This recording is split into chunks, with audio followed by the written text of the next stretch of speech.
the dust off. Is that what you do? Is that all you're made of? Whatever ain't right, prove it on yourself.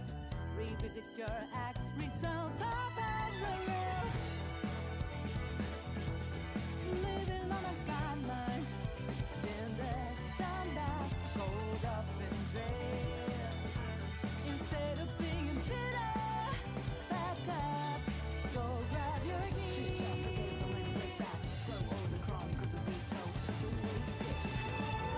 Follow the stunt driver who hit the tip top of an adventure. Ready to relish everyday desire. Caught fire, lighting up the way. Let go what holds us back. Take over, then and dip it together. Breaking the barrier. Rush the better. Cause we can tick-tock, show them this is our own track. Look out, we won't get caught up.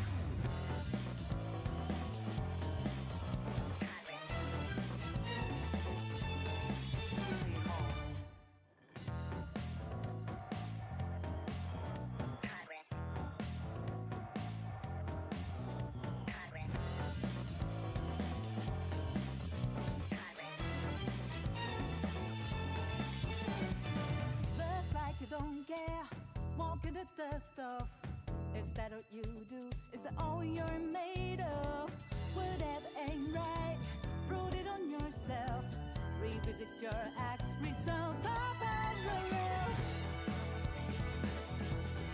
Living on a guideline, been there, done that, rolled up and dread. Instead of being bitter, back up, go grab your keys.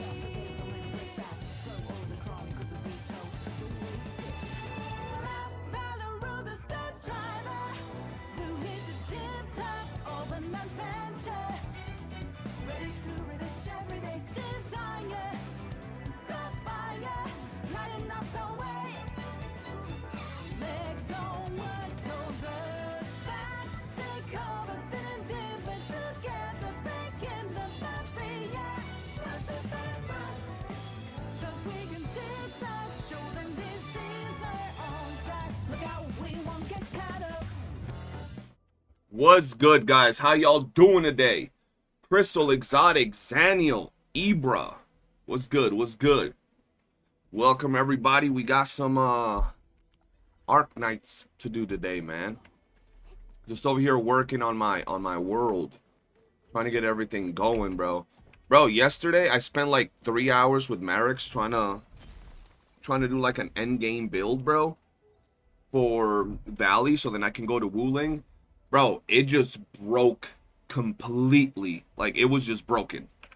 It ate up all of my resources. It didn't have enough power. It didn't generate any med packs. It didn't do anything, bro. And I was like, oh, hell no. That shit sent me to bed.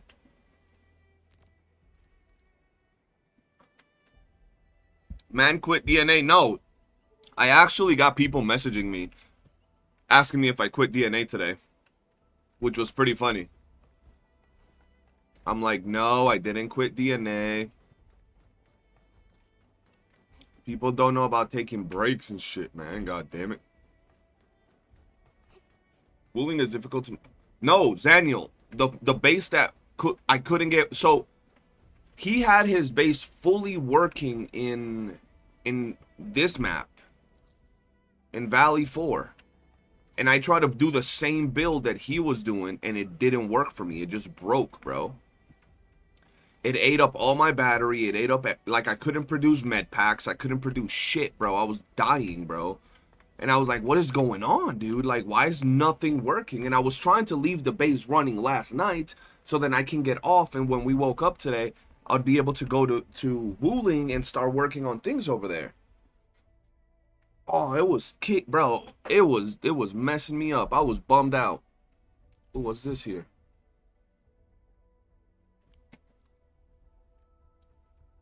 I was like, ain't no way. Yo, Chipper, what's good? Yo, Chipper, you not playing this game?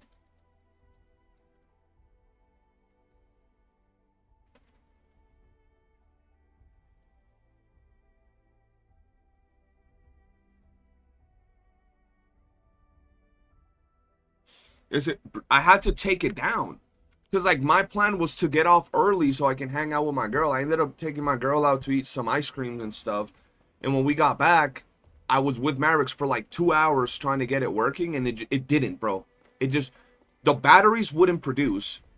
I ran out of all resources. And it, like, my seeds and everything kept being used. But I wasn't producing health packs. So I was like, how's that even working? I'm producing the seeds. Or I'm getting seeds, but I'm not producing the health packs. What the fuck? And I ended up having to take it down before I went to bed so I can actually sell shit. Like, by the time I woke up, I would have stuff to sell and then go to sleep. So I still have the same stuff that I had in yesterday's video. I have that running today. From devs inside the office, soon DNA will end the service. Nah, DNA's fine, bro. Hopefully it's fine. You know what I'm saying? It's fine. It just needs to, right now, for me, like, bro, I've literally fallen in love with this game. I'm not even gonna lie. But, I've fallen in love with this game, and I love DNA as well. But I want more interactive content from DNA at the moment. Because I love the AAK farming and everything, but I want to be able to also have, like, that shiny, rare loot. I'm sure that by the time they drop that with maybe 1.2 or 1.3, we'll be chilling because this game will be, already, like, I'll be done and caught up with stuff. So I'm fine with that. Sarconium, how you doing? Did I really get I6 queso? Bro, in that video, I say it's someone else's account. It's my boy's account. 1 second. 1 second.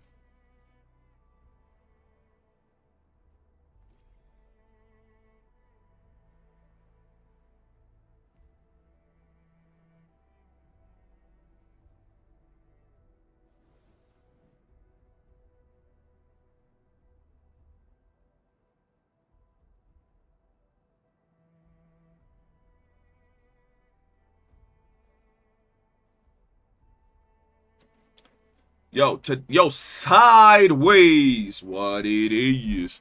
Bro, and today, we got a lot to grind. And we have, bro, the amount of reactions I have today, boys. We have like 2 hours of React content. I ain't even gonna lie, bro. Look, like 2 hours of React content. Let me just show y'all.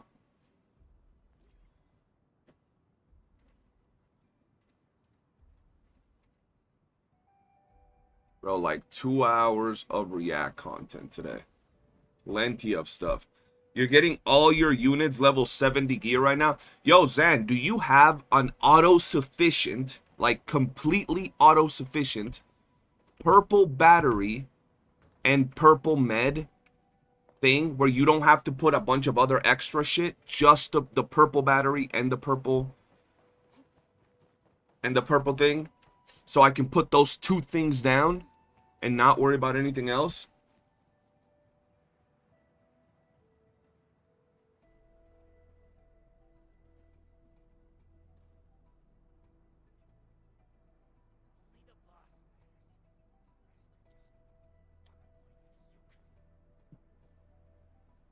$18-minute gang, what it is. Let me make a, yeah, bro, something that I can just, because I want to break down my blue battery. Everything that I'm using to make money right now, I don't need. Like, I'm good on money for the moment. I just need to be able to like, get all my shit going. You know what I'm saying? Start making purple batteries. Maybe by the end of the stream, I'll have, like, 500-600 purple batteries. And then I can do all of the, like, the gear and all that I need.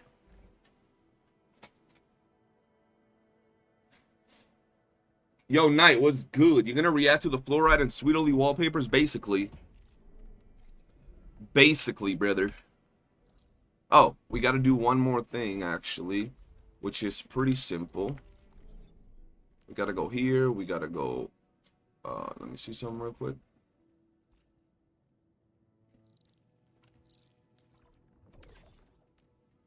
Bro, I'm trying to get all these leveled up, bro.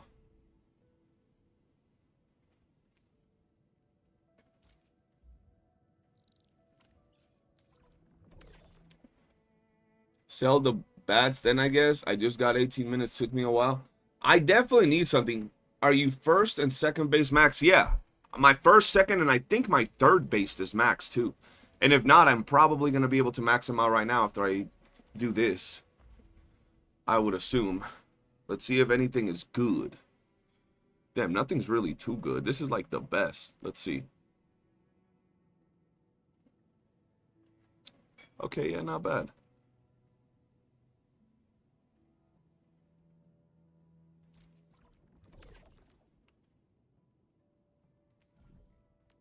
Not too bad, not too bad.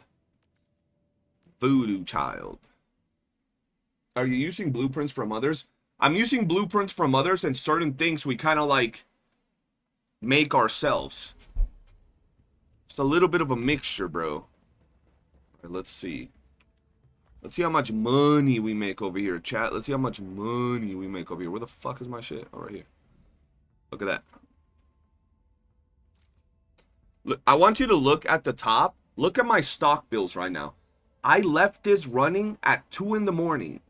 And with that, I was able to upgrade everything pretty much that I needed and get enough money to do this, bro. Check my in-game messages. Bet. Give me a second. I gotta get out of here first. Let me finish doing this and I got you. Hey, man, I struck a gold mine with elastic goods today. I managed to reach 1 million in stock bills. Hell yeah. That one is for the medicine. Don't put it down yet? Okay. I won't put it down yet. Shit. Kosum was good.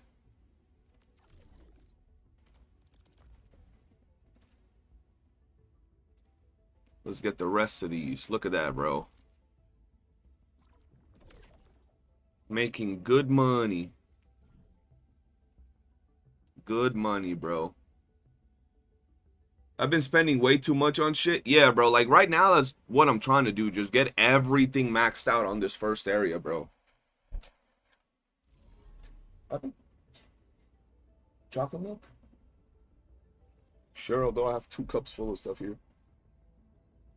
Is it for breakfast? Yeah, okay, I'll take it.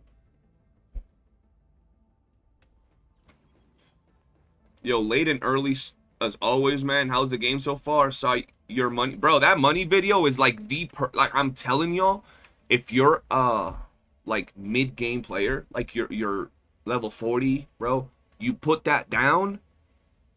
In 2 days, I've gotten enough money from that video that I dropped today. And it might not be like the greatest explained video of all time, but it shows the blueprint. I tell you exactly how I do it, and I kid you not. In literally 2 days, I got enough to max out every base, every of these little trading stations, every of the little owl dudes, everything, bro. Everything that I needed to max out from this first map is maxed out. There's just the last base needs to be maxed out, and that's it. I'm done. Just from that alone. And that's what I kind of wanted to do. See, everything is maxed out, bro. Maybe not this one down here. Let me double check. Yeah, look. Maxed out. Just wanted to make sure I did that before I went to the other place. I wanted to make sure all of that was done. I've been trying to explore as much as I can on this area before I go to Wooling. Low-key, I'm going to stop my other production and just do Med B for 2 days to max everything. Bro, like, see, like, I got this running right now. Right here, this is just making me shit. And I got to break all of this down today because I don't make any of that, you know how we have like these two and then there's like the brown one? The brown one gets eaten up. Can I make a tutorial about using blueprints? I can make a tutorial about using blueprints, yeah.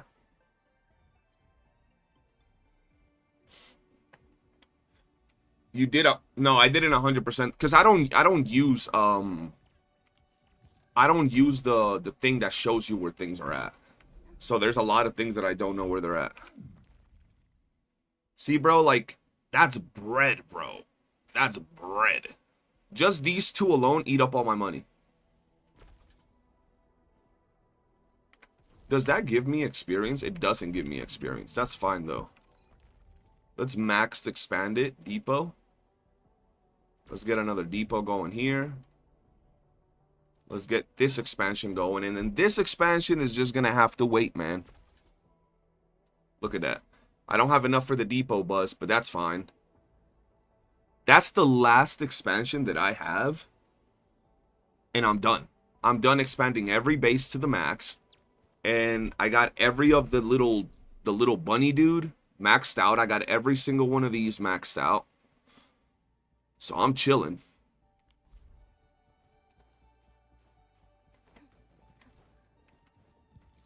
So right now, I'm going to go to the main base. If I have to pick this game or YOOOO, that is such a hard thing to pick because we're still in like the honeymoon period of this game where like we're discovering everything and all of that. But if I'm being honest with you, like if I were to like put myself in 1.0 YOOOO once again, which I loved, even then I would stream 12 hours of Withering Waves, right? I would stream 12 hours of Withering Waves. But if I'm real with you, even then when it was 1.0, brand new, like first week of the game, what I was doing for those 12 hours was running around the world, killing enemies just to get their echoes. That's it. That's all I was doing. There was no intricacies, no stuff to actually do. Apart from like you would explore, run around, explore, maybe pick up chest, and that's it. There was nothing else to do. This game, I haven't stopped doing shit because there is so much shit to do. Varying shit. Your factory, the factory must grow, right? The exploration, the actual exploration with the platforming levels to it, where you gotta like take energy to this location to open up a door, and then that door is gonna lead you to a chest, and then all of that, bro. The amount of quests in this game, bro, the side quests, and they're not just meaningless side quests. Like a lot of times I do side quests in YOOOO, and you just do them to get a little bit of experience or to get like a little bit of asteroids. And here there are quests that literally unlock features of the game for you. There are quests that will unlock mining nodes for you. And if you don't do them, you're missing out on mining nodes. So it's like, yeah, get them done. Very valuable stuff all over the place. There's a lot of game modes that are interesting. Bro, I'm seeing a lot of hate towards that mode in the ship. I forgot what it's called, bro. That mode in the ship. And I think that mode was actually really good. I don't get how people aren't tired of playing Withering Waves endgame mode, Tower of Adversity. What's the endgame mode in Genshin Impact? That's just a tower, pretty much. That's just like you click a floor, you fight in a little room, then you go on to the next one.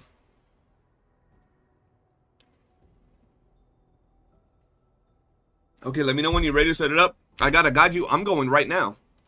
I'm gonna break everything down right now that I need to. And then we're good. Zen, do I need insane... Where the fuck did I teleport to? Do I need insane power? Because you got to keep in mind that I'm going to be running this off blue batteries. Alright, let's see. Let's do this.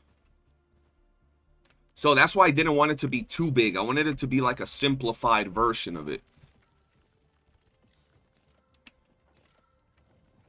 When level 100 DNA event open, we'll do... Oh, I'm definitely streaming it. I've been waiting. I haven't been sweating it. I know I should, but I'm gonna be streaming Duet Not Abyss tomorrow, probably. Tomorrow, or when that event, when that thing opens. We need Alquid, WooWoo, and DNA for this. I don't know about DNA. I still love me some DNA. Matter of fact, I should be grinding DNA. Where's my iPhone? Go to the second base. Okay, so here's the problem. It makes enough purple batteries to run your system and save. Okay, go to the second base, to Valley. That's where I'm... Okay, the problem... No, I gotta do this in order. Hold on. This is what happened yesterday, and it fucked everything up. Hold on. I gotta take these down. Which these have been making me money. But I don't need money right now. I mean, I do, but we'll make money with everything else, I'm assuming. Let's make this down. Let's take my current blue med makers out. We don't need those right now. Oh, actually, Zanny, give me like 30 minutes, bro. And I'll tell you why I need you to give me like 30 minutes, bro. I'll show you why I need you to give me like 30 minutes, bro. Yeah, I'll show you why I need you to give me like 30 minutes, bro. So, if I show you my current inventory,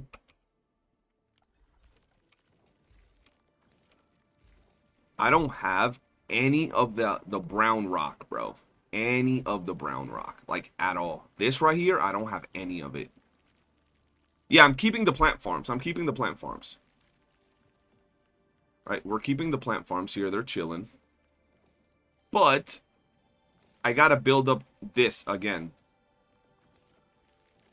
And it's going way too quick, so I'm gonna have to build that up. I need to see what it is. I'm even gonna break these down for now. Because bro, I have blue med packs and I have blue batteries, and they're all using that. They're all making money from that. That's what I left running last night, so I can make money. So I need to build up that stock. Otherwise, I'm gonna put the other shit and it's gonna cook me, bro. So just let me break this down real quick, and then give me like 30 minutes for everything to go back, because that's exactly what happened yesterday, bro. Literally, we had no resources. Okay, this one's good. We don't have anything here. I just need my resources to go back up. Okay, the problem here is what do we got in this one, bro? Hold on, let me double check. It's like, I swear I have Psyche, I won, gold wedges +7, I still can't hit 100k, yo, what the fuck, I'm feeling missing the rank. You gotta keep in mind that it's not just about your, like, your character, it's also about your team, bro. A lot of people don't look at the team. Look at how many blue battery makers I had, bro. So, we're leaving all of that in the hopes that, there you go, my consumption of this is not as bad. So they start going up within the next little bit of time, okay? Bro, last night I was like, why the hell am I not getting anything, bro? Like, I wasn't getting anything, bro. And that was like, triggering me out. Look how many, I don't even have purple batteries. So right now we got to let this go up. Where else are we at right now? And my battery system consumes so much shit, is actually insane. Let's go to Valley Pass.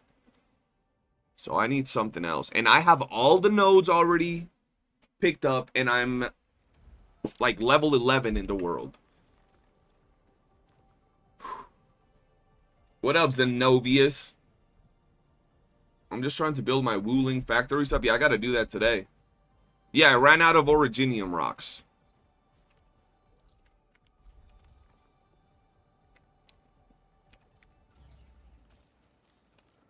See, let me just scrap this. You see how much shit I have running that uses the purple rocks, bro?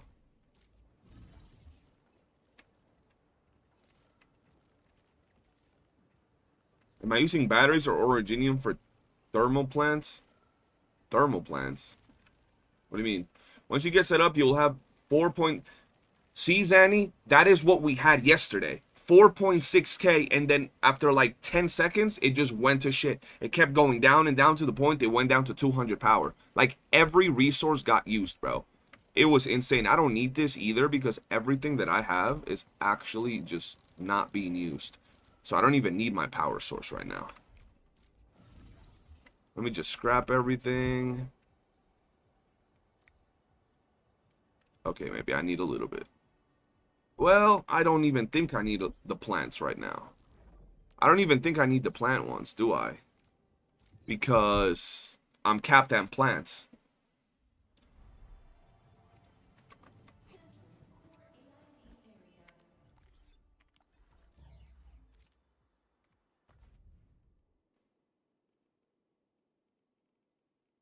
What is this shit? I don't even know what the fuck that is. No, I know it's gonna need him, but like right now, I have no power anyway, right?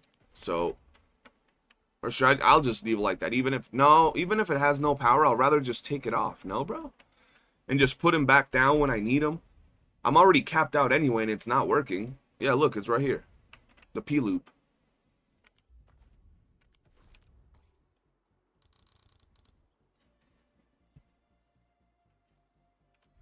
see. Just saw you sold 1.4 mil on my ship. I'm gonna need some commission. Yes, sir. Wait, what the hell were these things doing here? There we go. Just like that. Wait, why do I still have shit? Hello?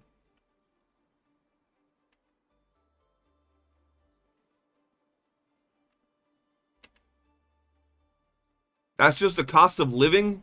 Is that normal? Why is it going down? Is this just normal? For it to be at 9:30 if there's nothing running anywhere?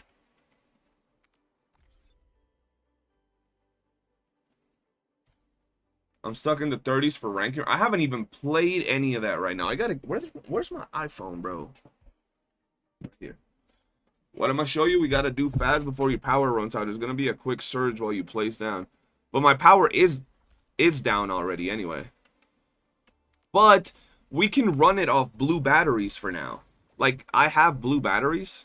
I made sure that I had enough blue batteries to run it until the purple batteries get rolling. What I want to do first, Zan, is I want to put the purple batteries only. I only want to put down the purple batteries. You should react on M-Tash's video on his 750-50 lost on Enfield. I actually am reacting to that video today. We have a lot of reactions that we're going to do today, chat. Quite a bit of reactions. Hit that like button, by the way, if you're walking in, everybody.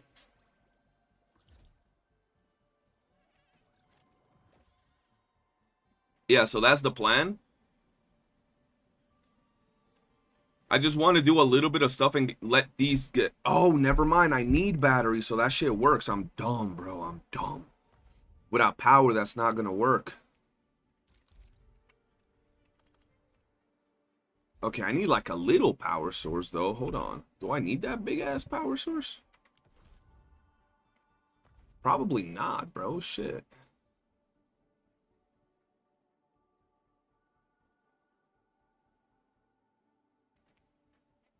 I mean, I'll put this down, but I'll break like half of it. Because nothing really matters, bro. I don't need to have it all crazy.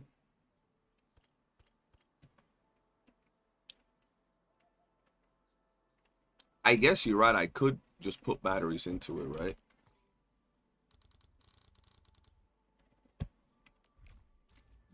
There we go. We're chilling here. Let's let this work a little bit. We'll put... Oh, whoops. We'll put one of these. We'll put one of these with batteries, so it starts giving me some shit.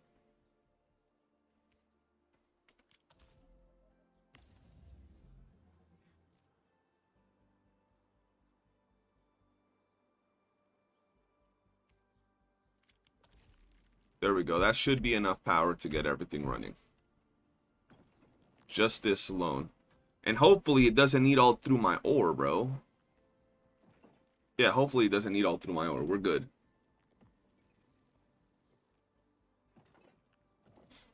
Yeah, we're just going to do this for a little bit while this is running. I just wish it wasn't doing 3, bro. Does anybody have a quick blueprint for, like, just a little one? Just a little ass one, bro.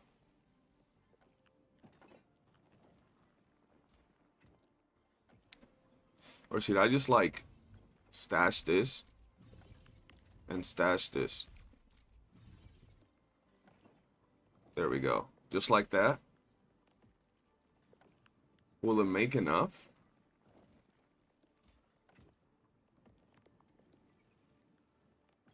Because I want my originium ore to fill up as fast as possible.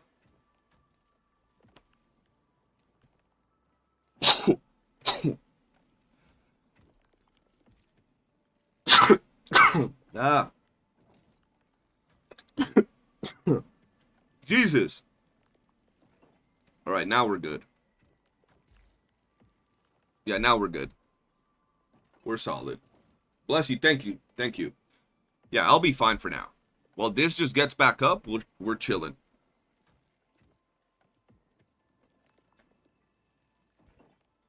Yeah, we'll just let it build for now. Let's go do stuff. Once it builds, I'm chilling. Guys, hit that like button on the way in. I really appreciate it. And open up Twitch and YouTube as well. Let's see what missions we got going on. Read Mifu's message. We're not doing that yet. What is this?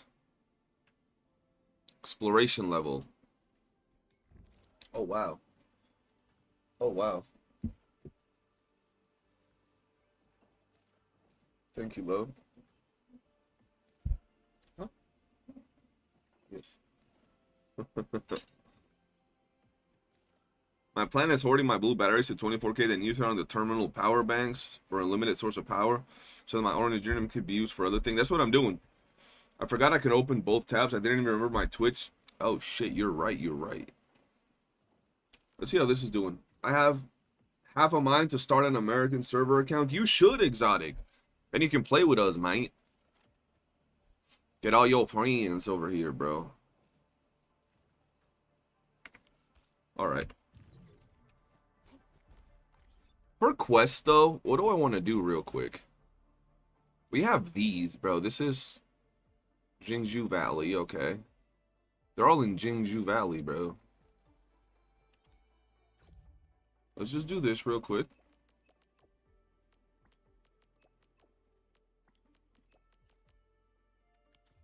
There we go. Yeah, we're not doing the Jingzhou Valley quest just yet. Let's do, this is Jingzhou Valley as well, so we're not going to do that. Inside the threat, power plateau. There we go. And let's teleport there. Oh, wait, no, never mind. Wait, investigate further. So we got to wait, bro. Fuck. Okay. Alias message. Origin load spring. See what they want us to do. I don't know why I defaulted Asia server on Enfield. Oh, hell no. By the way, how does it feel making content for this game so far for ya? How does it feel in what sense, Zeno? In terms of, like, how good it's doing for me? Or, like, making content in general? Like, how has the content felt?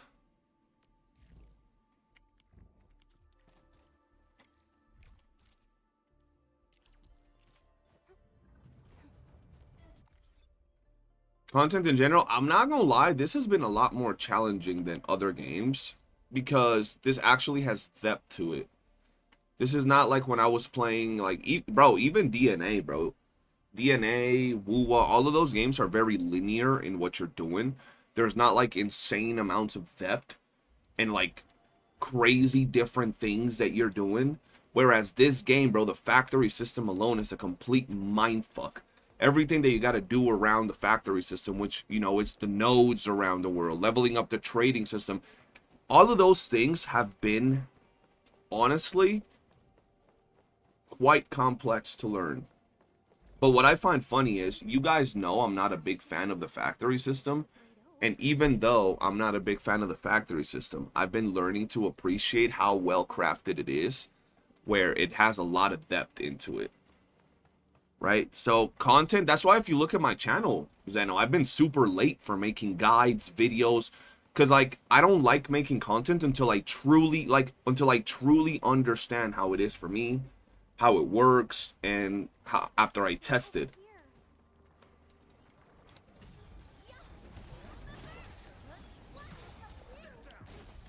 You know what I'm saying?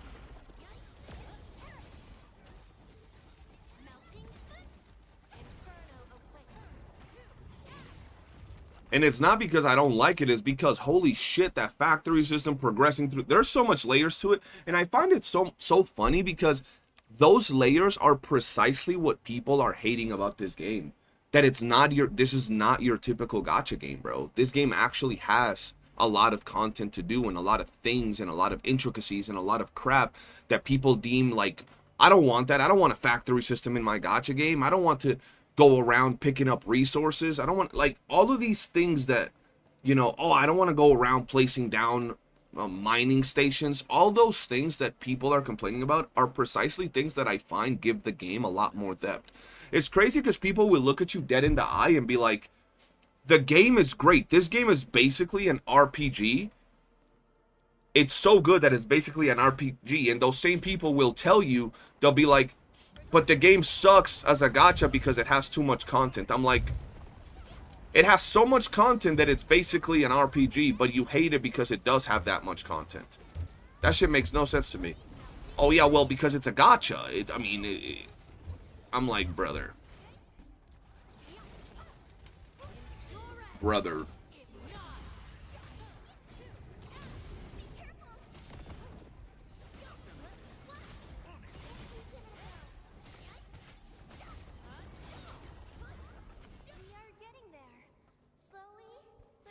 But to be fair, most CCs have editors, so that, yeah, most CCs got editors, bro.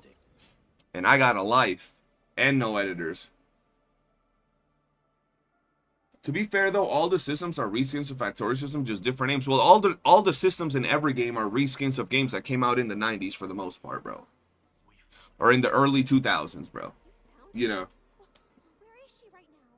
The origin of Sapling Garden. You can head back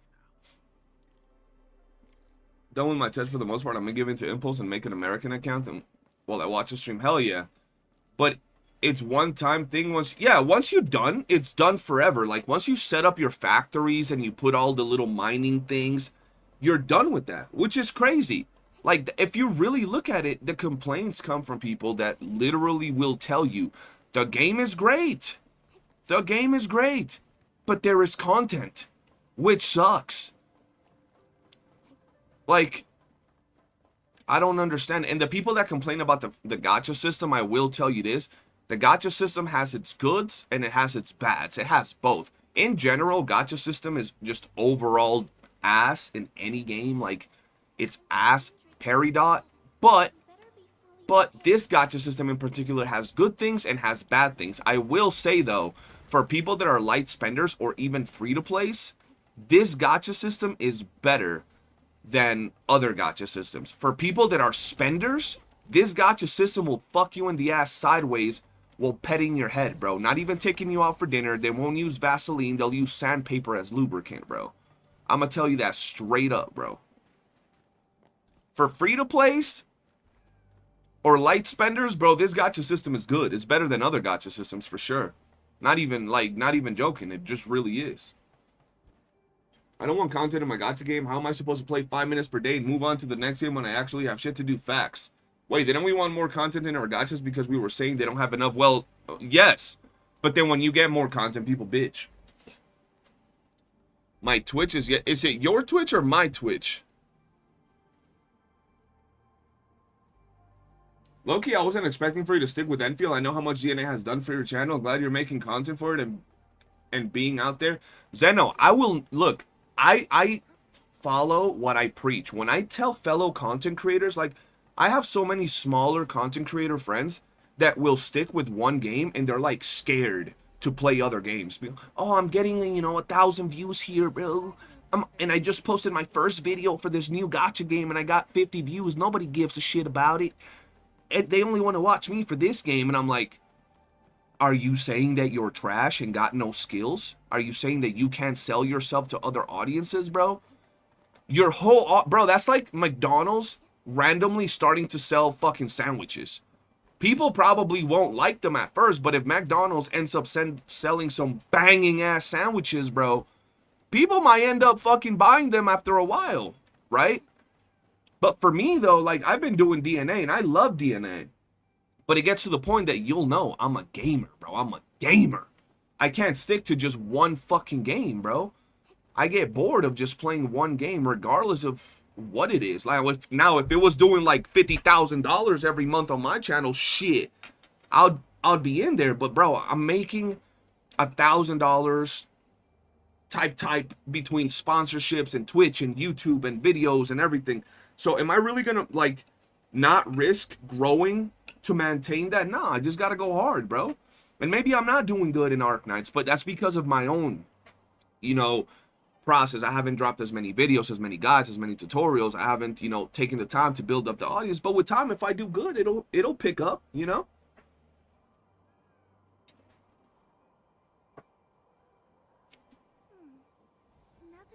of beautiful sound. I gotta eat, chat.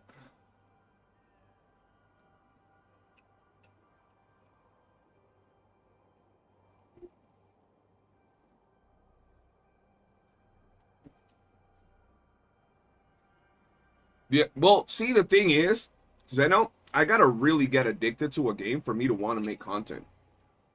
I'm not making content on Arknights Enfield because it's popular. If that was the case, I wouldn't be making content on Duet Not Abyss. I make content on DNA or on this game because I really, really love it.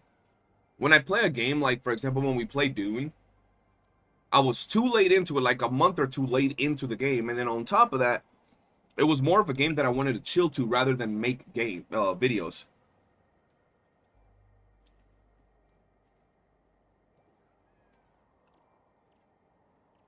Also, there isn't much content to make in DNA at the moment. We need 1.2 to be announced, a live stream or something exactly.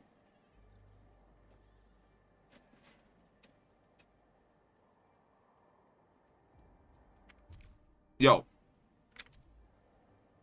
I'm surprised you guys are picking Laevatain. I think the two hottest characters in the game are Who's due for some bad luck? probably number one, bro. Just something about them suits, bro. Them suits are just peak. Who's due for some bad Like, luck just this time? tight. And then, last right. She's like, Fools who like to micromanage. she's okay. I'm not a big fan of these type of dresses, so she's eh. And then Amber's cool too. She got the assets and then the Yeeties, but she got too much shit going on. Too much electronics and shit going around.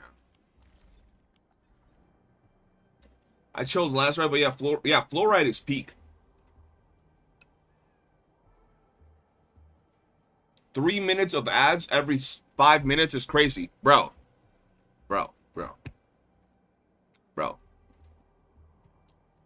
Where the fuck are my ads? I have 9 minutes of ads per hour. Per hour. What do you mean 5 minutes of ads? Or 3 minutes every 5 minutes? That'd be insane. Just, yeah, if you take the electronic off, it's crazy. Oh, I didn't put Yvonne in there. That's crazy. What is DNA? Duet Not Abyss.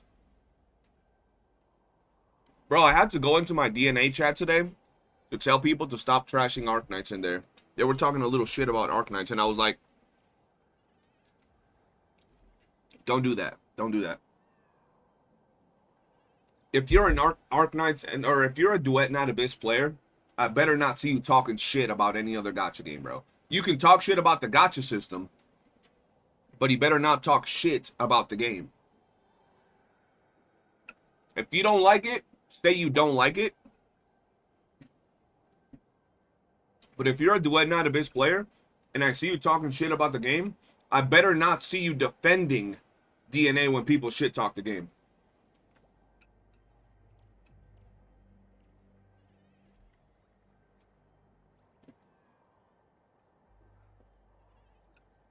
Captain Sykes says he likes little girls. That's pretty weird, man. You don't gotta tell me that in the chat. That's pretty damn weird. You need Jesus.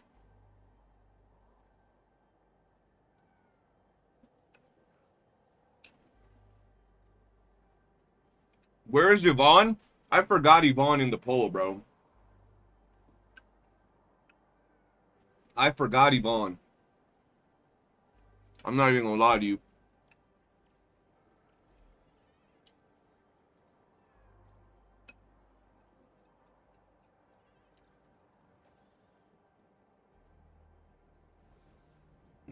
Yeah, time him out, Exotic. Who like his ass? Yeah, it's because I don't have her. I forgot all about her. What am I eating? French toast, bacon, and ham.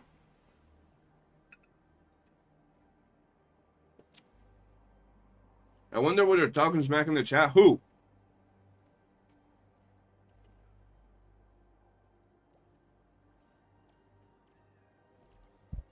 This is such a good quality game. Such a good game. In my opinion, the highest quality I've ever seen in one of these kinds of games be But yeah, it does suffer from a shitty gacha system. It is what it is. Yeah, it is the highest quality game for sure. It's insane. It's actually insane. And I find it funny that, bro, yesterday, I got sent like 3 videos from St. Tontos that people wanted me to react to.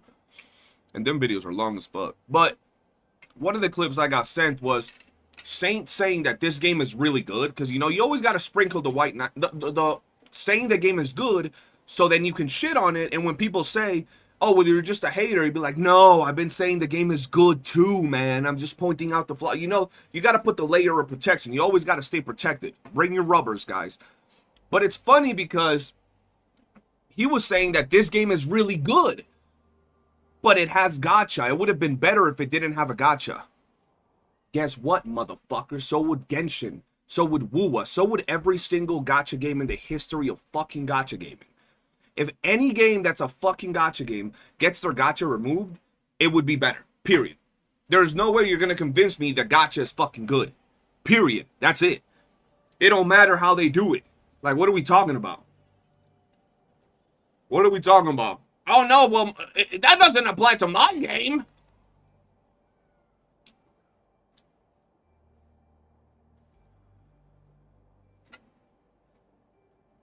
Like, what?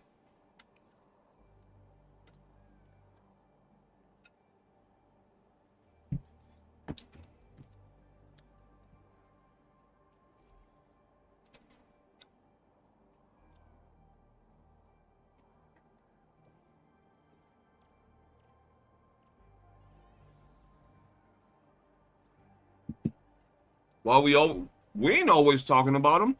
I be talking about a lot of people. The question is, though, would we be able to get games of this quality without the gacha system? They do generate a lot of revenue.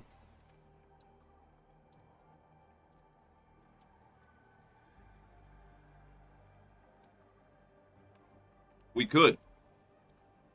They could just make them different, bro.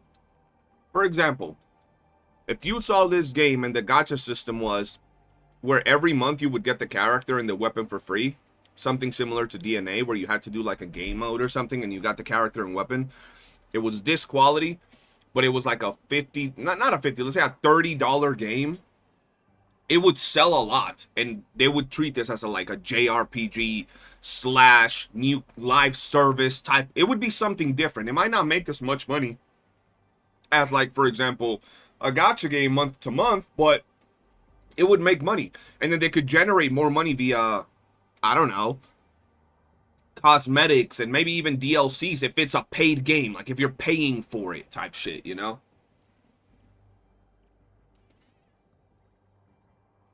Did I play Tower of Fantasy before I did? Started a new account yesterday and I hate my name. It was just a quick thing thinking I can edit it. I can't. Damn. If you don't spend on gacha, you can buy 100 games. 100 games?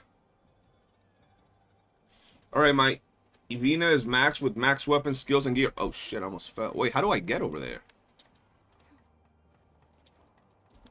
Boy.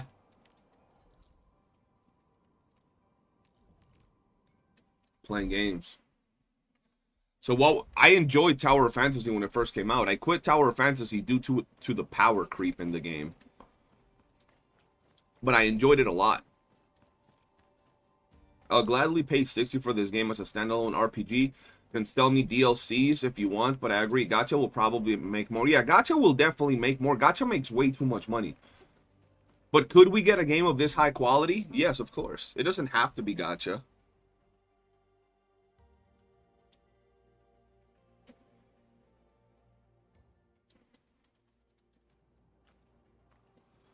WOOOO without gacha would be a book without words. That's all the content right now. Well, yeah, but I mean, like, picture WOOOO without the gacha, and then there's actual content, and you get the characters every month for free. You just have to beat, like, Tower of Adversity or some shit. I spent over 10K on Tower of Fantasy. I could get heart attack, man. That's why I don't play gachas anymore. Yeah, I spent a bunch on TOF back in the day. Wait, no, we're not doing Wooling just yet. We might actually do Wuling though, low key, because I gotta just wait till my stuff in here is we gotta wait for that. Yeah, everything I have is there. Wait, yeah, everything I have is there.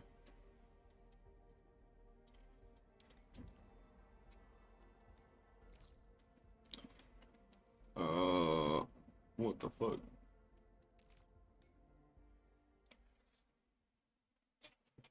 That would be one hell of a game. Guys, we need to understand that if there is no gacha, there is no fourth character in the story as well. You can unlock them by playing, for example, at least I know not to do them stupid first components. Yeah, don't do all that. At least you learned from your old account now, didn't you?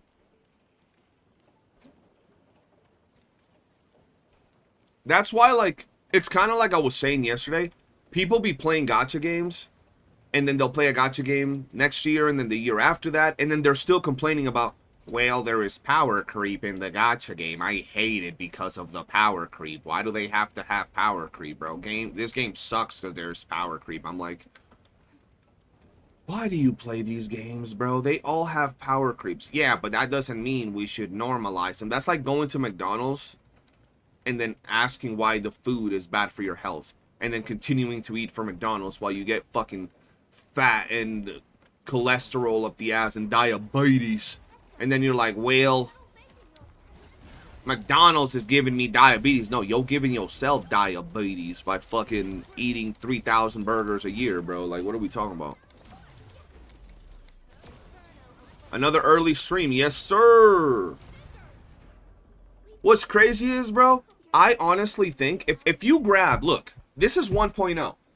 If you grab 1.0 Genshin, 1.0 WooOO, 1.0 Arknights Enfield, in terms of the content, in terms of what there is to do and how it feels, blows them away by a mile. Like, not even on the same realm. Like, not even in the same, like, galaxy, bro. That's how astronomically different it is in terms of the game experience, bro. And I'm not talking about the personal preference of things like, well, I like the quick swap, more action-y paced combat of, like, WooOO, for example, right? I'm not talking about specific aspects. I'm talking about the whole picture. The whole picture. The world, the amount of things there is to do, the amount of, like, activities, content, how this game, when you play it, feels like you're playing a full game, like a full completed game, whereas when you play fucking WooOO or Genshin at launch, if you can tell you're playing like a gacha fucking demo game where it's like, you do this much every day and that's it. Now the only thing to do in the game within the first couple of days is run around the map opening chest and picking mint within the first couple of days, right? Well, you're right. WooOO can learn from Genshin, and I never even played Genshin. And Arknights can learn from WooOO. In 2 to 3 years, we will say how insane new gacha.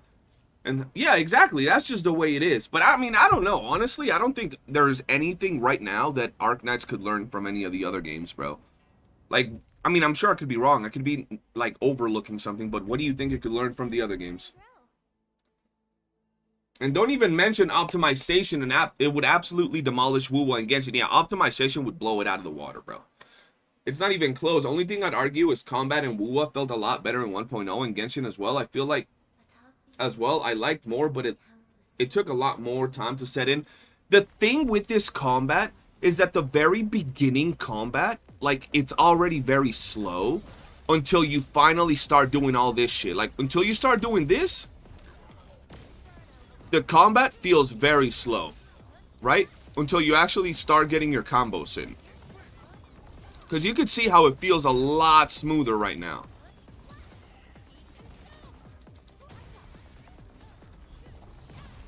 And I'm doing rotations and everything, bro. I'm like, I got everything running right now. But you see how when you're doing more intricate combat, it starts feeling a lot different?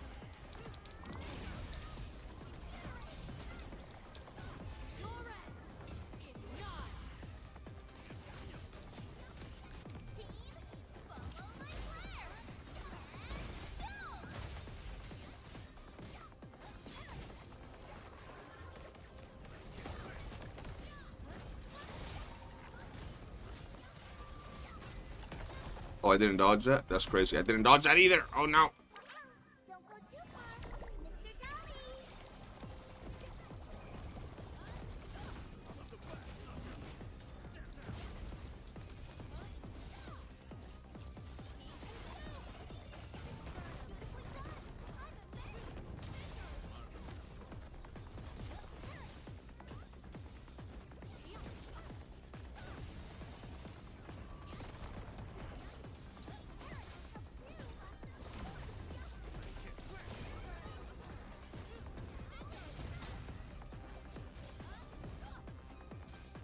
You see it, bro? It just feels a lot different. I'm not always quick swapping. I think the problem with the combat in this game, when people from like Genshin and WooOo play it, is that they're used to the quick swap. They're used to like seeing all the characters. Like, they're not used to being able to use their skills without having the character like on the field. Like, in here, I can use the skills from my other unit, right? I could use their ultimate and I can use their skill. So it's like crazy. You know what's insane though, I will say? When you compare it to, for example, DNA, people were saying that it sucks that in DNA characters only have, I believe, 3 skills? Or 2 skills? 3 skills? Counting their ultimate? No, 2 skills. Yeah, 2 skills? Yeah. And we have the same here. Nobody has said anything here, but it's because you can swap between characters. Crazy how well optimized this game is. Day 1, I saw a red bar in CPU usage and was like, yeah, my CPU is cooked. Played the game and it's smooth. Yeah, it's smooth as butter, bro.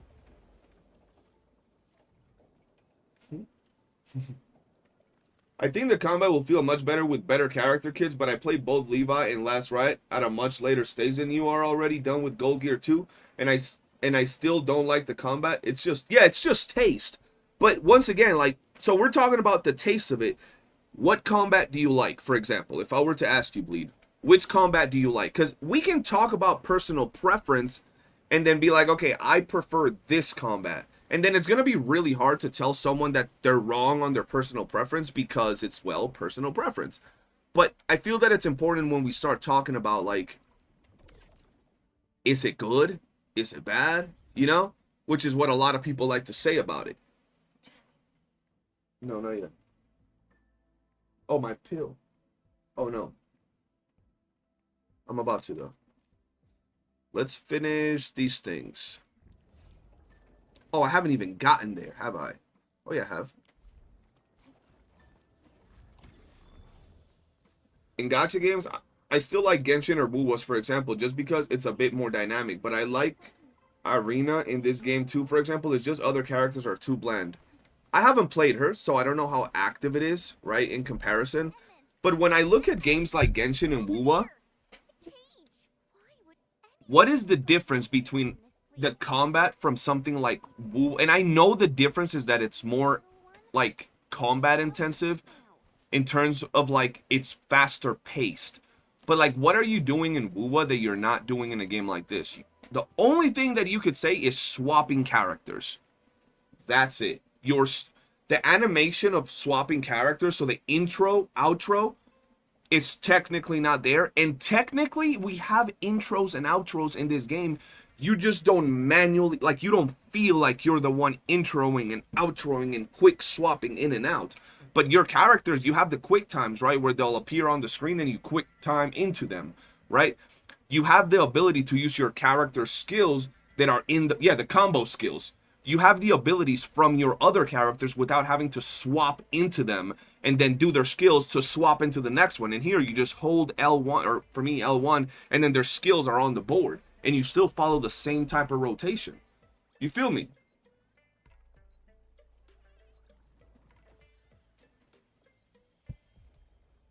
Every team plays different. True. Hey, CJ, do you have a wedge maxing guy? Like, which wedges to level first? I do have a wedge maxing guy. It's Arconium. She's a bit more active because you have to do more to hit your skills. On my last right team, for example, I just left mouse button, dodge, cancel, left mouse button, press 1. The thing is, I feel like 2 of my characters never get to use their skills ever because limited resources. So once again, you don't think that could be like a current build type of thing? where like maybe you don't have a character that's generating enough what's it called? Energy? Let me tell you the right name, bro. I hate fools who like a strong team is SP? without any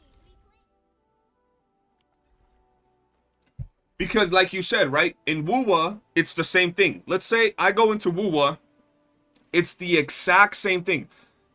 Basic attack, skill at the right time. Ultimate, basic attack, swap. Next character, skill, basic attack, ultimate, next character. You know what I mean? Like, when I compare them both, there's really, like, it's not like it's... For example, if you were to compare DNA's combat to WOOOO's combat, I'll be like, easy as day to see. Easy as day to see. WOOOO's combat is action-packed. DNA's combat is very, very plain and, like, static. Right? I can understand that comparison when people say that the combat in this game is bad. I'm not saying that if you don't like the combat in this game and you personally like the combat of like WOOOO, you're wrong, because that's obviously personal preference. But what I'm more referring to is the fact that when people say the combat in this game is boring, and then they'll, or like it's not intricate, and then they tell me they play WOOOO as a WOOOO player that has almost all the characters, I'm only missing 2, and it's because I haven't been playing. I look at it and I'm like, but what's so... The only thing that's different to me is the fact that I swap into the other character. That's it. I use the... Maybe there's like... I think you have more skills in WOOOO. You have 3 skills, right? Per character. So there's also that, but... We have the combo, which is the intro outros, personally, kind of. You have the skills, which are basically the same type of skills you'd have in WOOOO. See, like right there, for example, intro, right? Boom. Send in 1 character. Send in the other. Boom, now I have 2 more ready to go. There's not even enemies to do them both. And I have 2 bars to use 2 skills. Victory goes without saying. No hardship will stop us.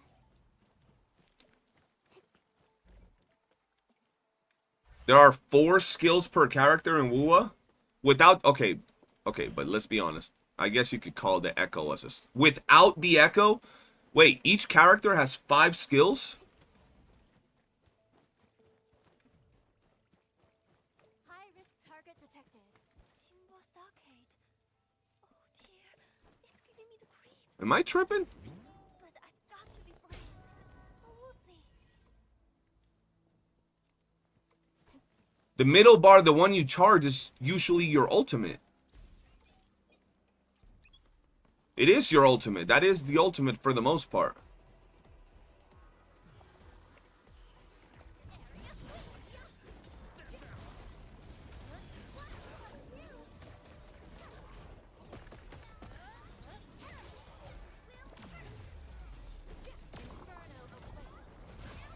You're saying that without... So you're saying that counting the Echo, we have 5 skills? Intro, outro, skill... Okay, we don't count intro and outro. I mean... Are intro and outro counted as skills? I think that's more of a game mechanic than an actual skill. Because then that would count that right there as a skill, right? Would you count that as a skill then? Because you can only use it at certain times. But if you count the intro and outro as a skill, then we would count the combo skills here as well, right?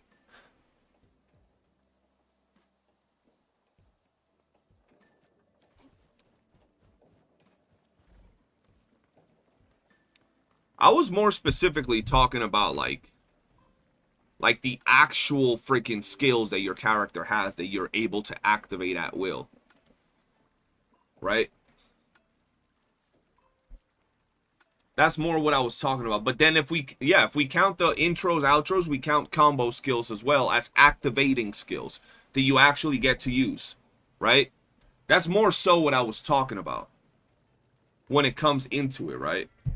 Because then if that's the case, in DNA, we could count passive skills that get activated when certain conditions are met, right? Yeah, exactly. I see intro and outro more as like effects. Like, I get their skills, but I see them more as, like, effects of just the character. I get their an ability, but I see them more as an actual effect rather than a skill like that, bro.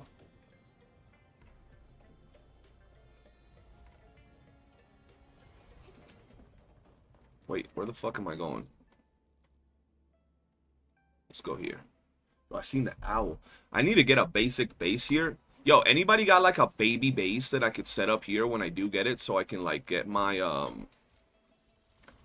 my money?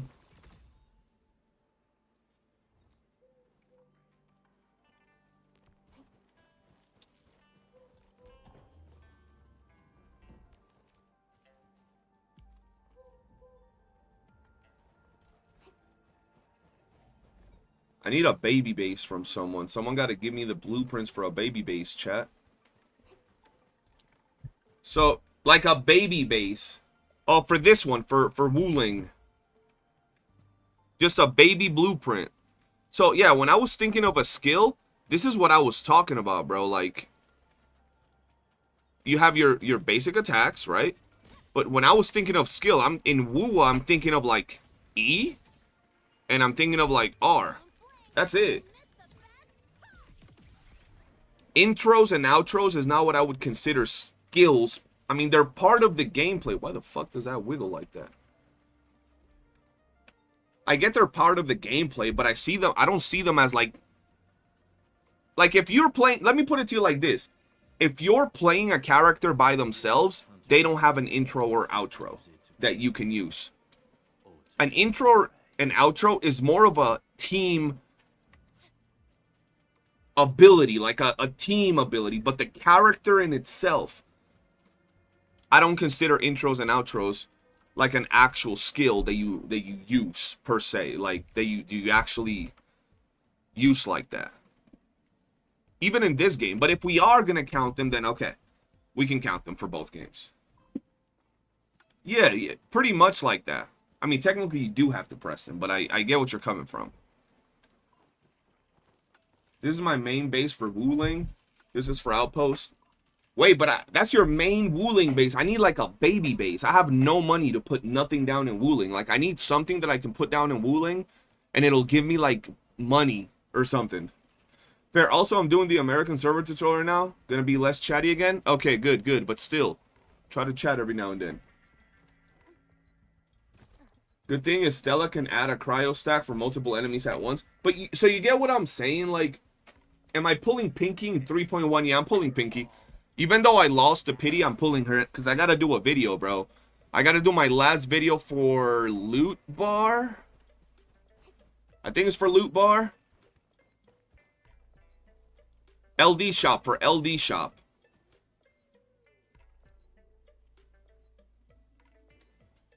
Hold on.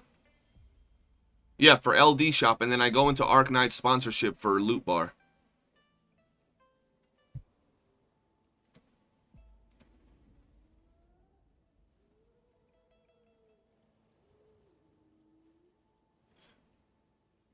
Oh, and from what it's looking like right now, I accepted a Raid Shadow Legends sponsorship, bro. So I might drop 4 videos for Raid Shadow Legends in the next month, guys. Greatest game ever, trust.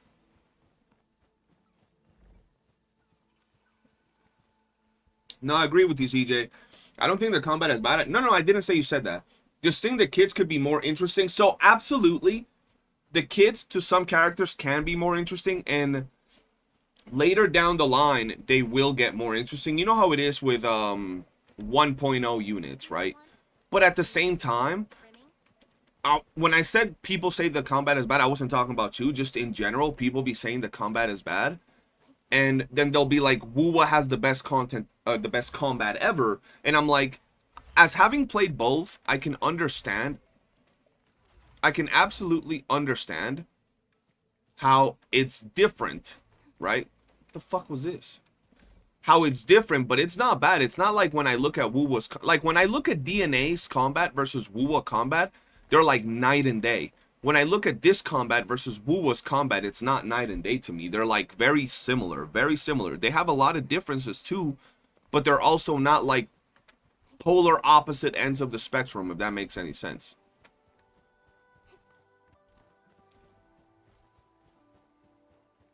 Like this tend to attract wildebeests, especially when they're bolting. Be careful. Area sweep.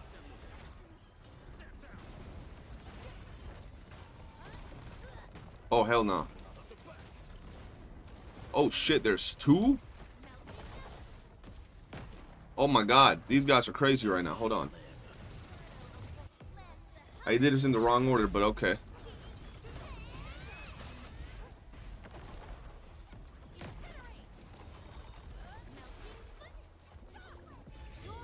We're going in, bro. We're going in. We got to. Bro, there's so much stuff going on. Oh, hell no. Oh, my God. Stop it.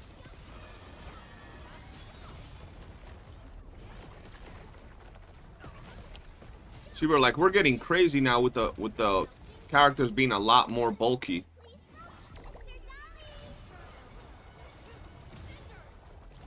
How did I not dodge that? Hello?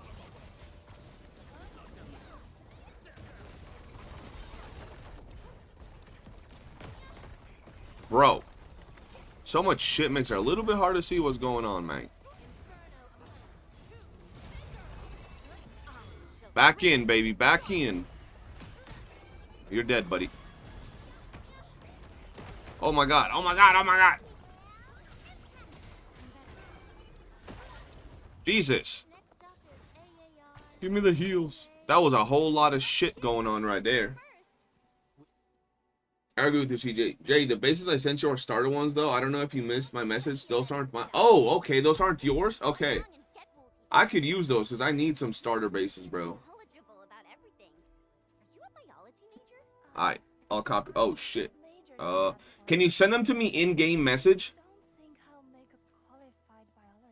They feel like they fit a similar niche style of play and game interactions. Yeah, agreed. I do like seeing the 4 characters. Just have the whole squad pull up and fight at the same time. Best combat is subjective. What is best for you? Yeah, exactly. Best combat is subjective. That's why it's such a hard thing. But that's why, like... So, telling someone that the combat in one game sucks, period, and they're like, no, but the one you like sucks. I think that's weird because, like you say, it's subjective. Absolutely subjective. But at the same time, I feel that you got to break them down. So if someone says, like, I love Wuthering Waves combat is the best, and I think this game has the worst combat ever, and I'm like, okay, but they're not that different. They're not that different to be, like, the worst ever, you know? Now, if you compare, if you're a WOOOO player and you play DNA's combat, you'd probably think is the worst combat ever, and that absolutely makes sense. But not in this case for this game. You're gonna like the mega version of this mini boss? Am I now?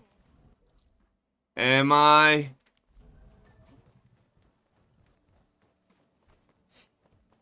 I don't know. Do you have a can we need a thing for my ID, bro? Arc ID. Can someone do the command for my Arc ID and post it? One of my mods.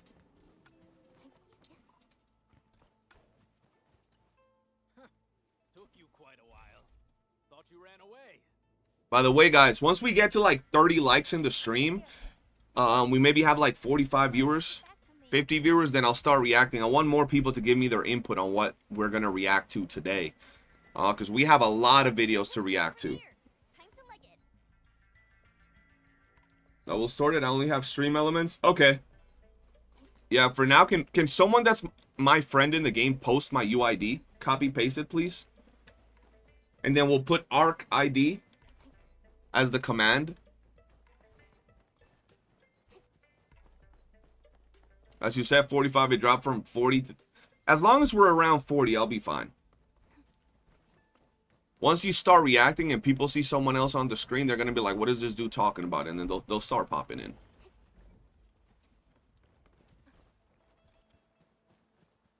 There you go. Yeah, Crystal's the GOAT for making them commands. Thank you, Zeno. You sent it to me. Thank you. Also, add me as a friend, bro. If you're watching the stream, feel free to add me as a friend, bro. Boom. can't I accept you? There we go. All right.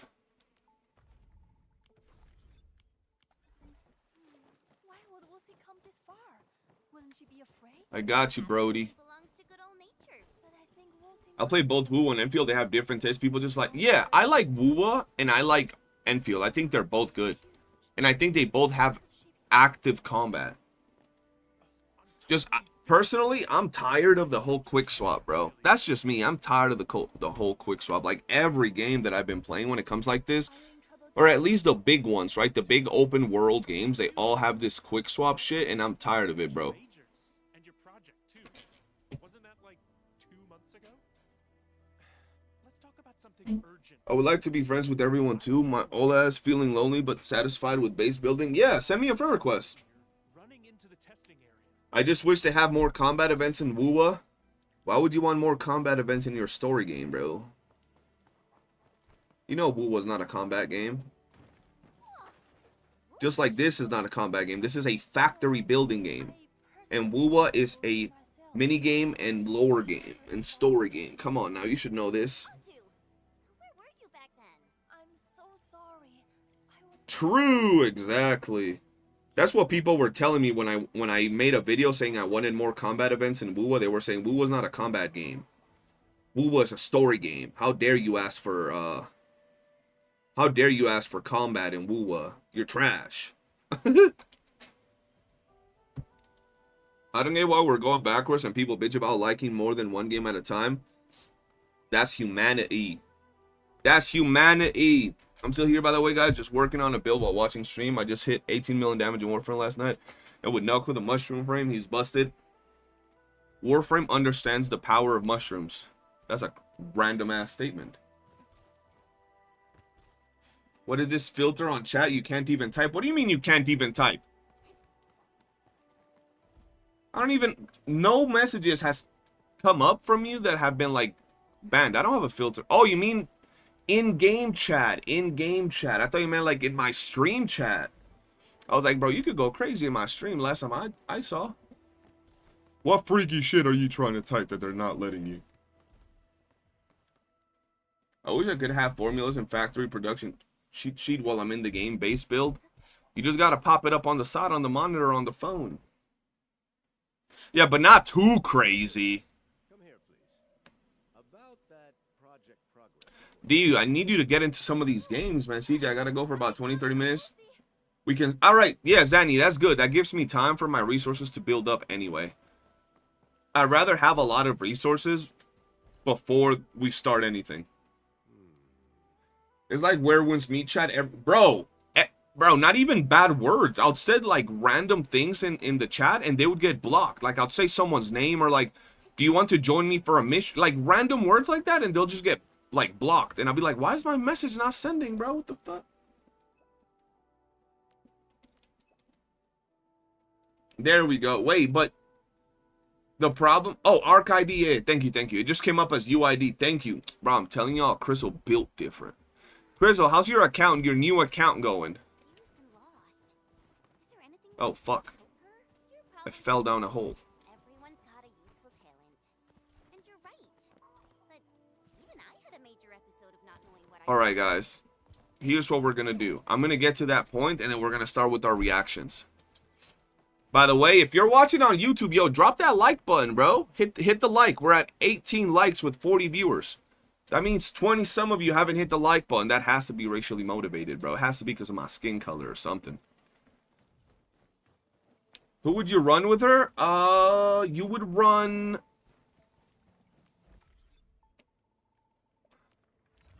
Your main option is her.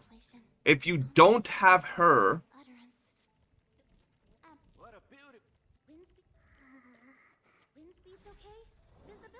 is one of these two. Yo, who are people running with? Who are people running with? Yvonne. If you don't have her, because this is like vital, Zaihi. If you don't have Zaihi, who do you run with Yvonne out of these two? Or both? I know it's one of these two that you run with Yvonne. How do you know I'm racist? That's crazy exotic. That's wild behavior.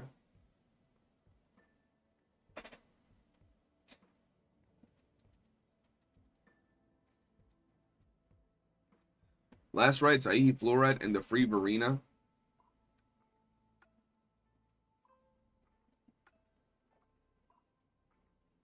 With Yvonne? Okay, but what if you don't have last right? You run Yvonne, Fluorite, Zaihi, Ardelia from what I remember. Okay, so, Crystal, you don't run Snowshine or Stella? Still breathing. For now, I just want to do absolutely nothing. Okay, Crystal, for now, here's what you do. Right now, Crystal, just work on your Yvonne and level up Yvonne and Ardelia. And that's it. Stay sunny for this day. Yeah, level up Ardelia and your Yvonne and you're good.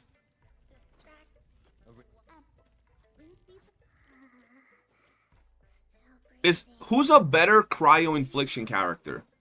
Is it Stella or is it Snowshine? Visibility's good. Perfect weather for snowboarding.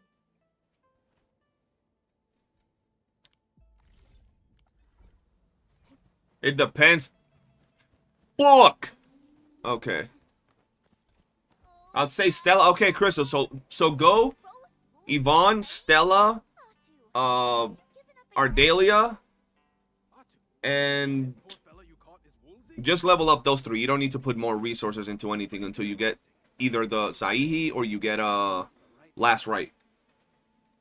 Snowshine can be better, but you need to get hit. So Stella, yeah, take Stella. Yvonne, I could curry Stella, Snowshine. Wait, you just took out what's her name? Ardelia out of the team? Wolsey sat in Timbo stockade and stared at me for a while. Yeah, replace one of those for Ardelia. I would honestly replace Akakuri. Love running around. So just go Yvonne, Ardelia, Stella, and that's honestly for now just level up those three characters. Your fourth slot, just put whoever the hell. Just have him there. You don't need anything. You're at the very beginning of the game. And just keep chilling. Alright. Let's react to some videos, boys. Let's react to some videos, my boy. We're going to start. So look, the way I have it set up, we're going to start with some good videos. Then we're going to hop into some interesting shit. And then we're going to go into like some just random goofy shit. And we'll see where we go from there. We'll also see how I feel, bro. When I react to a lot of videos, man, I be getting kind of fried, bro. I'm not gonna lie. I be getting fried. Alright, so the first thing that I actually want to do is... let's go here real quick. I don't even remember where that mission is. No, not there. Is it here? Is it there? If you don't have Saihi, run Snow Shield, Stella, Ardelia. Once you get Saihi, you can replace Snow Shield. Yeah, Snowshine. Yep. Yeah, no, Akakuri is definitely worth leveling.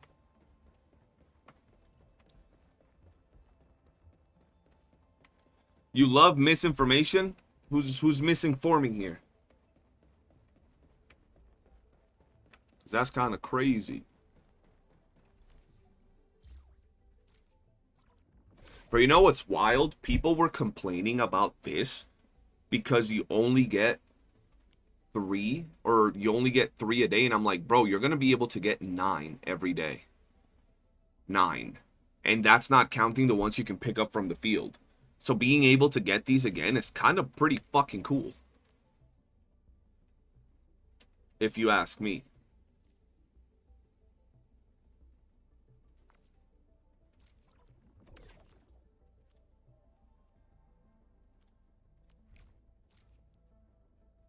What the fuck? Ew. Ew. Where did I get that one? I need the red one. There we go.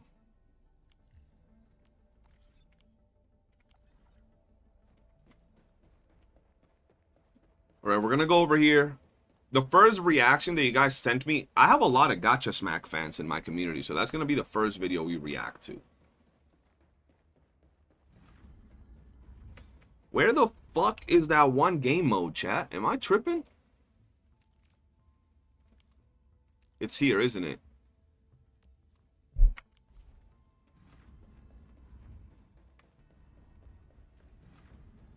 Yeah, it's here. Okay, it's here. It's here. Can I show how much, like, stuff I have on him? I want to check. I can. Can I check? Oh, there we go. You're able to increase this so much. Okay.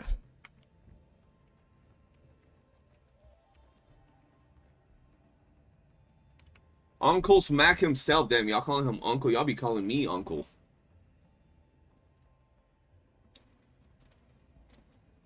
All right.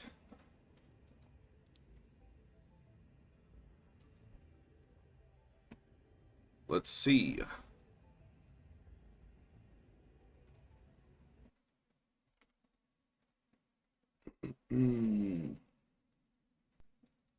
Guys, tell me if the audio and everything is good when we're actually starting. Okay? I need y'all to let me know. This is going to be the first reaction we have today.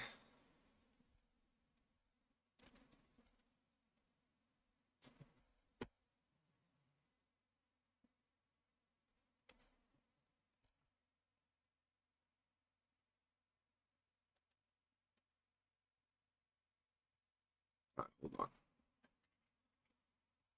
Those resources are non-issues or they're so abundant. Yeah, they're so abundant in the open world. It's crazy. It's actually crazy.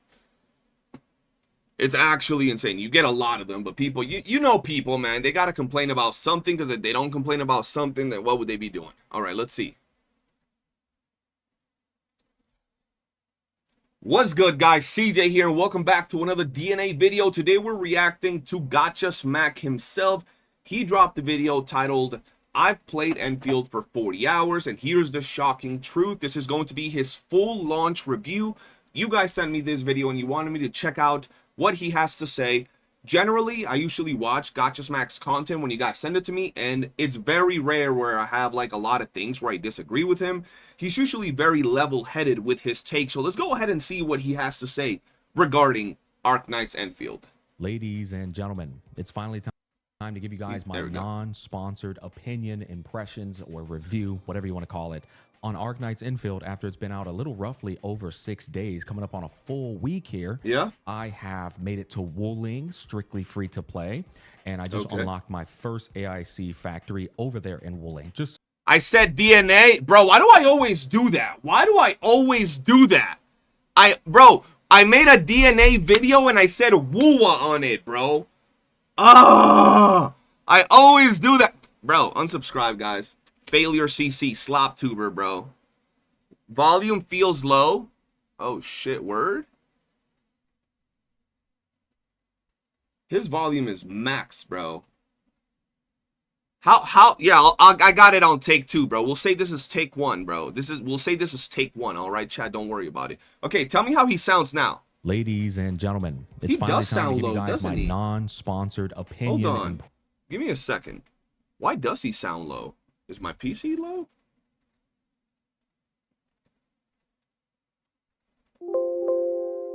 Impressions or review, whatever. How does he sound now, yo? Guys, how does he sound right now? Ladies and gentlemen, it's finally time to give you guys my non-sponsored opinion, impressions, or review, whatever you want to call it, on Arknights. But that's 80 pulls. So how does it sound? Is it better? Or is it still cooked?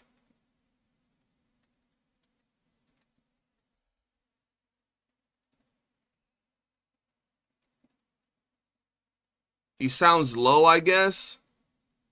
What the fuck? Ladies and gentlemen. Nah, bro. Y'all got crust in your ears or something.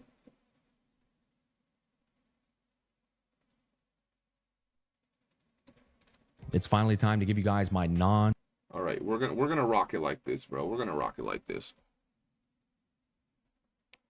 Take 2, Arknights Enfield. Okay.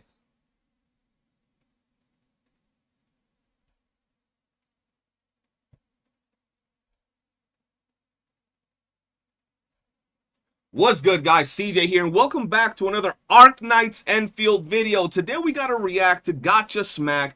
A lot of you guys sent me this video, wanted me to check it out. It's titled, I played Arknights Enfield for 40 hours. Here's the shocking truth. Now, I really want to see what Smack has to say. I've watched all the videos on stream you guys have sent me to react from Smack himself. And I gotta say, he's pretty level-headed with pretty much all of the takes you guys have sent me. I think I agree with him on most things he has to say, but like always, there could be a difference with this here video. So without further ado, ladies and gentlemen, let's go ahead and check it out. Ladies and gentlemen, it's finally time to give you guys my non-sponsored opinion, impressions, or review, whatever you want to call it, on Arknights Enfield after... Yo, you know what's crazy, chat? This is like the third video you guys have sent me where the creator has to clarify it's a non-sponsored opinion. And you know why they have to do that, bro? Because if he's gonna say some good things about this game, someone's gonna be in the comments, yeah, this is a sponsored video. You got sponsored to do this, because there is just no way that people could enjoy a game without being sponsored. It's crazy to me. It's been out a little roughly over 6 days, coming up on a full week here. Yeah. I have made it to YOOOO, strictly free to play, and I just unlocked my first AIC factory over there in YOOOO. Just for a little bit of information for those of you keeping up with the Arknights Enfield playthrough. I just want to point this out. If you haven't gotten to YOOOO, YOOOO will put any 1.1 patch of your favorite gacha game to shame. YOOOO, an area in 1.0 of Arknights Enfield, will make any 1.0 patch in your favorite gacha game look like it was designed in 1994 using paint. I just want to put that out there. I'm just saying. Now, I want to basically convey to the best of my capabilities what my experience has been like in terms of the game versus the gacha, the pressure or need to interact with the gacha garbage, such as the shop, or pulling on characters in order for me to have a fun time through the game's progressional phase. I like how you worded that.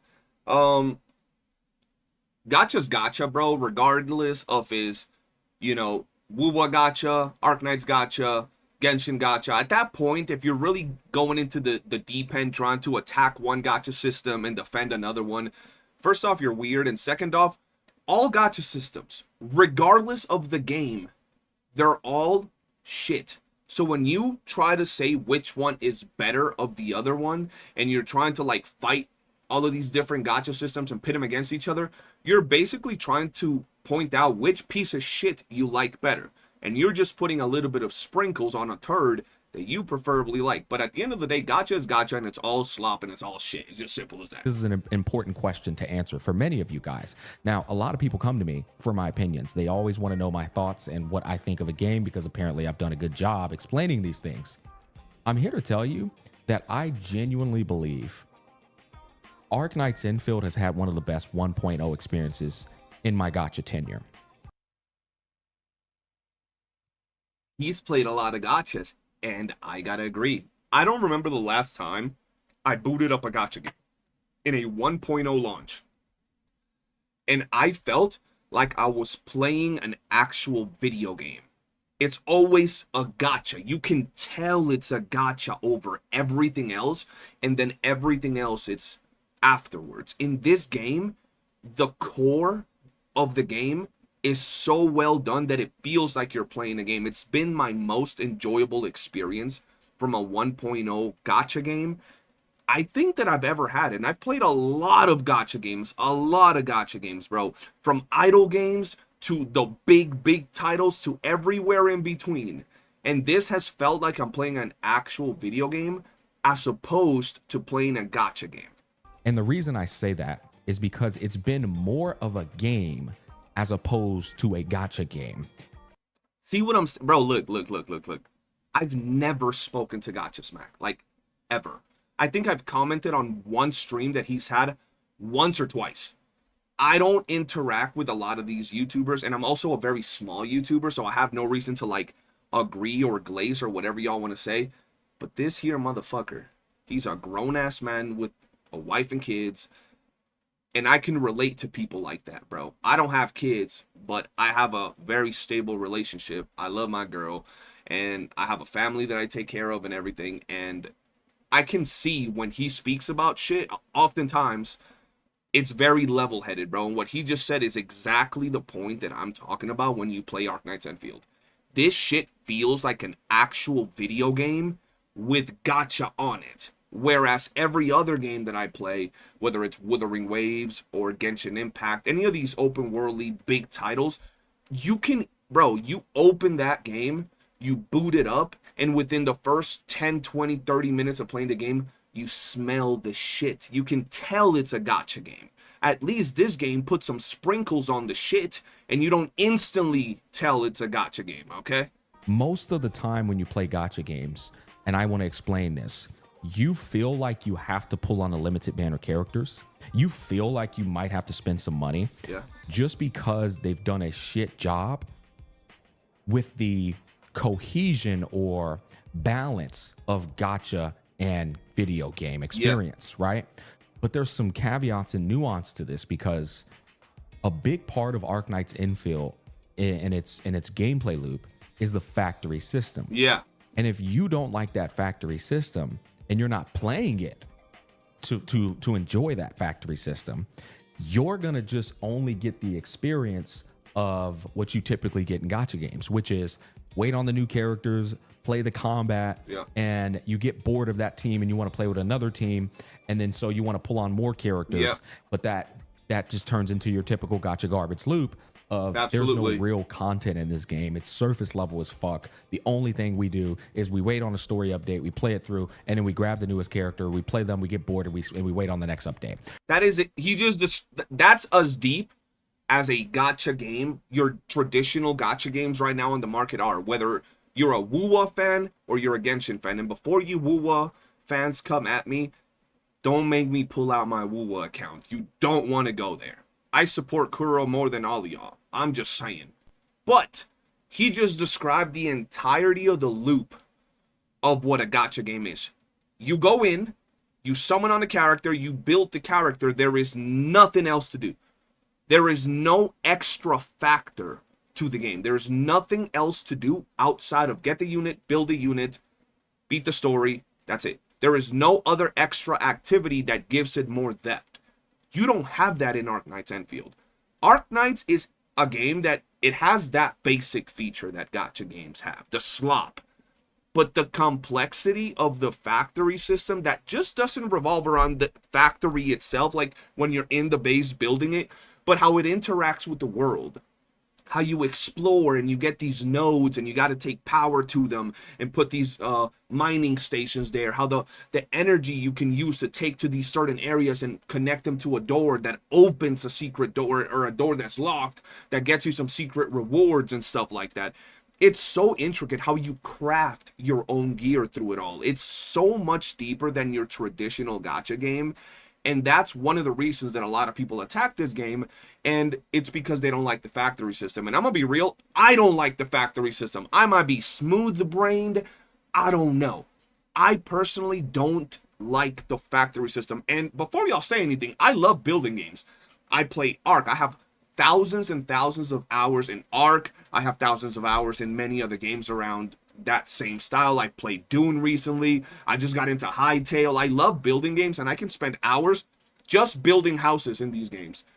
The factory, though, is not my thing. I don't like it. It looks ugly, right? It's complicated.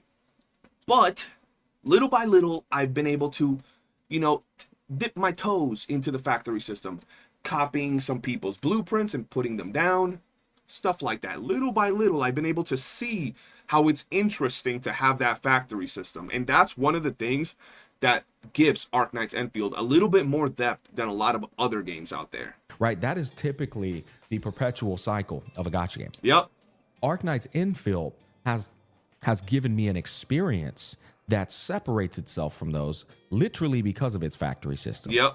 It's a massive time sink. It's a game in and of itself, trying to optimize it, trying to set things up, and trying to learn. The learn, I will just throw in as a honeymoon phase thing, because if you're learning, you're having a lot of fun. But once the learning ends, are you still going to be having fun, right? That's an important question to ask yourself too. And I just want to point this out. Right now, it's just like he said, this is the first the first part, once you get done learning your factory system, or you understand it, whether it takes you a day or a week or a month, eventually not only will you understand it, and it might not be as fun because you already get it and it just seems like the basic thing, but with the factory system in this game, once you set it up and you have it all working, it will be a time where you don't have to mess with it anymore because it just works on its own. It works. It just keeps working and keeps doing its own thing automatically. So you won't have to mess with it as much. So I get where he's coming from with that, and I do agree. I think what Arknights Infield, one big challenge it's going to face in the long run is how it can continue to keep that factory system fresh. Yeah. Because if players get to a point where they're fully optimized and all of their shit is working the way it needs to be working, they're going to go, what the fuck do we do now? And now you're just no different from, you know, any other gacha game.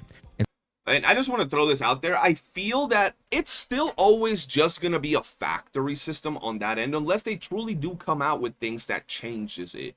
Which, I'm going to be real, I don't think they'll have a problem with that. But will they really change it too much constantly? I don't know. But if you go from like the first map that you're playing, and then you go to Wuling, in Wuling, there's already a new mechanic, water.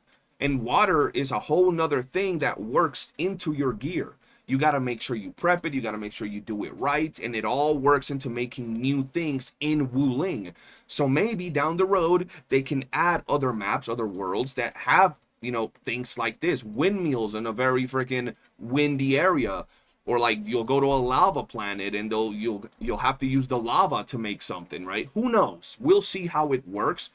But because they utilize the elements and the things in the world, there is a lot of possibilities to make that mode a lot more intricate and a lot more interesting as time goes on, but we'll see what they do with So it. I think one big challenge for this game is going to be maintaining that freshness with the factory system. Yeah. And the only way to do that is to breed innovation, to constantly build upon it and add more things to make it more interesting and continue that learning curve, which I don't know if they can do that. But I think with the new maps and the way that they've set this up, you have to start all over again when you go to brand new maps.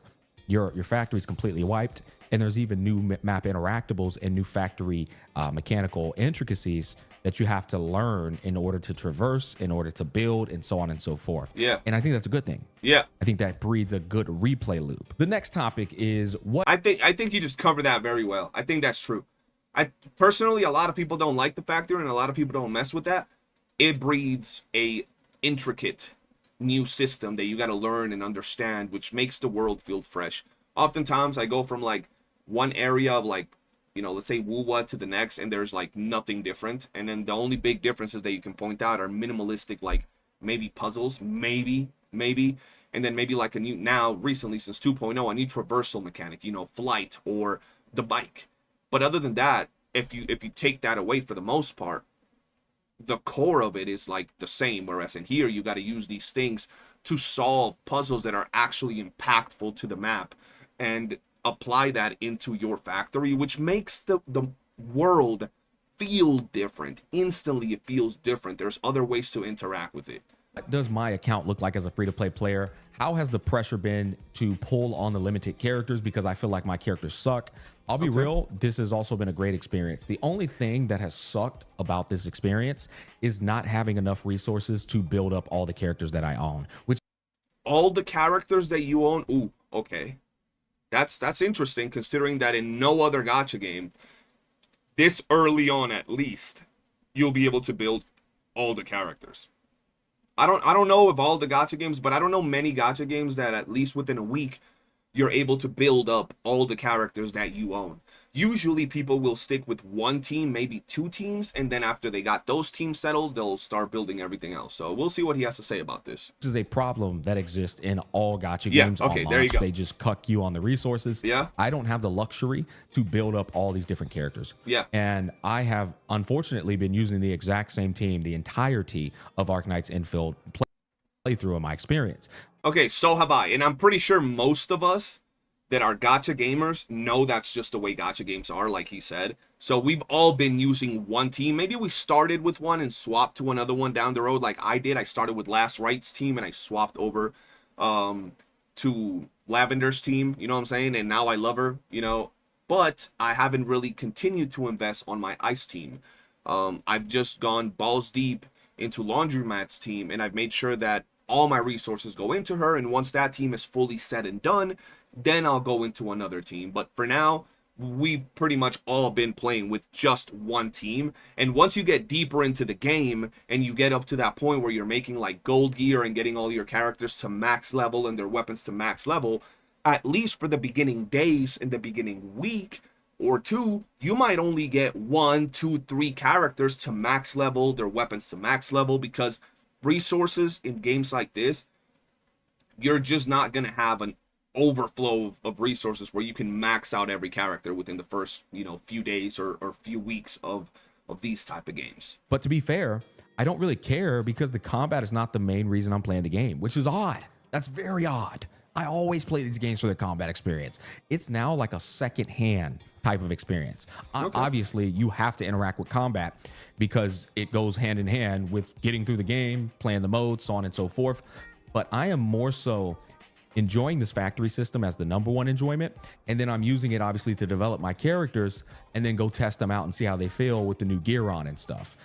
That's so interesting when he points that out, that the thing he likes the most from this game and he's enjoying the most is the factory system, because for me, the thing that I've been enjoying the most has been the overworld exploration and the aesthetics of the game, right? That's what I've been enjoying the most. Second would be combat, and third would be the factory system, right? Factory system would be last. But the exploration aspect of the game, the graphics and aesthetics of this game have been amazing, and then the factory. So you got two players, right, that will tell you entire modes and entire activities from this same game, how they're playing it from different aspects. And they're not just like, I play this for the graphics, I play this for the waifus. No, we're talking about actual entire activities. He enjoys the factory system. I enjoy the exploration. Someone else can tell you they enjoy the combat. When I go back and look at games like, for example, YOOOO or Genshin, there is not that much that is truly diverse. You might say I play this game to collect characters, and someone else will tell you I play this game for the combat, and someone else will tell you I play this game for the story, right? But they're not actual, like, full-on, deep activities. This game has a story, so you could say that too. But when it comes to the actual amount of content, it's just the same thing. This game has actual content that is very different, that adds another layer to it, bro. So the build system and the factory system are my main enjoyments. The combat's the next enjoyment, just to see how it's all playing out. And that I will always enjoy that aspect. To be honest, that's one of the cool things about gacha games.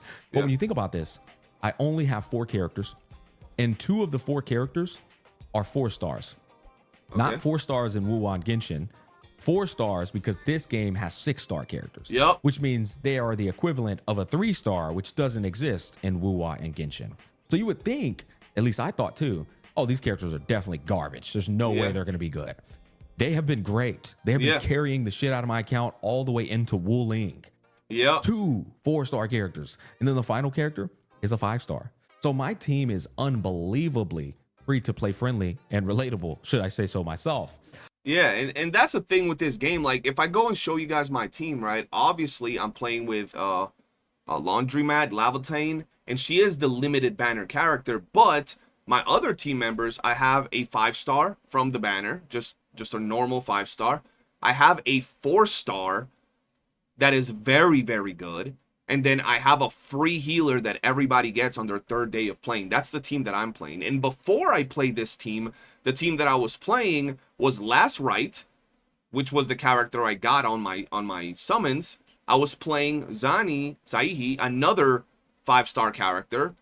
I was playing a 4-star in Antal, and then I was playing no, I wasn't playing Antal. I was playing Perlica, another 5-star, and the healer that you get for free in the game. Right? And I was clearing everything with this team as well. No problem whatsoever. So the 4 stars, which would technically be like 3 stars in a game like YOOOO, are actually insane. You're able to clear all of that. There was a dude that beat this game in 27, or not beat the game, but did almost everything you can do in 27 hours, so in like a day plus. And he did it all by just using the characters that you were getting in the game. His team has like 3, 5, or 4-star characters, mixed and matched. And he did that no problem, completely free to play. You know, every bit of the content. Another thing I want to talk to you guys about is that I have already in the first week completely free to play with under, I guess, 40 hours. I feel like I'm probably at 30 hours, honestly. I'm probably at 30, 35. Who knows? I've already got 3 teams locked and loaded, ready to go. The biggest problem is the resource shortage, the gacha garbage. I can't even. The gacha garbage is just going to be there with all of these games. That's true. But the fact that he said it himself, he has 3 teams, and these teams aren't even bad. These teams will clear the content that you need to clear. And they're all very good teams. Like this team, Electro team, super good, right? And then he just showed all the other teams that he has. So he's ready to go with these teams without even spending, you know, $20 in the game, which is really good. And if you actually play Arknights, and you built these teams and put resources into them and actually fight enemies that have a little bit of HP and have interesting move pools, you will see how these teams are very different from one another. Build them up, because then my first team, which is my main team, would suffer from getting developed further. Yeah. And so that is a problem. You're 100% going to run into it. And if you try and Oprah Winfrey your account, give everybody the Oprah Winfrey treatment, you're going to suffer from that. I'm going to tell you it right now. It's going to happen.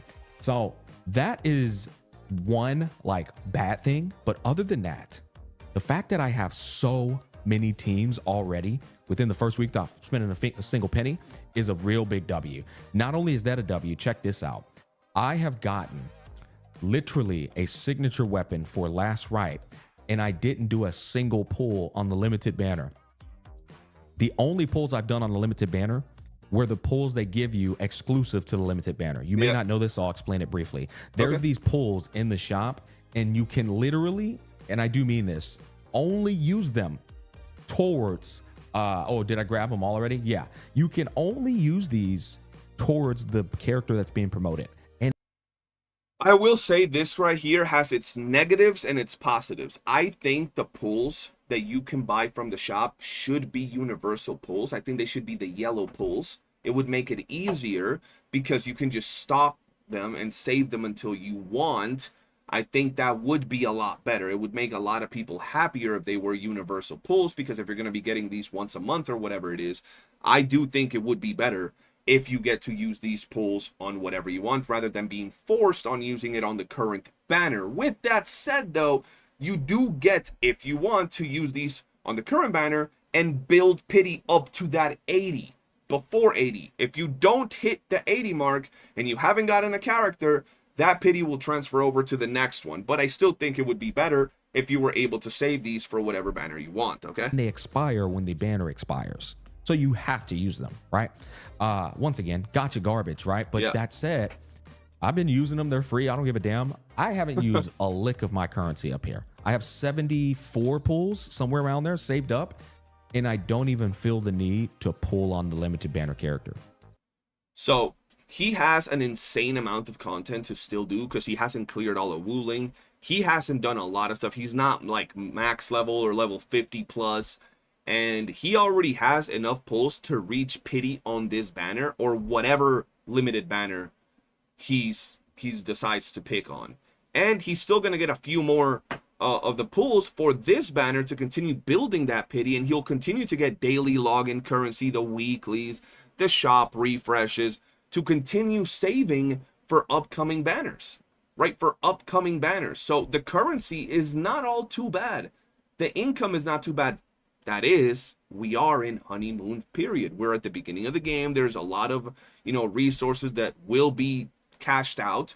And after that, we will have to see what the income is on a monthly basis. But I feel that once we get there and we have that actual information, well, we'll tackle that head on. But for now, it seems pretty good for the launch of the game. Not the greatest of all time. You ain't playing this game for an hour and getting 100 pulls, but you are getting enough pulls to reach the pity on this banner within the first week of playing if you just grind it out a little bit, which is nowadays apparently a sin to tell people to play the games. I would like to reinforce the reason I don't have a pressure or care in the world. I don't even care about how much I have up there. Is because of the factory system and the power grid, the ever expanding power grid as you go through the maps.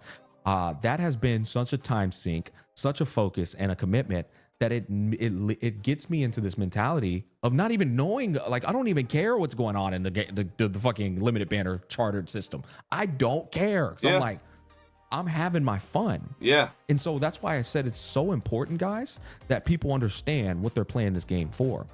If you aren't enjoying that factory system and that power grid expansion, you might not have a good time. It's probably just not the game for you. You know what I mean? Okay, I'm gonna be real with that take though. I don't enjoy the factory system. It's not my cup of tea, and I'm enjoying the hell out of this game. I don't want to sell it too short to you guys by saying that the factory system is the majority of this game. And if you don't like the factory system, then you're not gonna like Arknights Enfield, because personally myself, I don't mess with the factory like at all. I've done superficial builds to like make money, and those builds have been from like either people online or friends sending me the blueprints, and I just paste them and then they start working, and or we cook them together in a VC. But I haven't gone there. If you look at all my bases, none of them have a fucking insane puzzle of a factory. They're all like simple builds with like, you know, things put on there. And the fact is that even if you don't like the factory system, but you still like exploring, you explore, you take the power to all the mining nodes, which I found fun. It made it feel like I was completing the map, exploring. Pretty cool. Eventually, you'll have enough resources to just copy someone's blueprint. Copy, paste, and you'll have everything done, right? You won't have to worry about it too much, which is the thing that makes it that even if you don't like the factory system, even if you don't mess with it, you still have a lot of content that is very high quality. The exploration, the platforming in the game doesn't feel like just you're running around vaulting over a hill and like you get there and there's a bush. And here there's like puzzles that opens doors that reveal secret things. You gotta eventually get some bombs, craft some bombs to open up other passages. The platforming in this game is really good. So there's a lot of aspects that are quite interesting outside of the factory. But yes, the factory is a big part of the game. And eventually, even if you don't like the factory, you will have to get involved with it. Just don't make it to a thing where you think that if you don't get involved and you don't do all these complex builds, then you're not going to play the game and there's nothing else to do. You will get involved with it, but you can take it at your own pace, little by little, and eventually start understanding, oh, now I got to make some batteries. Oh, now I got to make some money. Oh, now I got to make some med packs. And little by little, you start getting that out there. I mean, if you do love that, it's good because then you don't feel the need to actually care about the gacha system. You just have your fun with that aspect and you use whatever you got. This is something I wanted to point out. Look how many weapons I have in the first week of this gacha game. Bro, that is an insane amount of weapons. Coming from Wuthering Waves and Genshin Impact when they first launched, first of all, they give you the most dog shit free-to-play options. And then you pull on the character banner and you might get a weapon that you need, right? You might not. And then you got like a shortage of weapons. You also don't have as many characters to choose from. And then you're staring at the signature weapon banner that looks very fucking enticing because you don't have a lot of weapons. In this game, I have first of all, getting a signature weapon on a character without even touching and pulling on the signature banner, the limited chartered banner, is insane to me. It is. I just want to point that out as well. There's a lot of people that like to point and like attack this game, and it's because they don't look at the whole picture, so they like to pick at specific aspects to paint the narrative that benefits them, right? They want to say the game is shit and the gacha system is shit, or this aspect of the game is shit, and they'll specifically attack certain aspects of the game without painting the full picture. The fact that you can pull on the weapon banner without using your like actual paid currency or your your fancy currency is crazy. The fact that you do standard banner pulls, and you gradually get the currency to eventually pull in the weapon banner is pretty freaking sick. That's actually insane, bro. The amount of weapons this game gives is crazy. Like, a lot of people will say it's shit. Like, for example, yesterday I saw a video of someone saying it was shit because the amount of weapons that are in the roster, right? So right here, there's a lot of weapons. I'm gonna point it to you like this. The pity on this banner is still 80, the same as like YOOOO or whatever, to guarantee yourself the weapon. The only difference is that, let's say you gotta go to max pity to get this weapon. I kid you not, you're at least gonna get 1 or 2 other 6-star weapons along your journey. That's how crazy the actually rates are for this banner. Like, the rates the base drop rate of a 6-star weapon is 4%. I know that might seem like it's slow, but it's way higher than most of the mainstream gacha games. So you will, even if you have to go to pity, probably 90% chance you will get at least 1 or 2 other 6-star weapons, which is crazy to me. Bro, I've never done this many pulls on a weapon banner from like YOOOO or whatever and gotten this many like doubles in just one pity run. I have videos on my channel on getting like double weapons multiple times, and even double characters multiple times, but I have S6R5 like 10 units in that game. So there has been a lot of chances. Whereas in here, I did one pity run. Chat, one pity run to get this weapon, because this shit made me go to pity, which was fucking painful. But one pity run to get here. And bro, look at what I got, bro. Look at what I got, bro. Look at what I got, bro. I got all of this from, not this one. I got this 3 times. I got this, I believe this. Bro, come on now. That's a lot of weapons before I actually reach pity. So that's insane. That's actually pretty crazy to me. On top of that, I was able to summon on her weapon as well for last right because I just had the currency laying around. So the fact that you're able to summon on the banners for the weapons without necessarily summoning for the character specific and then or having to use your specific currency is really good. The worst thing that you could possibly say, the biggest sin that you can point at this game is the fact that it's going to require you to be a little bit smart with how you use your pulls. That's the biggest gripe I can tell. And there is some other shit that I will say regarding the banner system, but I'll leave that for another video that we'll be reacting to after this. This is insane to me. The fact that I got a sick. Now there's a caveat. I won my 25%er on the quota exchange, but at the same time, I got a guaranteed 6-star weapon at 40 pulls. That is insane to guarantee a 6-star weapon at 40 pulls without, once again, spending money or interacting with the limited banner, because they gave me so many standard banner pulls. I also have 2 more 6-star weapons in boxes that I have yet to use. I looked at these. They look kind of mid. This looks like one of those 6-star boxes that really just gave you some bullshit, right? But this, I will say though, even if he said that though, like right here for this weapon banner, not this weapon banner, this box, there are some good options, right? Thermite Cutter is a very good weapon. You can definitely put that in. It's just going to be a support type of weapon. Very good. The Sundered Prince is a good option for several characters if you don't have anything else that you can slot on them. Oblivion you can rock on a lot of other characters as well. So this is not a bad thing, but the fact they give you a 6-star weapon box is still pretty good. gave you some bullshit, right? But this box is a fucking banger. Yeah, this box is really, really good.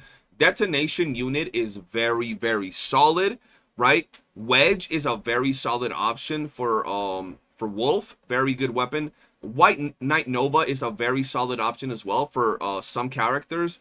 Jet is also a very good spear. So this weapon box has a lot of good options. This box is a banger, and I'm gonna choose carefully. I'm eyeing the gun, and I'm eyeing this sword probably for that freaking electric girl, or I'm eyeing this for my spear girl that I played in the beta. That bitch is a banger.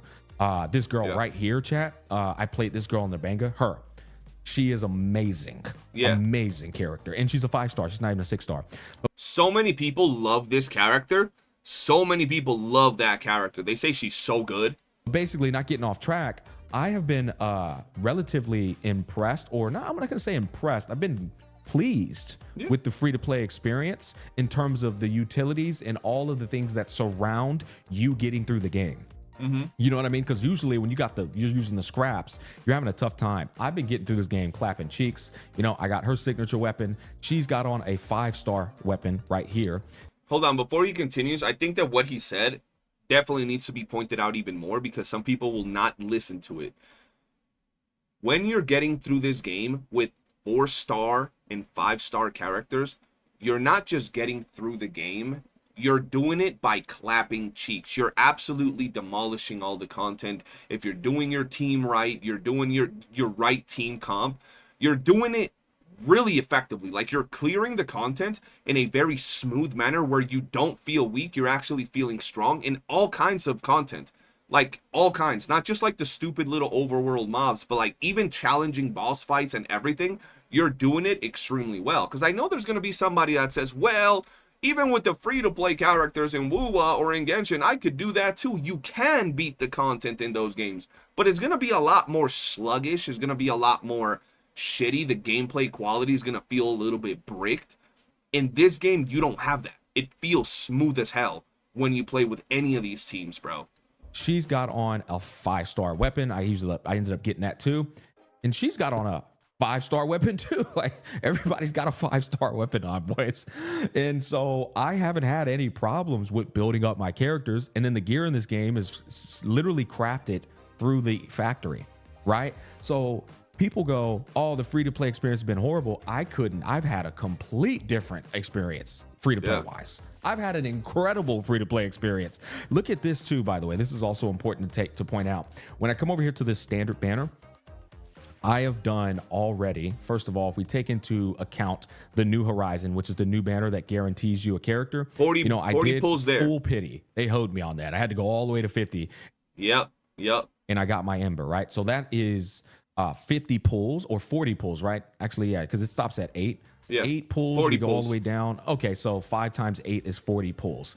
Now, in the basic headhunting, we've done a shit ton here too, and they keep giving them in a lot of ways. Now, this is launch. We'll see if this slows down. You know it will. Yeah. But that's 80 pulls. So we've done 120 standard pulls already. And from that 120 standard pulls, we've already been able to acquire 3 teams. We've just been playing just one of them. And so the free-to-play experience has been pretty solid, honestly. Yeah. I got my weapons. I've got them built. They're actually synergistic. I got a standard banner character, not a limited banner character, and we're clapping cheeks. And let's not also point out that in the time he's getting all of these teams running, the character with her signature weapon, he has just about enough pulls currently, without even continuing to progress in the game, to get to pity on the limited banner. On the limited banner, he has enough to get to pity right now, right? And if he plays a little bit more, he'll probably guaranteed be able to get to that 120 guaranteed pity that will give him the limited banner character. So he would have been able to get 3 teams rolling and then a 4th team with the limited banner character if he so desired. That has been pretty freaking nice. Another thing I almost forgot to talk about in terms of my free-to-play player experience is being able to unlock the mid portion of the battle pass by simply using Origeometry that you get playing through the game. Yep. So in this game, there's 3 battle passes. I know it sounds a little bit confusing, but it's not. They have the basic supply, just everybody gets this shit. They have the middle supply, which is the Originium supply. You get this Origeometry by playing the game and doing activities and tasks. You're able to buy this middle pass with it, and this has some very good loot in it, so make sure you guys are buying this, right? And then down here is the paid version of the pass, of course, but this middle pass right here is very, very good. And this is fascinating. This is like a cook. I've never seen this before. But you do this completely free, and then they give you back the resource you put in to purchase it. They give it back to you plus more.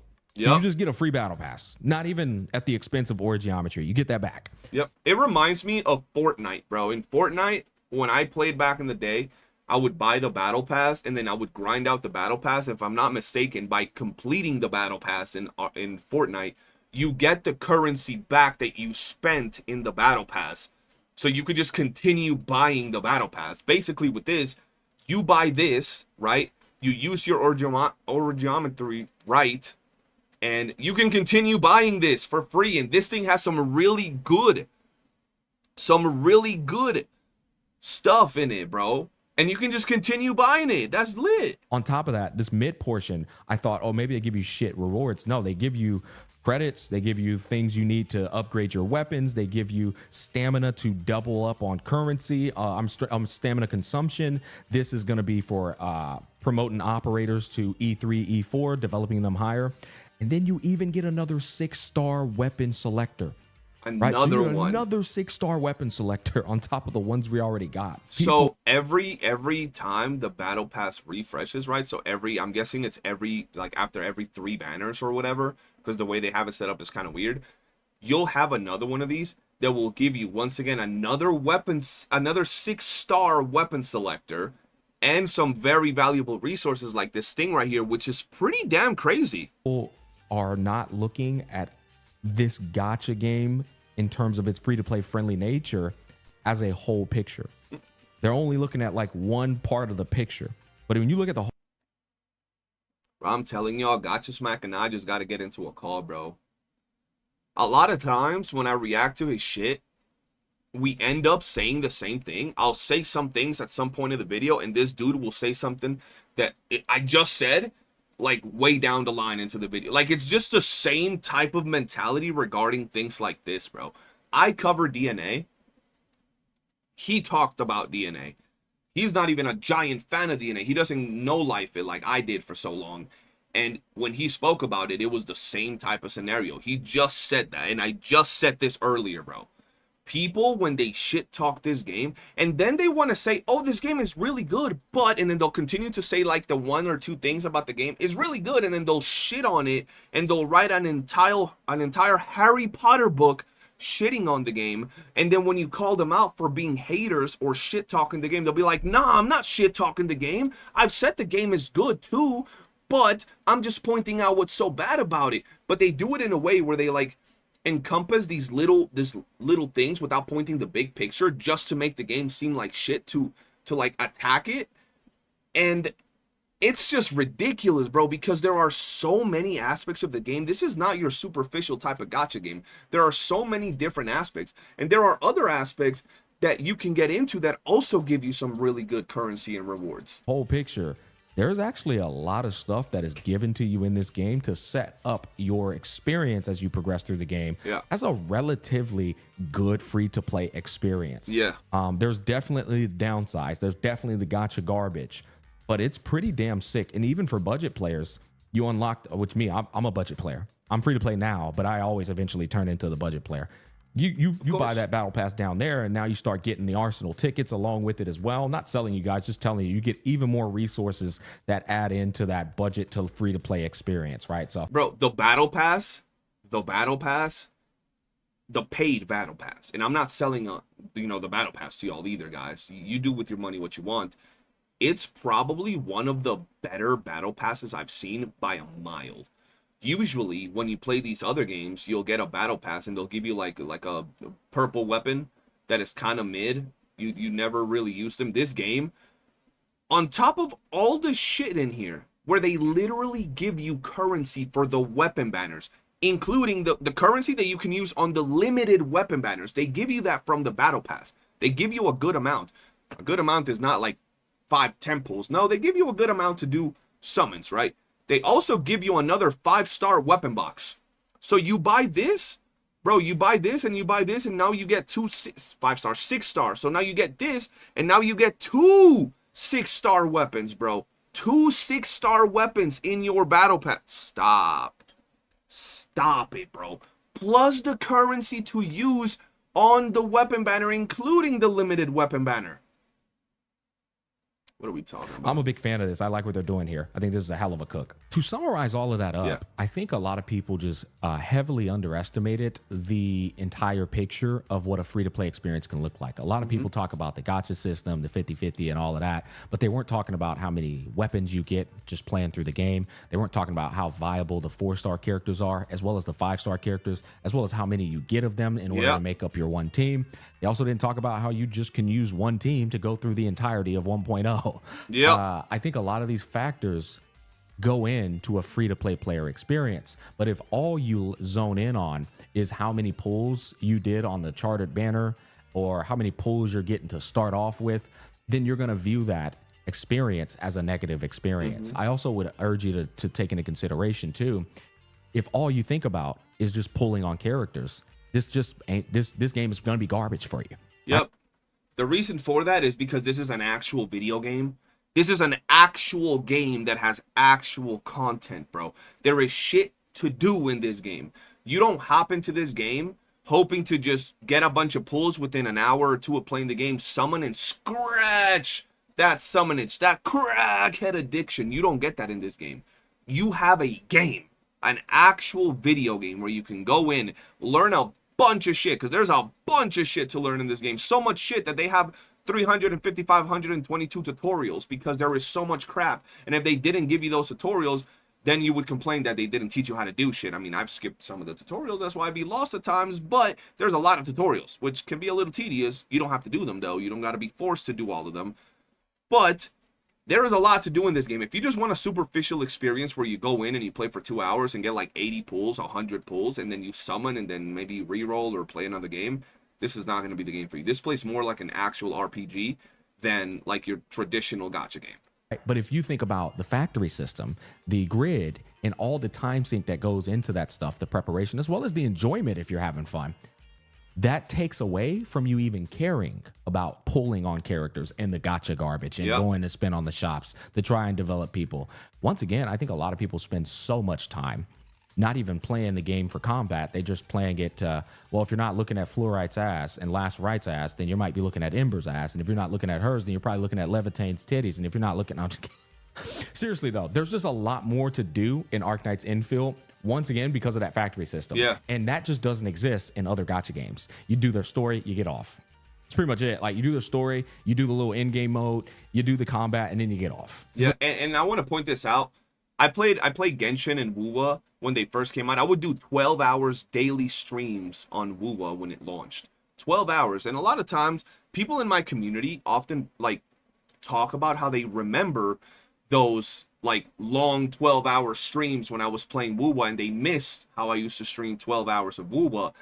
And I went back and, you know, kind of, like, looked at what I was doing. Like, I thought about what I was doing for those 12 hours in the WooOo launch, and it was like, I wasn't really doing shit. I played the story, and then I would stream for 12 hours, running around the world, killing overworld enemies for echoes and picking mint. That's it. And this was less than a week, if maybe a week into the game's launch. That's it. That's all I was doing. There was nothing else. Like 3 days into the game, I was done with the story. I was just running around the world, maybe looking for flowers, picking the chest, and just killing the overworld enemies for echoes over and over and over again. In Arknights, I haven't found myself having to do something that is just repetitive for no reason. Like, where I'm just sitting there just going around picking flowers or just killing overworld. And I haven't found that yet. Every day I log on and I'm like, shit, I have a lot to do. I gotta build a factory because the factory must grow. You know, I gotta go around and explore. I gotta connect the energy to the freaking mining rigs. Oh, I gotta do all these quests that are gonna unlock this other area. Bro, I did a quest the other day. I thought I had all the mining spots. I did a quest that gave me some mining spots or something, and I was like, what the fuck? Okay. And I went in them, got to those areas and put the mining down. There is a lot of crap, right? When you play a mode and then you unlock, like, you're playing the mode, exploring through the mode, and then you randomly run into like a door, and you open the door and you see the massive door open, and it's a pathway to the beginning area, so you don't have to do an insane loop around the map. You're like, oh shit, I'm exploring and I'm making traversal smoother as I explore. I love the fact that in this game, and I'm a massive advocate for, I love flying in gacha games. I love vehicles. I wish we had vehicles in here, even if they're just stuck to the ground, because sometimes we've got to run a lot, but that's another topic. I love flying in my video games. I love double jumping, triple jumping, all of that crap. Wall running, I love that shit. I don't want none of that in Arknights Enfield. I don't. I don't want wall running. I don't want flying. I don't want quadruple jumps. I love the platforming in this game because it makes me feel like I'm exploring the game. It makes me think, how do I get to that area? I can't get over this ledge over here. How do I get to that area? Oh, I gotta go through here, unlock this door, blow up this wall, and then I get there, and then there's a bunch of loot. Instead of just running up the wall and then that's it. Woo! No, I don't like that. I'm not playing this game like a prepubescent kid that just wants the dopamine rush. I enjoy the thrill of, how do I solve getting to that area? How do I solve this puzzle? How do I get energy to this door so I can open this and cross the bridge? I enjoy that aspect of the game. So honestly, I've really enjoyed the way the world is and the traversal in this game. There's nothing else to do, which Speaking of which, it's time to get into that. The story. The story is abysmal. Okay, I'm gonna be real. Y'all know me. If you're new to the channel, you're watching the reaction. I don't play story in gacha games. There might be some gacha games that have amazing story. I know someone's out here gonna say Wuthering Waves is the greatest story ever written, bro. It makes freaking Lord of the Rings, Star Wars, and Harry Potter seem like trash. I understand that. I know you guys love that shit. I don't like story in gacha games. I think everything and every single story in most gacha games is trash. I know there are the exceptions and there are games that have amazing story, but at least the ones I can think about, the ones we've been talking about here, Wuthering Waves, Genshin Impact, Arknights Enfield, they all suffer the same type of like generic fucking story where the MC is like some dude that forgot something. He got lobotomized at some point. He was Jesus before he freaking started the story, and now he doesn't remember who he is.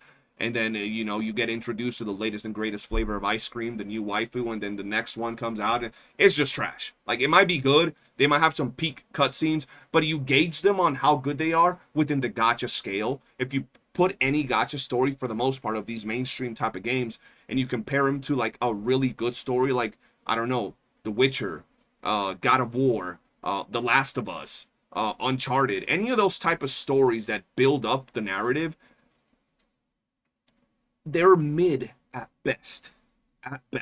And since I haven't played the Arknights Enfield story because I skip everything, I can't comment on this too much. I will say there have been some cutscenes that have gotten me involved with what the hell's going on without knowing what the hell is going on.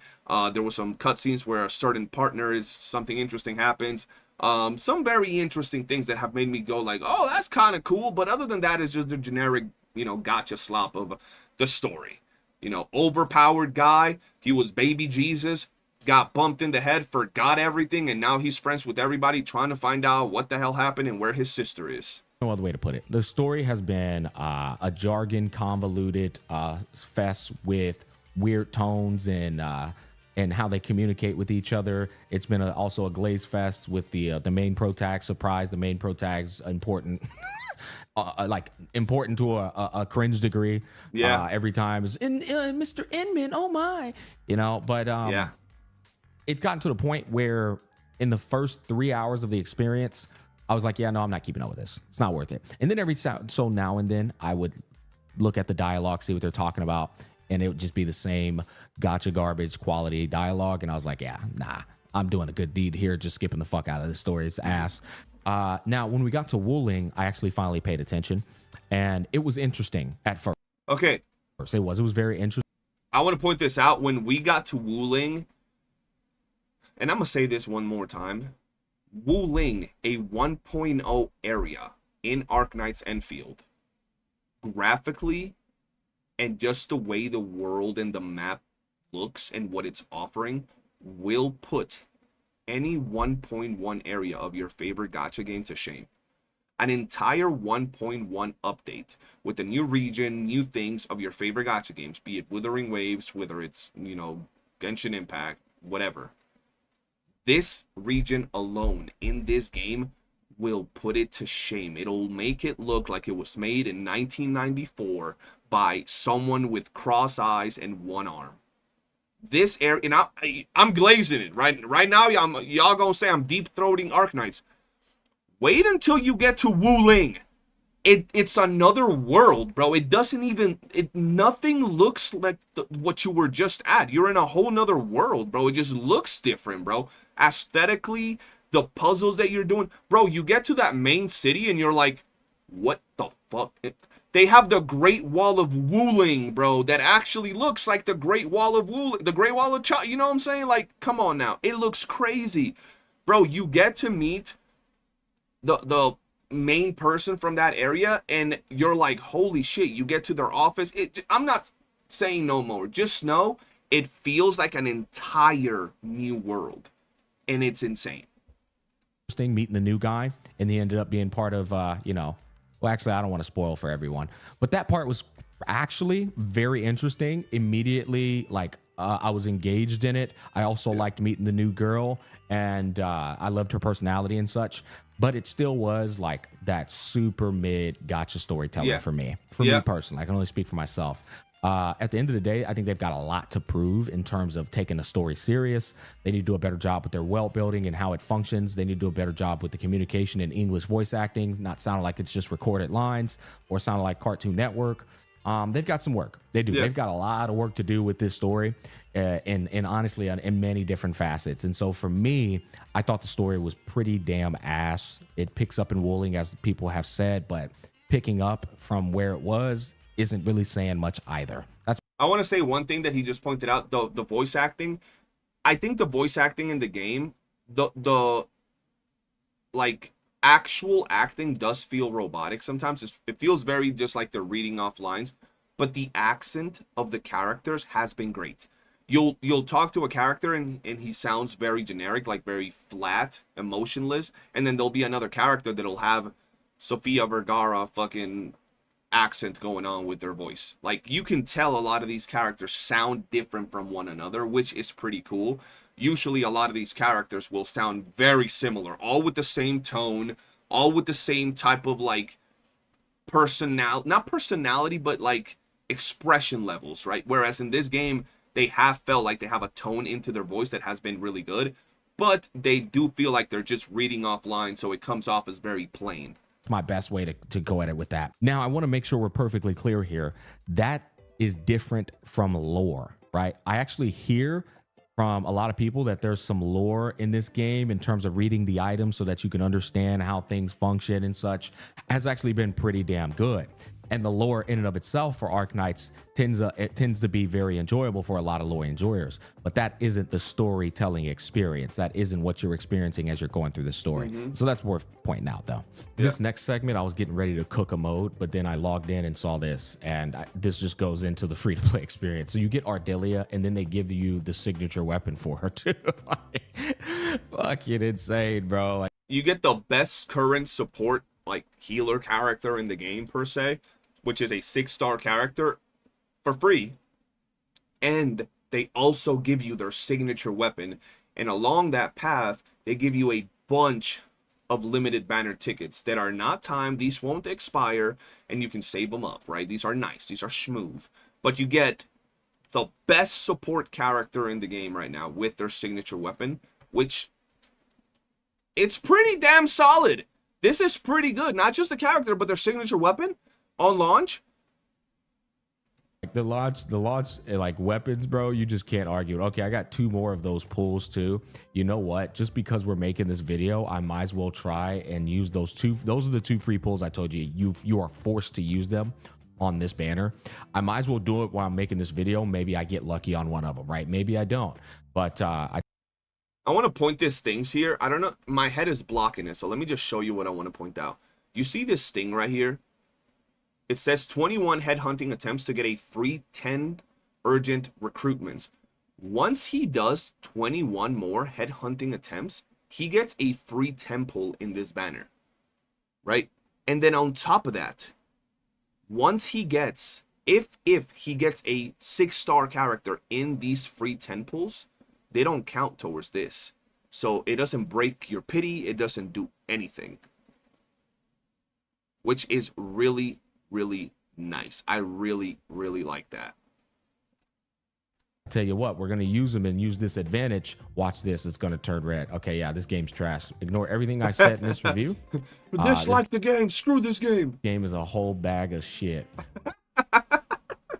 Now, what I wanted to talk to y'all about was one of these modes is an in-game mode. Oh my God, it's this. Dude, this mode, I'm just going to flat out say it. This is one of the most dog shit modes I've ever. Hold on, I want to see Dude, something. modes is an in-game mode. Okay. Oh my God, it's this. Dude, this mode, I'm just going to flat out say it. This is one of the most dog shit modes I've ever played. It is. This mode gives you really good rewards too, as you can see. I don't know if I don't know if this is weekly or what, or monthly, but you get some good stuff. Like you get 2, 4, 6, 8, 10 standard pulls, and you get 4, 8, 12, 16, 20 or 2,000 ore barrel, which is 4 pulls. And then you get a shit ton of resources. Yeah. But the mode, my God, guys, the way it works is just It's just, I can't, man. I put a couple of these in here. So you go in here, and I just want to explain it briefly. Before he explains it, I'm really interested about this particular part because I love this game mode. And I'll tell you guys why I love this game mode. Like he said, I don't know if those rewards, I'm gonna just show you before we get into it. I want to see what he has to say, but I'll tell you what I think about it before he gives me his explanation, right? And then you guys tell me what you think. So here we are in the game mode, right? And I don't know if this is gonna reset like once a month.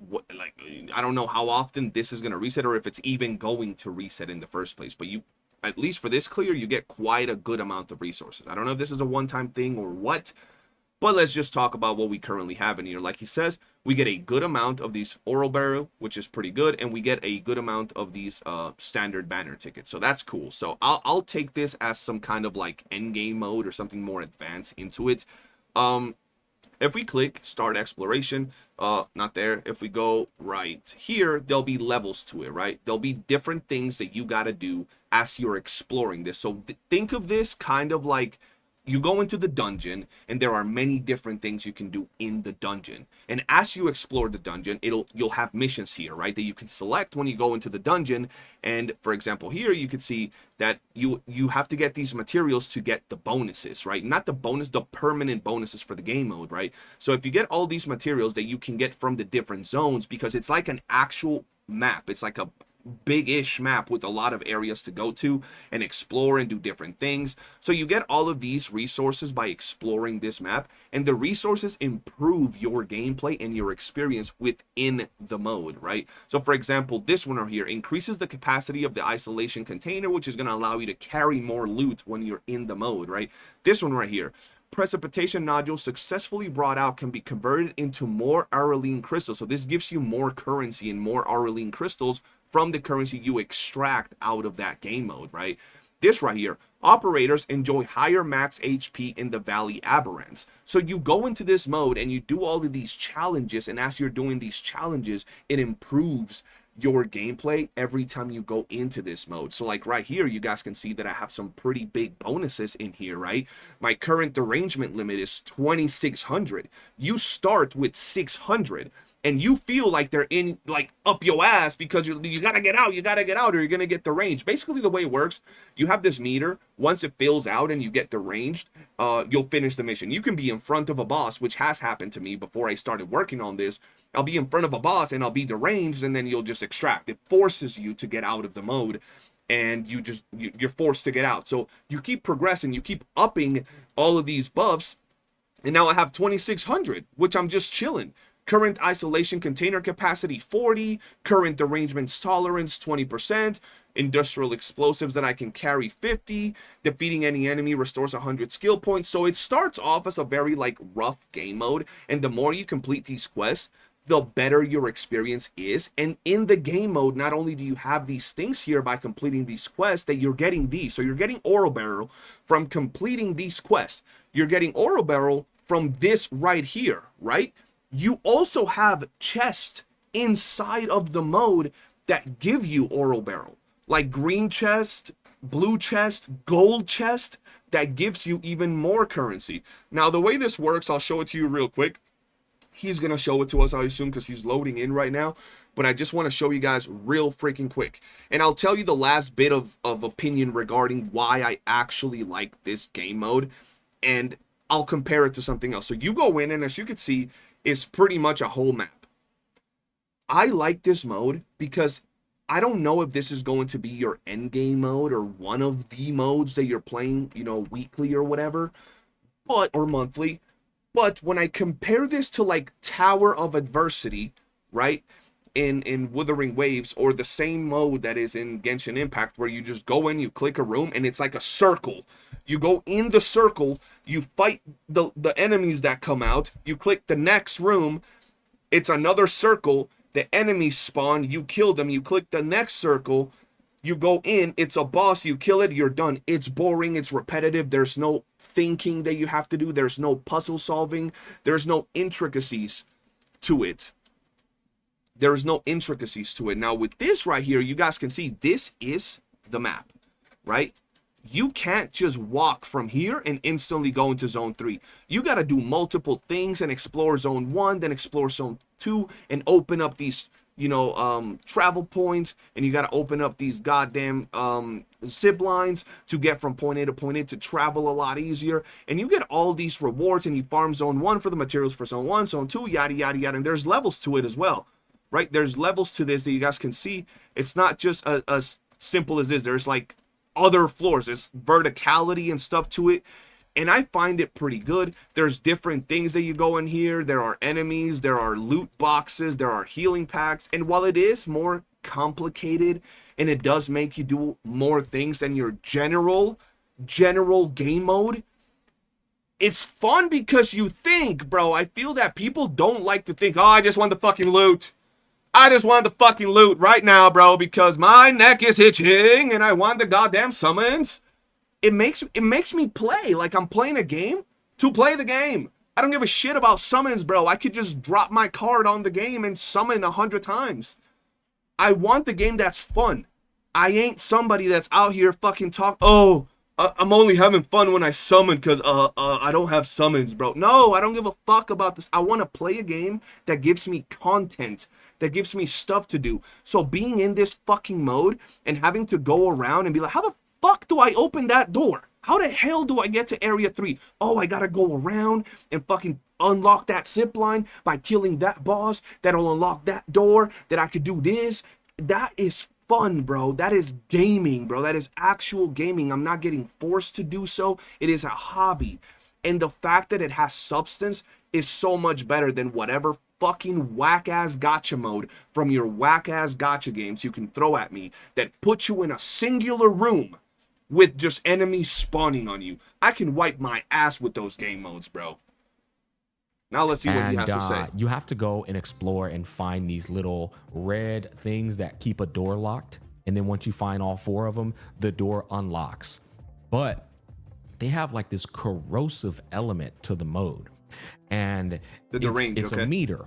And the more you step, as soon as you step outside of your little safe zone, this meter goes up. Yeah. And I guess you just start getting corrosive, or I don't know the correct term. But when you step out of this, let me just show it to you. As soon as I step out, look, you see this over here. It starts right there.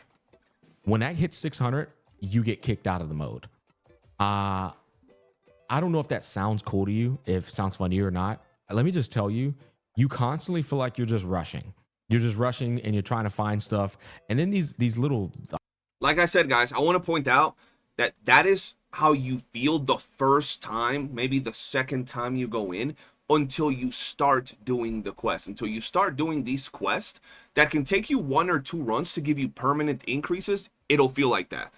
But, I played yesterday. I played yesterday on stream for about an hour and a half.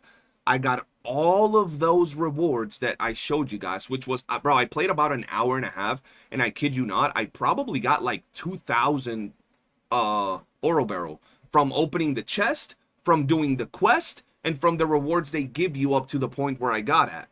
And in that hour and a half, I went from 600 of the derangement level to 2,600. 26, bro, if I was to go in here right now, right? Let me just show y'all the difference between my derangement level that I was able to upgrade by just playing one day for an hour and a half on stream, bro. An hour and a half, right? I want to show you guys. So he has 600, right? If I show you guys, his is right there, 600, right? So it's only at 600 because he's just doing it now, right? We go back to mine. Let's go through the cutscene, right? Let's go through the cutscene. Look at mine. Let me move my freaking chat, bro, because my chat is kind of in the way. Right there. 2,600, bro. Look at that. Bro. He's been there longer than me.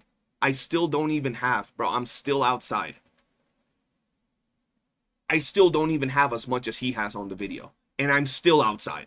Because I also leveled up my tolerance to it by doing a little bit of the exploration. Now I got what he has after all that time, ladies and gentlemen. So that's one of those things where the lack of knowledge of actually improving it is where you're like, oh, maybe I didn't know that, right? And it's all to personal preference. Maybe you still, even with all that information that I just said, maybe you still don't like that mode.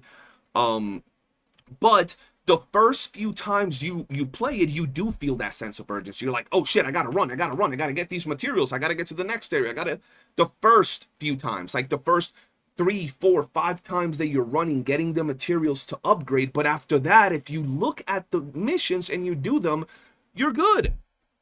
You're good. And even then, I will say, yes, when you first go in the first time or the second time, it does feel like you're rushing. He's 100% right on that. It does feel like you're rushing. For me personally, it wasn't as bad. I found it to be like a challenge, like, because you don't have limited entries, you don't have anything, right? So for me, it was more so like, how much can I do before I go to range, right? So I started having to think, do I fight those enemies? Because if you fight enemies or you open chests, your derangement meter goes up. So it was like, I need to get to the door, but if I fight all these enemies along the way, by the time I get to the door, my derangement is going to be cooked and I'm going to get forced out of the mission. So I would like try to avoid enemies. I wouldn't open certain chests, and I would try to get to the door so I could open it, or to the boss fight so then I could fight the boss, which was interesting. And it only, like, it happened continuously up to the point where I said, okay, I'm going to stop for a little bit and I'm going to focus on upgrading my derangement capacity. And I just did that for like, out of the 1 hour and a half that I played, I did a lot, not just increase my derangement capacity. I would say that I increased my derangement capacity for like 30, 40 minutes. That's it. And then the rest of the time I was doing all the other missions to get like more health or the bombs or more loot, stuff like that. So just want to throw that out there, that as a game mode, I think it's more intricate and fun than your typical, you know, game modes from like, let's say, Tower of Adversity, Whimpering Waste. Those are just, you go into a room, bro. Bro, as complex and intricate as this game mode can be, how can you say you prefer to just go into a room and fight enemies? How's that fun? How is that, like, bro, you do it one time.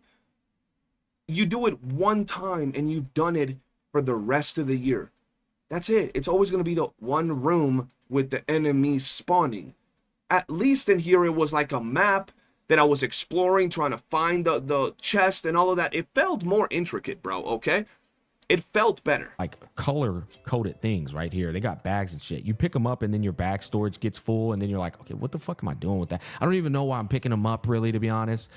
I just feel like this was the worst concoction of a mode, bro. Like, this does not feel good at all. And please comment down below. You let me know if you think I'm wrong. I don't think he's wrong, because he's explaining it from what he knows at the moment of making this video. But even though he says that, and even though I'm saying he's talking about it from what he currently knows, what he says is still true. You do feel like you're rushing. Even as you're upgrading your derangement level, you still feel like you're rushing. Eventually, you get to a point where that no longer is the case. Matter of fact, if I were to go in there, I would probably be able to explore for like a good amount of time, like 20 minutes in there, like picking up shit without me worrying about my derangement level. And I'll probably have to just get out because I haven't filled up my derangement level, unless I really stayed there, fought every enemy, opened every chest and did everything, which you don't really need to do because you don't need materials from certain zones. So for a while, though, you do feel kind of rush, which is not even bad because you can just go right back in, right? We go into our normal games and we do the same dungeon for materials. So why not in here where you can get a good amount of currency by just playing this mode and exploring this map that is like new to you? If you think if I'm the odd man out here, holy fuck, bro, then I'm in the wrong space. Because when you're doing this, bro, this shit fills up so fast, and this mode is repetitive. You have to do it several times, like 8-10 times just to fill up all your meter. So just imagine you constantly doing this. There was one time I was at the boss, fighting the boss, and this hit 600 kicked me out of the boss fight. Like, I went that happened to me actually over here. Yeah, there was a boss. I fought him. He was almost dead. This shit hit 600 and kicked me out. I had to go all the way back, fight the boss again, and you have to fight the boss before this fills up and kicks you out again. Then you're exploring, you're trying to find these little red things around the map to unlock a door. You find one or two, it hits 600, you get kicked out. Now you got to start off where you left off. but you start back here again. I'm just like, bro, what is the I just want to point out that you open up shortcuts as you go. You open up zip lines. So it's not like if you've explored this map for like, you know, 10 minutes and you get kicked out, it resets all of that exploration. All of the shortcuts you opened, all of the zip lines, all of the grapple hooks, all of that is opened, right? So like, for example, if he opened that door right behind him that he was just showing right here, right? If he opened this door and he was fighting that boss after he did a bunch of things inside of this mode, and he got kicked out while fighting it because his deranged meter got filled. If he goes back into the mission, the door is open. So he just got to go you find from one or two here, right here, which is where you start, to right here. So like from here to here, after you've opened the door, for example, which happened to me where I got sent back home while I was fighting the boss. But you just got to go from there find one or two to there. After you've opened the door, and even as you're getting the keys, you pick up 2 keys, you get kicked out, you don't have to go back and pick up those same 2 keys. Now you look for the other 2 keys that you didn't find, so you go to a different area of the map, right? And that's just how it works. So it's not like your progress gets reset. I want to point that out there. Sure, you could just stay around as much as you want, but when you get sent back, for the most part, it won't really fuck you overall too much, unless it's situations like what he faced and what I faced, which is where we're fighting a boss and we get sent back to the gulag. 600, you get kicked out. Now you got to start off where you left off, but you start back here again. I'm just like, bro, what is the point? Literally just remove this. You remove this, the mode ain't that bad. But right as of now, I don't know what they're cooking. I don't know what the fuck they're cooking with this mode. It is atrocious. And on that note, that's kind of what I meant when I said I wanted to do like a review kind of talking about all my sentiments. This is all in the first week, right? In the first week, I've had a great free-to-play player experience. I've had a phenomenal exceeded expectations experience with the factory system and the power grid expanding. That's completely new to me. So I'm having a new player's factory experience. Some of y'all might be factory veterans and you're like, yeah, no, this shit ain't nothing, bro. You should play this game. I can only speak for myself, right? I've had a great experience with the game. I don't like the mint picking aspect, and what I mean by that, to ascend your characters, you have to go, and I guess we'll talk about that a little bit too before we outro out. To ascend your characters, you have to go around the map and find mushrooms and little like materials, literally mint picking, and then you can use those to level up your characters. I don't like that. I would literally much rather you give me a mode to where I do the mode for stamina to get the mats to level my character up like every other gacha game. We do have that. You do need certain materials from the stamina modes. But why is it bad that, like, why is it bad that we gotta go to these points in the game to pick up the resources, grab them, and use them to level up certain aspects of our character, right? I just want to point 2 things out. One, there are so many spots in the game that you don't really have a problem leveling up your characters. That's the first thing I want to point out. There are so many spots in the game that you can go to pick up your resources for the characters. Like, I just want to show you, for example, real quick. Let's say we're talking about the hub. And no, we're not talking about the hub you guys like going to. Let's go ahead and take this off. All of these spots that you guys see right here, like these, right? These are the places that you go to get resources, right? These right here. These, and you could see there is quite a lot, bro. There's quite a lot of these places where you go to get resources. Right there, right there, right here. And they're all across the map. And there is quite a bit. And so far, I personally haven't had an issue with leveling up my team. I haven't gone and leveled up 4, 5, 6 teams. I've leveled up my team, and I haven't ran out of resources. And I just want to throw one more thing in there, and that is that in your ship, you're able to grow those same resources. Those resources refresh. They're on a timer, so you can keep going to those locations and pick up more materials. But if that wasn't enough, let's say you wanted more for some reason, you can also grow them in your ship.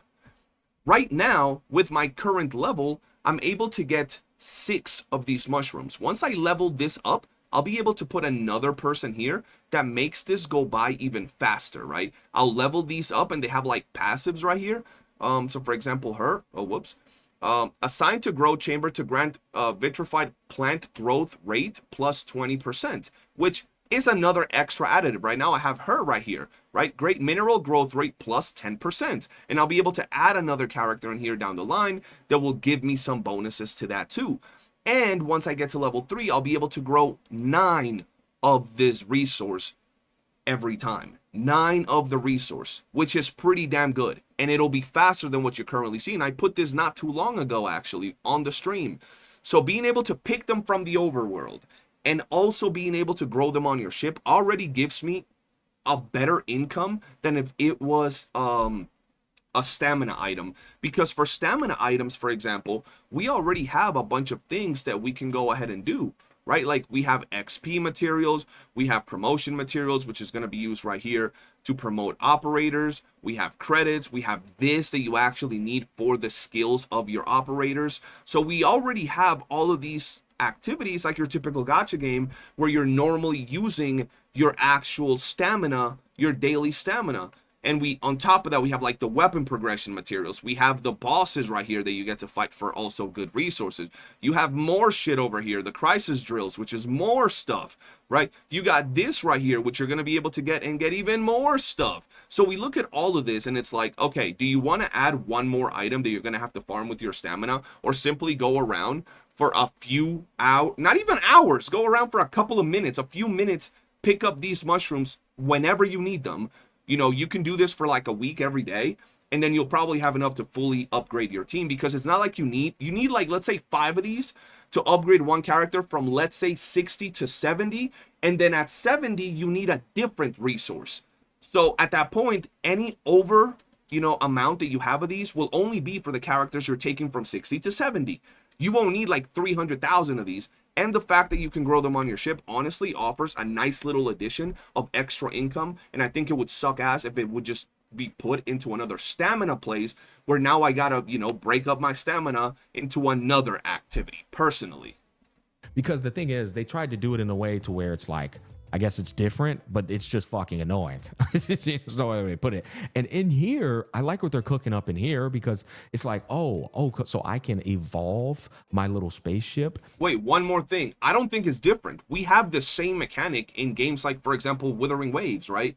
Where in Withering Waves, to upgrade a character's skill, you'll have to, or weapon or whatever, you'll have to go and kill certain mobs in the open world to get certain specific items that you'll use to then upgrade your character's skills or abilities or whatever it is in WoOO. I don't exactly remember off the top of my head, but you also gotta basically go around the world killing these enemies to get resources. So you still gotta explore. At least here, you don't gotta go around killing enemies. You fast travel, run a little bit to these locations, pick the mushroom, go to the next one, do this a couple of times a day, and you're done. You're done, right? So this is not something new, innovative. We have this on games like WoOO and Genshin. And then my spaceship allows me to grow some of those materials that I don't want to go out in the wild and fucking find, but I have to. It allows me to grow those and then come in here and collect them. But then you come in here and collect them, and it's 3 and 1 and 6 and 1. I'm like, the fuck I'm gonna do with this? You need like 5 of its evolution just to level the character up. And if you want to level your whole account up, bro, this is just booty, right? It's not enough. Now, of course, if I upgrade it, it might get better and better, right? Yeah. We still got to unlock more cabin. And so maybe I'm jumping the curve. Maybe this gets a bit better and gives you a bit more, and it's not so bad. But all in all, it does sound like more work to level up your characters. And maybe in that aspect, it's because it's trying to point you potentially to a shop or something. I don't fucking know. Nah, I don't think it's trying. I mean, at the end of the day, it might, right? Like, I'm sure that you can buy the materials to level up, but at least for me personally, and for the people that are in my community, none of them have really felt like they're down bad. They're beating all the content, no problem. They all got like level 80 characters. Some people in my chat got like level 90 characters with gold gear. If you are some of those with level 80s or level 90s, let me know in the chat right now. But the only way this would point you towards like maybe spending money is if you want to build like 5-6 teams, or like 2, 3, 4, 5 teams, which you don't need in this game right now. So it would just be for your personal preference. But personally, the fact that you got to go in the overworld, pick up the items, and then at the same time you can grow them just gives you a little bit of extra income. This is not meant to be like insane, just a little bit of extra depth and extra things to do in the game, which is pretty cool, I think. It could be some gacha garbage disguised. They do things like that that are like calculated in terms of insufferable, just so you can go to the shop and buy something. That's possible. I do like this. I love the foundation of this ship just doing this for you. I don't like going out in the wild to find this because it's micromanaging and I need it to level up my characters. I don't like that. Just to clarify for my YOOOO players, we have that in Withering Waves, don't we? Where we gotta go around and kill certain enemies that drop certain items that you need, like a lot of them, to level up your character. Sure, we get boxes of them from like events and stuff, but we do have that in Withering Waves, where we gotta do that. At some point, you stop feeling it because you've killed so many enemies and you've farmed so many echoes that you have an overflow of these items with a bunch of boxes from events. But I'm sure it will happen here too, right? And it's like, it's very similar in that aspect, if I'm not mistaken. So you guys can correct me, but I'm pretty sure that's there as well, where we need specific items from specific enemies in the overworld to be able to level up our characters. Those same items you can actually buy from the shops with like in-game currency and stuff, from the shops, a certain amount of them. So just pointing that out. I think we need a bit more resources to level up our roster. I think the whole notion of you can't level up your whole roster because this is a gacha game needs to fucking die in a ditch. Okay, let me level up my entire goddamn roster. You'll actually make more money. I guarantee you will. Because okay, but here's the thing. Yeah, I agree. Let me level up my whole roster, but let me level up my whole roster in the first week of playing the game right away. You know what would need to happen in order for that to be a thing? The stamina system would need to be removed from the gacha game. And not just this game, just games in general, right? If we want to be able to fully level out our roster, we would need to remove the gacha system within gacha games. And, well, that's one of the shit aspects of gacha gaming. That stupid-ass gacha system. I actually dislike the gacha system, the stamina system within gacha games more than the actual gacha, more than the actual character summoning. The stamina system is dog ass, straight up dog water. So yes, but at the same time, you know what would happen? DNA would happen. Duet Night Abyss would happen, where we don't have that stamina system and you can grind no life, non-stop, for the resources to level up your character. And then that's where someone comes out and says, well, actually, I have a wife, I got 4 kids, I have 3 jobs, 4 cows, I have a baby dog, I have a baby horse, and I don't have time to play this game for 8 hours a day, so this system is trash.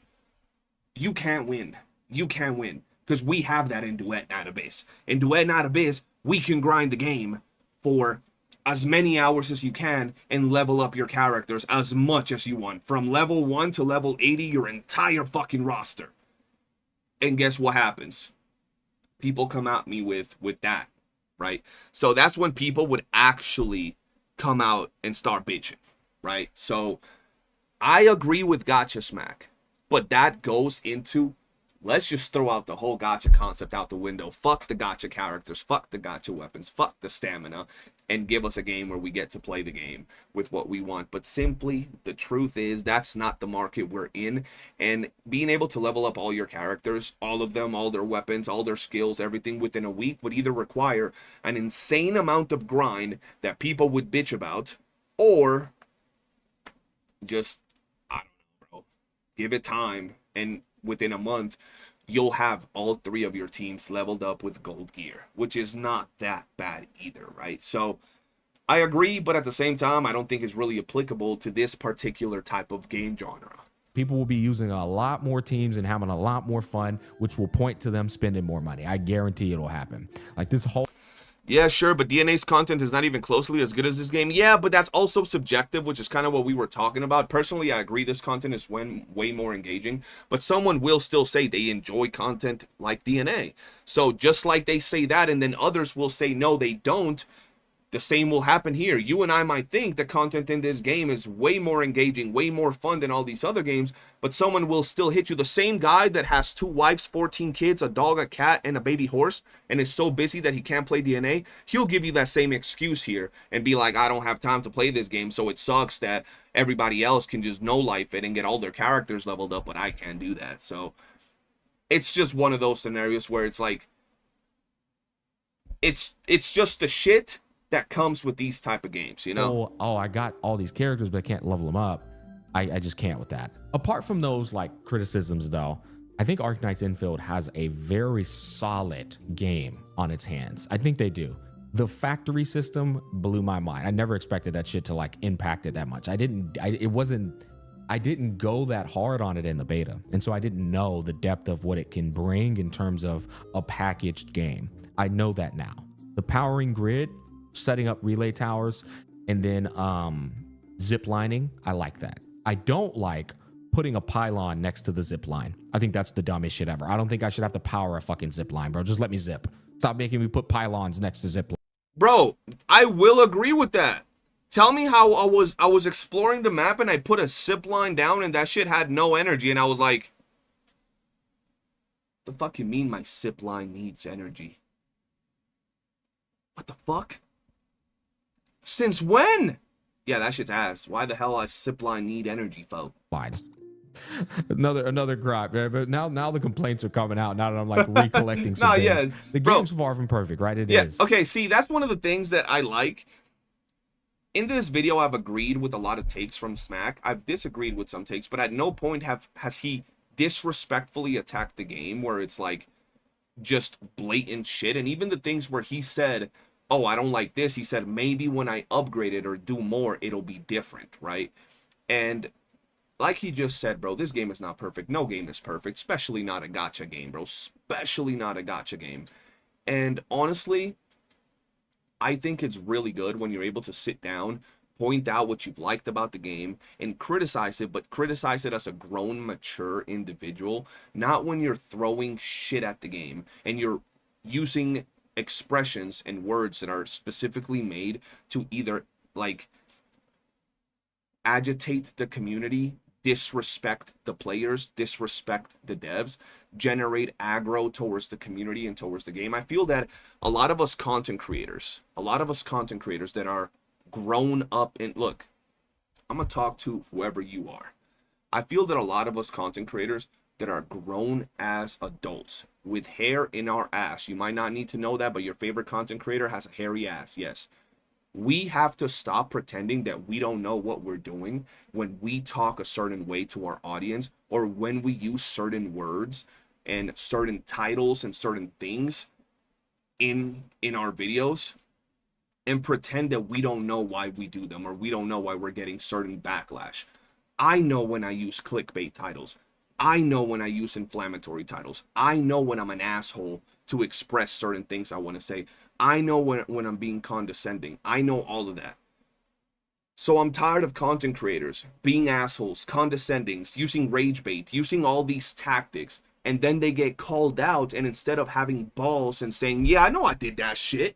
I'm doing that shit because I'm trying to get that money. Fuck you mean, right? They come out and be like, I don't know why they would say that about me.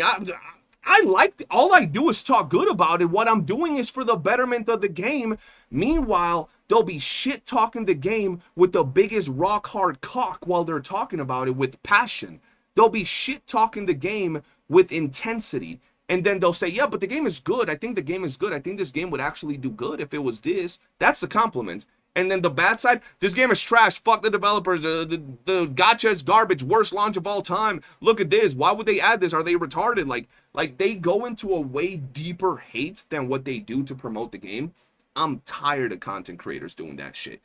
They be acting like pussies on the internet and not looking at what they're doing and understanding why it is that people look at them a certain way. There's absolutely nothing wrong with being a grown-ass content creator like Smack, where he's saying he doesn't like certain aspects of the game, and he doesn't like this and that, but he's doing it in a very civilized, well-explained, manner where he's saying, I don't like this. Maybe if they did this, it was better. I think this mode is bad because of this, this, and this.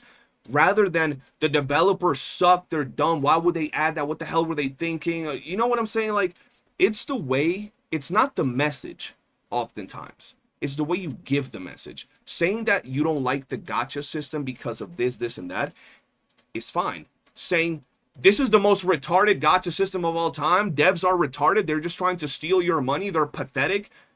I feel that that's a different way to like deliver the message. And if any human being thinks that that's a better way to talk to grown, mature people, they clearly aren't that grown and mature themselves. I'm just saying. I've had a 8 to 8.5 out of 10 experience with this launch. I have. Apart from its flaws, you know, the gacha garbage, I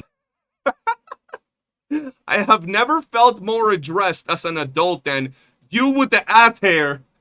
I told you guys, I'm never gonna sit here and try and convince you dog shit is better than dog shit. Yeah. To me, I think that is just a lack of intelligence. It's like, I said that same thing.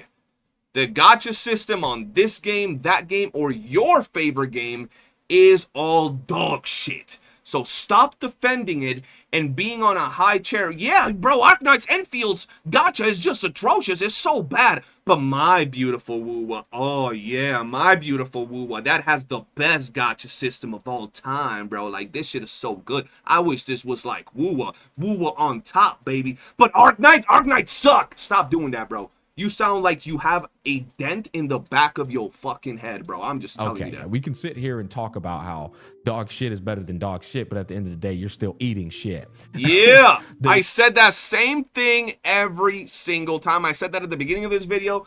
I said that yesterday when we were talking about the bullshit, and I said that today. No, but apart from that, I think the game's got good bones. I do. I think the game's got great bones. I am impressed because I didn't think I was going to play this game for long.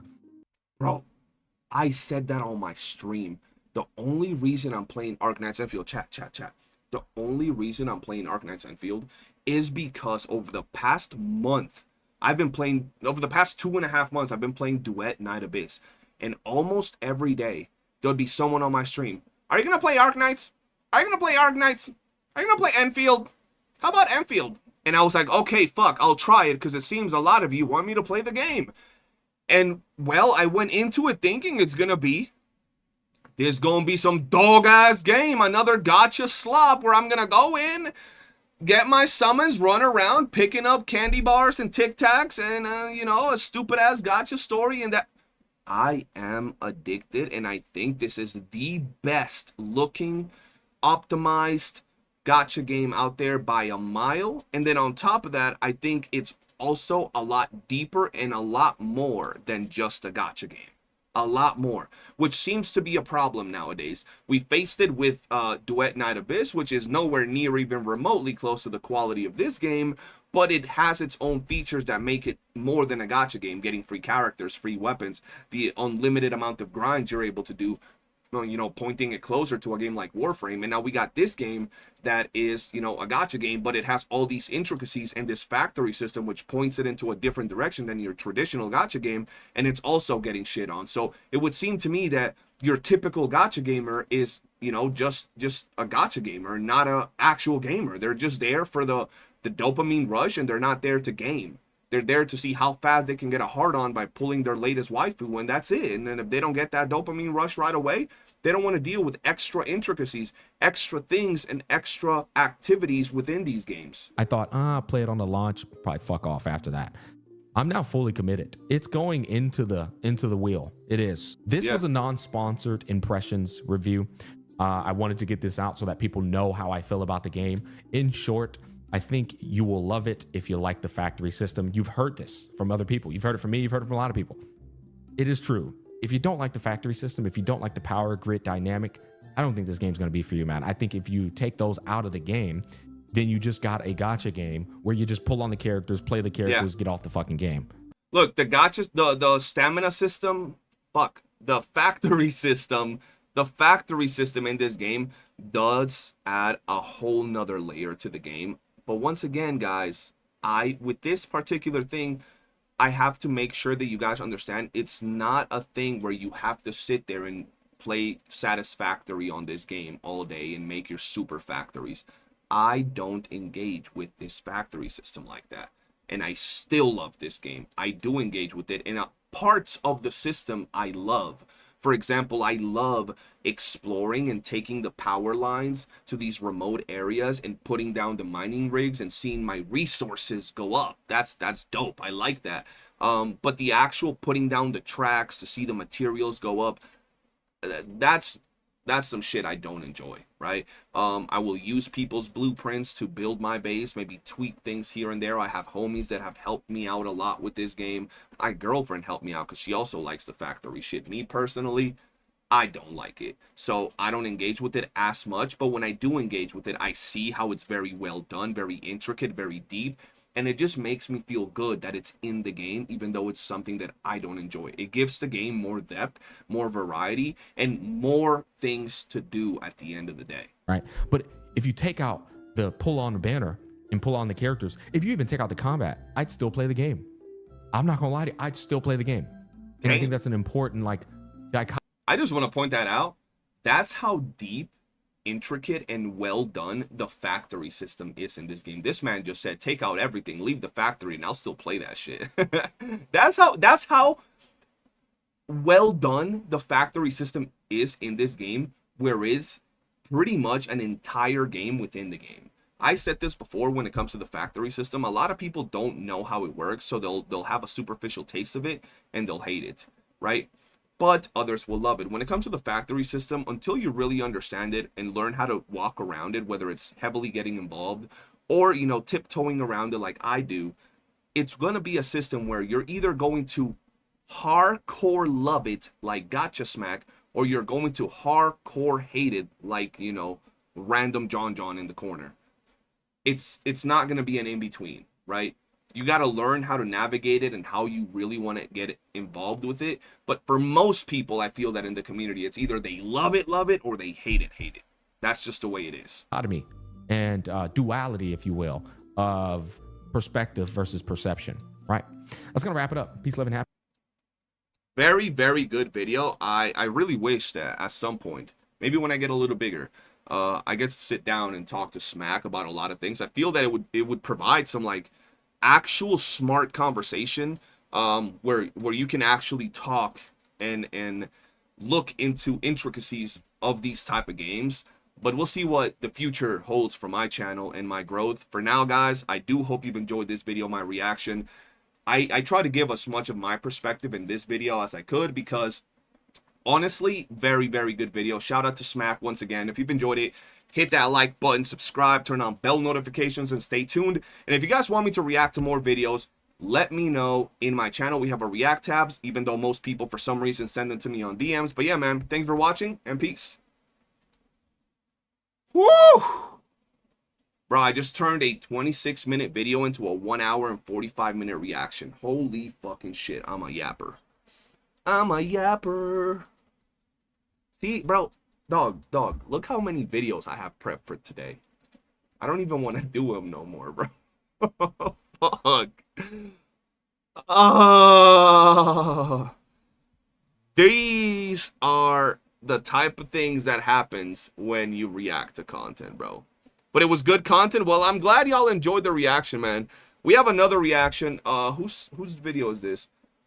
Aaron JJ. Our own JJ. Okay. I subscribe to all these channels so I wouldn't lose their freaking... Well, I'm subscribed to Captain, I'm subscribed to Gacha Smack, and I'm subscribed to MTash. Oh, I'm not subscribed to MTash. What the fuck? There we go. We're gonna react to this one because this is a very interesting take. And you got the name right on the second take. So W, that was the first take. The fuck? Bro playing too much Arknights. That video are exhausting for him. Okay, we got a lot of videos to react to because I need to make content for this game. Okay, we got to farm, chat. This video is interesting though. This video is interesting from what you guys were telling me because the title is something. It's not getting a lot of views because it's very positive. Positive content for this game just doesn't do well. Gamers, should we do the MTash one? A lot of people wanted me to do the MTash one. All right, I'm gonna pee and we'll do the MTash fucking video, okay? And then I'll see where we go from there. Let me pee.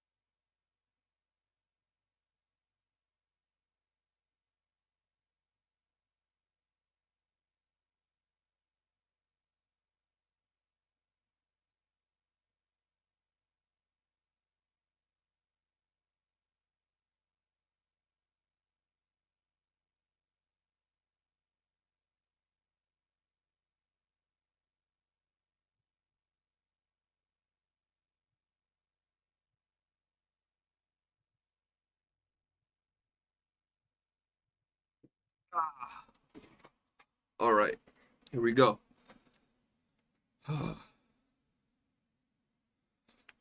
Yeah, this one's supposedly interesting. A lot of people were telling me this one's kind of interesting. So, we got M-Tash's video today. Let me just do something I want to show you, because y'all sent me a clip from this video, and because of the clip is why I wanted to react to it.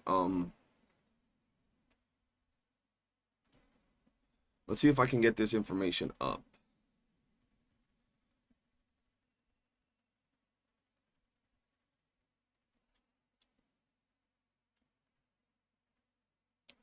Okay, there we go. 1 second.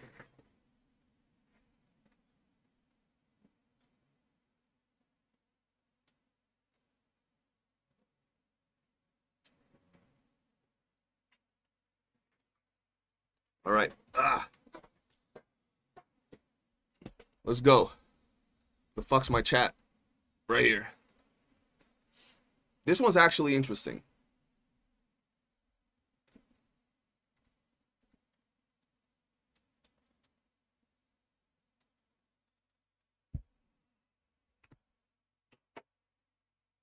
Gamers, CJ here, and today we gotta talk about how M-Tash apparently got taken to the back of the alley by Arknights Enfield's gacha system and got whispered in his ear, "You're getting fucked today, buddy."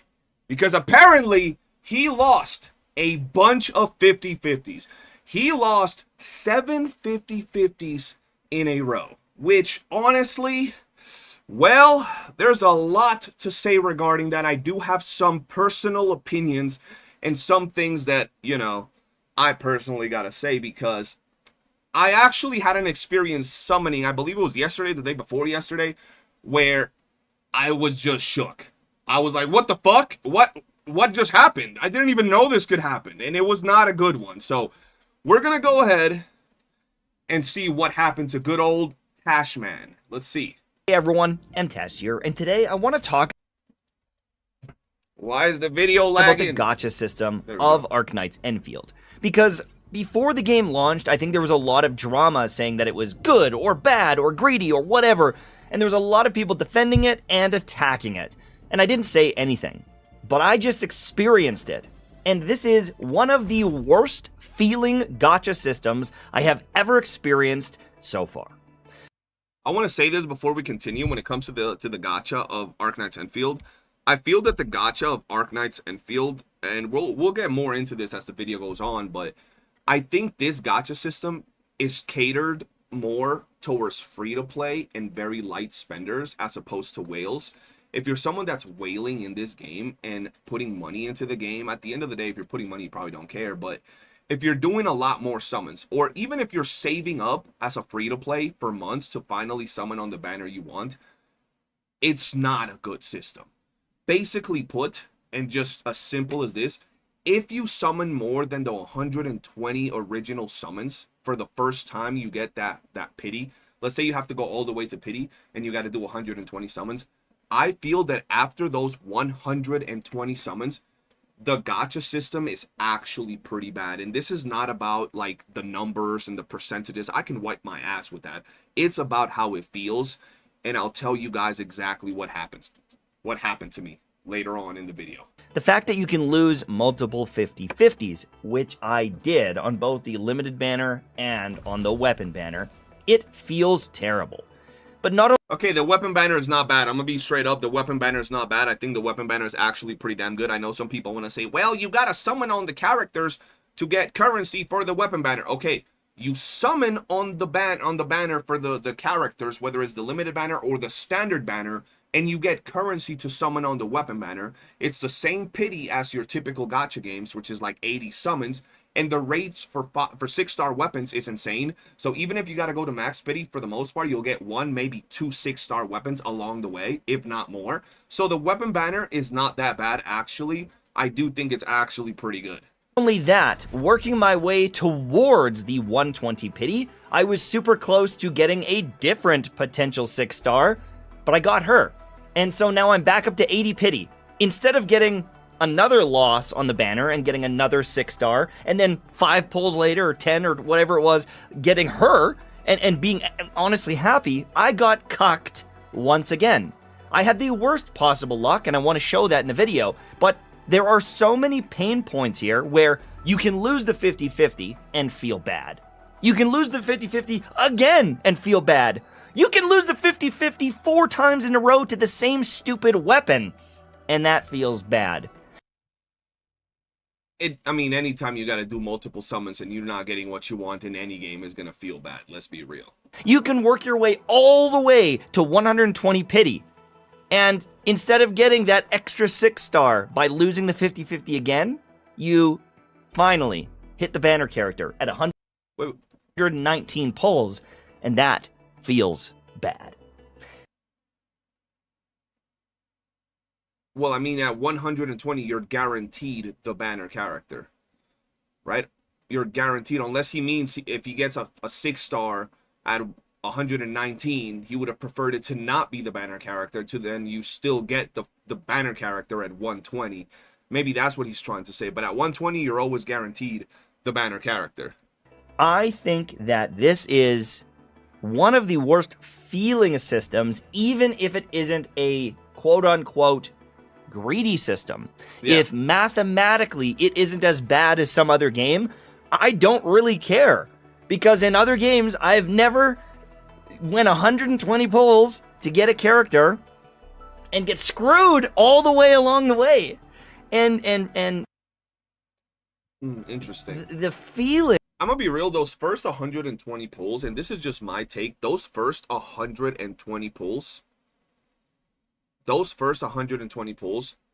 don't feel bad to me. Like, when I play these gacha games, I'm expecting to get to 80 and lose 50-50, and then get to 120 and get the character. That's just how I expect it to be, honestly. Anything outside of that, any other better outcome is better. But I'm always going in with the fact that I think I'm going to get cooked. So, the first 120 pulls, and this is from someone that lost the 50-50 on his way to the guaranteed of 120. I actually got, if I'm not mistaken, I got I got, what's the healing chick? Ardelia. I got Ardelia when, on that free 10 pull. You know how you get a free 10 pull when you get to 30 pulls? I got Ardelia, and then I think I lost after that to Ardelia again, and then at 120 or somewhere up there, somewhere after that, I got Laevatain, right?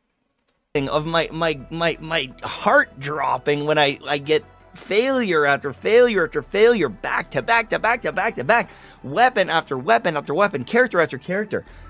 It almost crushed my want to play this game. I'm not gonna lie to you guys, and I'm gonna tell you exactly what happened to me and why I actually think it's pretty shit, because I agree with what he's saying. Don't think that I'm disagreeing. I mean, I disagree with the weapon banner. I think the weapon banner is not bad.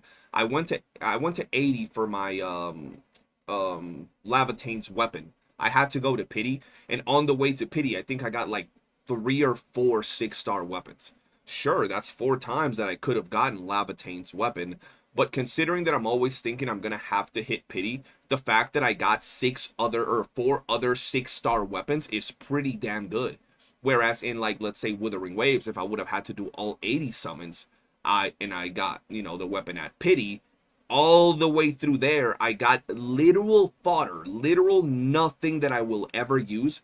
Whereas in here, for example, I pulled the pistols 3 times, the Clanable pistols.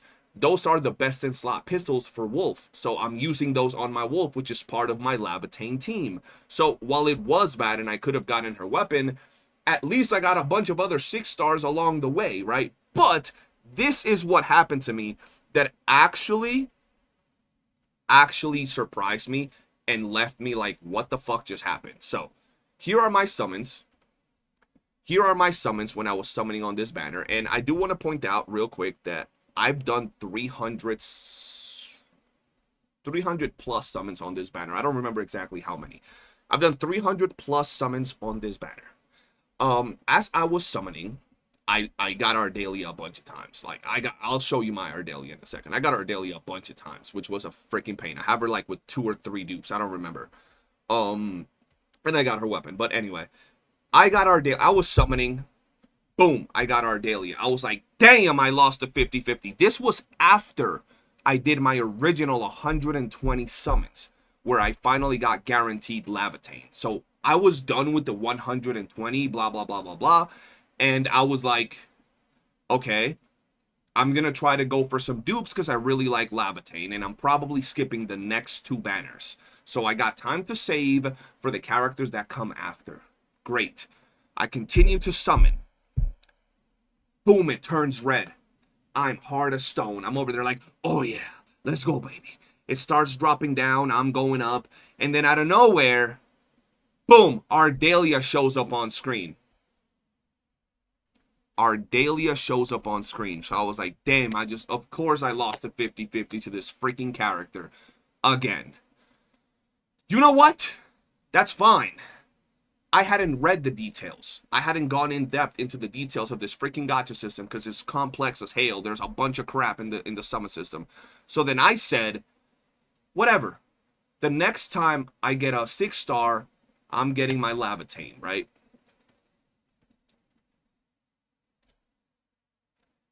I do the pull. I'm pulling the level cronk. The thing starts going down. I'm going up again. It's turning red.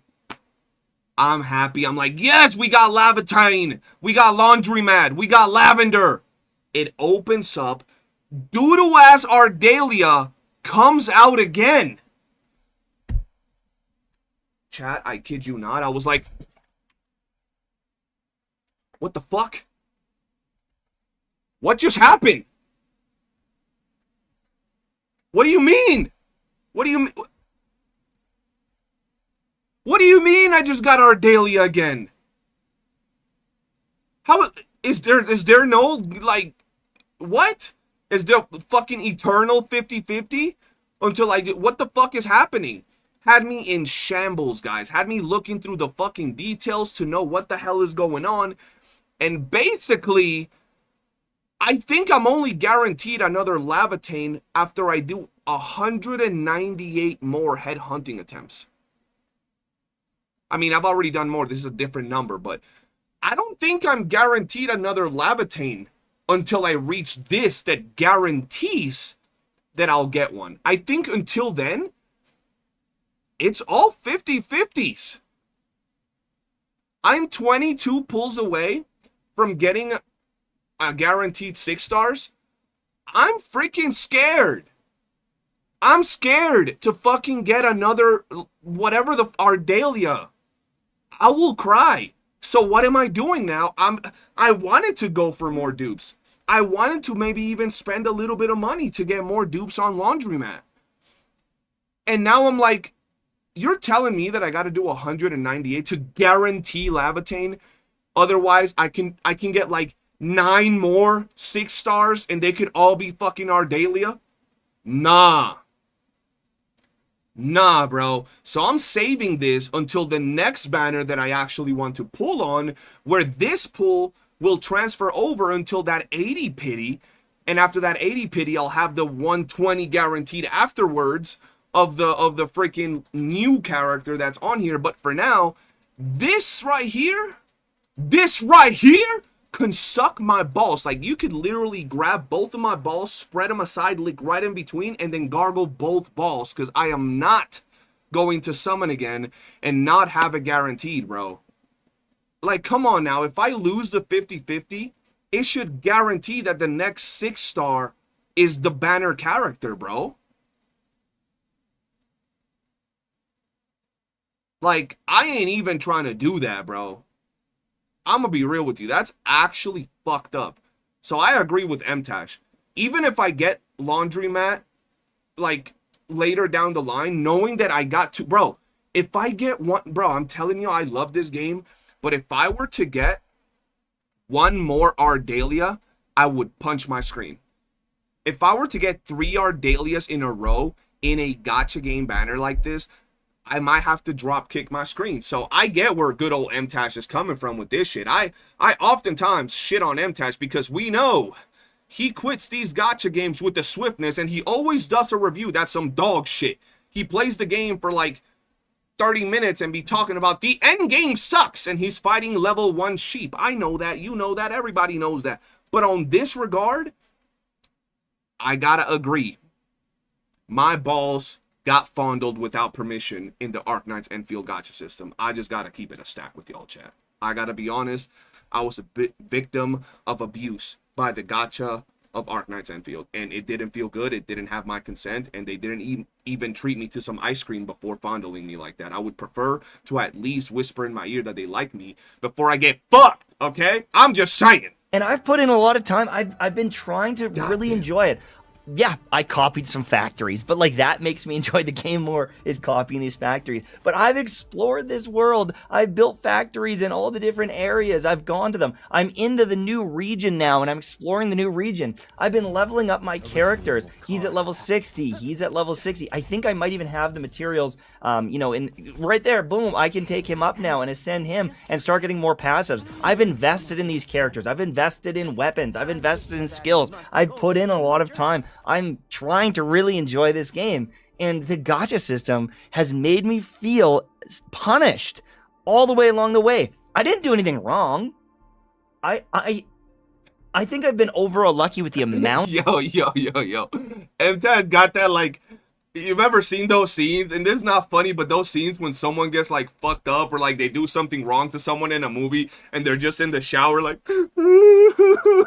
why did they do this to me? That's MTash right now. I didn't do nothing wrong. Why would they do this to me, bro?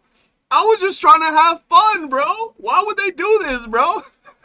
Bro, that's how he's giving me that energy right now, bro. Homie just like, fuck. Why? Of 6 stars. Homie feels dirty after them pulls, bro. Gotten, but because I've lost on the banner so many times, it feels bad. That's crazy, if I look at bro. how many I've gotten, it's not necessarily the issue. And I've got, you know, Ember, and I've got these two guys, and I ended up even getting last right, and I've got the new character. Like, I've got lots of units to play with, and even before I got them, I was dominating with this physical team. This physical team is crazy. I'm making builds. I'm having a good time. Like, you know, I want to make guides and all these things, but man, I have to talk about the elephant in the room. This gacha system it's buns. Yeah, bro, I'm gonna be honest. Look, I break things down in great detail when it comes to this game. If you guys like the way I do things and the way I talk, feel free to subscribe. I'd really appreciate that. And join our Discord, man. And I break this thing down. I'm not gonna shit on every single aspect, but specific aspects. The gacha system, when you're first doing your summons, the first part up to 120, I think it's fine, even though I did lose the 50-50 and shit. I think is not bad. The fact that you're summoning and then you'll get currency for the weapon, it's not bad. The weapon banner, I don't think is bad. You get currency from the battle pass. You get currency from summoning even on the standard banner. And even if you're losing the 50-50 on the weapon banner, you're getting 6-star weapons quite often because the rates are pretty high. So it's not bad. But the actual character gacha system in here feels atrocious, bro. From someone that has like 10 S6 R5 characters in Withering Waves, I look at the gacha system in here and I'm like, I don't want to summon for character dupes ever. Like, ever. There is no reason to ever do that shit to yourself, bro. It just, like, think about it. You're summoning, you lose the 50-50 after you get your initial character guaranteed, right? You lose the 50-50. You think your next character is the banner character. You do another 60 pulls. You get a standard banner character. You're like, okay, well, that's fine. I lost. You do another 60 pulls. You get another standard banner character. You do another 60 pulls. You get another standard banner character. And from my understanding, I could be wrong, but this is the only thing that guarantees that I'll get a Laevatain dupe. Like, guaranteed. That shit feels like ass. I don't even understand why they didn't add the pity. This pity right here transfers. Anything before your 80 pulls will transfer, but those extra 40 don't transfer. I don't even know why they did that. Like, why not just fucking let it transfer? Like, why not? Right? It's one of those things where it just benefits the player base. Why not let it transfer? They still have time to change that, before we go into the next banner. And I think they should, because in all honesty, like, I understand when you're doing those first summons, right? When you're doing those first summons, you get to 80, you lose the 50-50 at 80, and you're like, oh, I only got to do 40 more summons, and then I get the character. That's less than, like, let's say Genshin or WOOOO, that if you lose the 50-50 at max pity is 80, and then you got to go another 80 for pity again, and here is only 40, so that's nice, but why not let it transfer? Like, why not, right? And then after that, you're just getting absolutely, you know, Matumbo'd fucked with no Vaseline, and the only lubricant they're using on your ass is sandpaper all the way until you can barely walk. I don't know why they did that, bro. I don't know why they thought that was a good idea. And I love this game. The 120 pulls will actually be good. The 120 summons are fine. You do 80, you don't get to pity, you don't think you're going to get the character, stop summoning. A little bit of self-control is never too bad.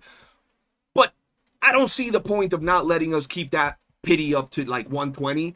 And then the whole thing afterwards, I think that pity should always be at 120 pretty much. And then you should never have the whole, like, if you pull an off banner, the next one should be the guaranteed banner character. Like, you lose 50-50, the next one's guaranteed. You lose 50-50, the next one's guaranteed. That's just how it should be, okay? That's just how it should be, bro. It is buns. I logged off last night so upset, so dejected, because I didn't do anything wrong. I'm not playing worse than other people. I'm not causing drama. I'm not. Yo. I'm telling you, bro. He just sounds like he just got abused, bro. Like, I ain't do nothing wrong, bro. Fuck. And I relate, because I was feeling the same way. I'm like, what did I do? What happened? What the fuck was I not supposed to get a guaranteed after losing to this off banner? What just happened? I swear to you, chat, I was confused. I was lost. I was feeling dirty after I saw that off banner twice in a row. I had to take a shower, bro. It just didn't feel good, man. So, like, I get where he's coming from, but seeing it in the video from someone else just sounds funny, bro. Like, I didn't do nothing wrong, man. I was having fun. It was good. It was a good time, and then I just got fucked, bro. Like, what? I didn't do anything wrong. Sounds funny, but bro. some people get lucky and some people don't. And shit. I think I just can't really accept that. I can't get used to that. It's such yeah, bro. Listen, I'm glad, because I hope you never get used to getting molested by these gacha games, bro, because that's what happened to you and I, M-Tesh. We got molested. We got fondled, bro, with no Vaseline, bro. Interesting situation. Oh, that's crazy, man. I like building the characters and doing all these teams, but gacha systems, they just make these games worse. And, you know, the other thing, too, is I think that I need to loop this in with it, is with a gacha system, that also pertains to leveling up the characters and leveling up the things. No one, I don't think, in the world wants to go and get these mushrooms to ascend. No one wants to, like, have to go back and grab some mushrooms to level up a character. It's boring. It doesn't feel good. If I could just adventure and level up my characters almost like a Final Fantasy game or something else, I think it would just be a better game. If it means the character breakthroughs and shit, why do people have such a big issue with this particular aspect of the game, bro? First off, I haven't had an issue with that, right? It's just exploring and then they're marked. And as you could see, bro, like, just from pointing at his screen, fast travel, mushroom. Fast travel, mushroom, right? Fast travel, item over here, right? Travel over here, item over here, bro. Like, it's not like we gotta run 300 miles to fucking get to these items. And it's not like we need to level up every single character in the game, right? And then on top of that, you have the feature in the ship. It just... in particular, I don't really have this big of an issue regarding this particular item. I haven't found the situation where I'm like, shit, I can't level up the characters that I want, which is my main team so far. And once my main team is done, then I can proceed to the next team, and by that time, all of these mushrooms and all of these items would have regrown because I didn't need them for so long, so I'm chilling, right? And then I can keep growing them on my ship as I go, and I unlock the next tier, so it's not that, like, that bad. It doesn't take hours or that long to even do, and if you add the ship, it's just that much nicer. If I could just find an improved legendary or 5-star, 6-star weapon and it's just better and I don't have to go do another dungeon to level it up and I can... I don't know. I feel like these systems are just time gating and in every way make the game worse. If the game could have been a 10 out of 10, a masterpiece, an incredible game, I think that the second you make it a gacha game, it's instantly a 7 out of 10. Oh yeah, that's absolutely true. I remember that thing happened with like everything, bro. I remember when we played Tower of Fantasy, I was like, damn, Tower of Fantasy would be pretty good if it wasn't the gacha. Every game, bro, Wuthering Waves is amazing, even with the gacha, but if it wasn't a gacha, guess what? It would be better. Every single game, bro, every single game that has gacha will be worse because it has gacha. I don't care if some YouTuber is going to come out and say, well, we like gambling, so it should have gacha. It's more fun. Bro, go get laid. Anything that you add gacha to will be worse. Look at Werewolf Smeed. Werewolf Smeed is amazing. It's one of the best games out. It's one of the best free-to-play games of all time. It instantly rose to that ranking to match the likes of games like Warframe. And it's still ass because of the gacha system is still ass. I played the game, I couldn't get white hair. That's ass. It's just white hair. You know how I could get white hair if I spent a bunch of money on the gacha system. The game is amazing. The gacha aspect is not. Any game with gacha elements will naturally be a whole bag of shit when it comes to the gacha element of it. Simple as that. But this game is still amazing outside of the gacha system, okay? And then if there's any other things that you don't like in the game, like it's dropping to a 6.5, a 6, there's nothing you can do to convince me otherwise. Because there's so many systems in here that just make the game a worse experience for everybody. I'm going to keep playing. I'm going to keep making some guides. I'm starting to do some really good damage, and I've got some tips for doing more damage. He's about to drop through 10 times more damage in Arknights Enfield.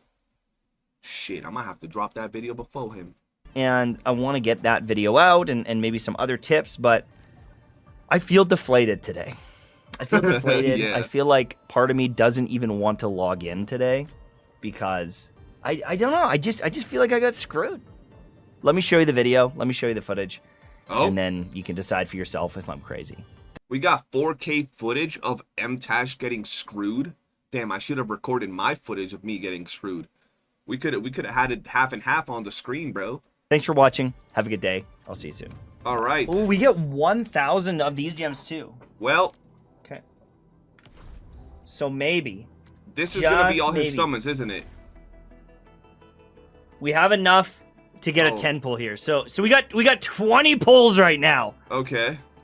We're 93 attempts from the guarantee. Oh baby, that's not too bad. 93 or 30. All right, man. Listen, these are the summons from Tash, man. If y'all want to check out his summons, because I know some of y'all want to see the shafting live in the flesh in 4K, feel free to check it out yourself. We have like a whole another 6 minutes of this video when it comes to the summons. And I mean, there's not much I can say about it. We already saw what he had to say, what I had to say. And honestly, guys, yeah, I agree with what he had to say. I experienced it too, and I'm afraid to experience it again. I'm going to just tell you this. Fuck me once, shame on me. Fuck me twice, shame on you. Or something along those lines. No, fuck me once, shame on you. Fuck me twice, shame on me. There you go. And I ain't trying to get fucked twice. But if you enjoyed this video, do be sure to hit that like button, subscribe, turn on bell notifications. And I will see you guys on the next one.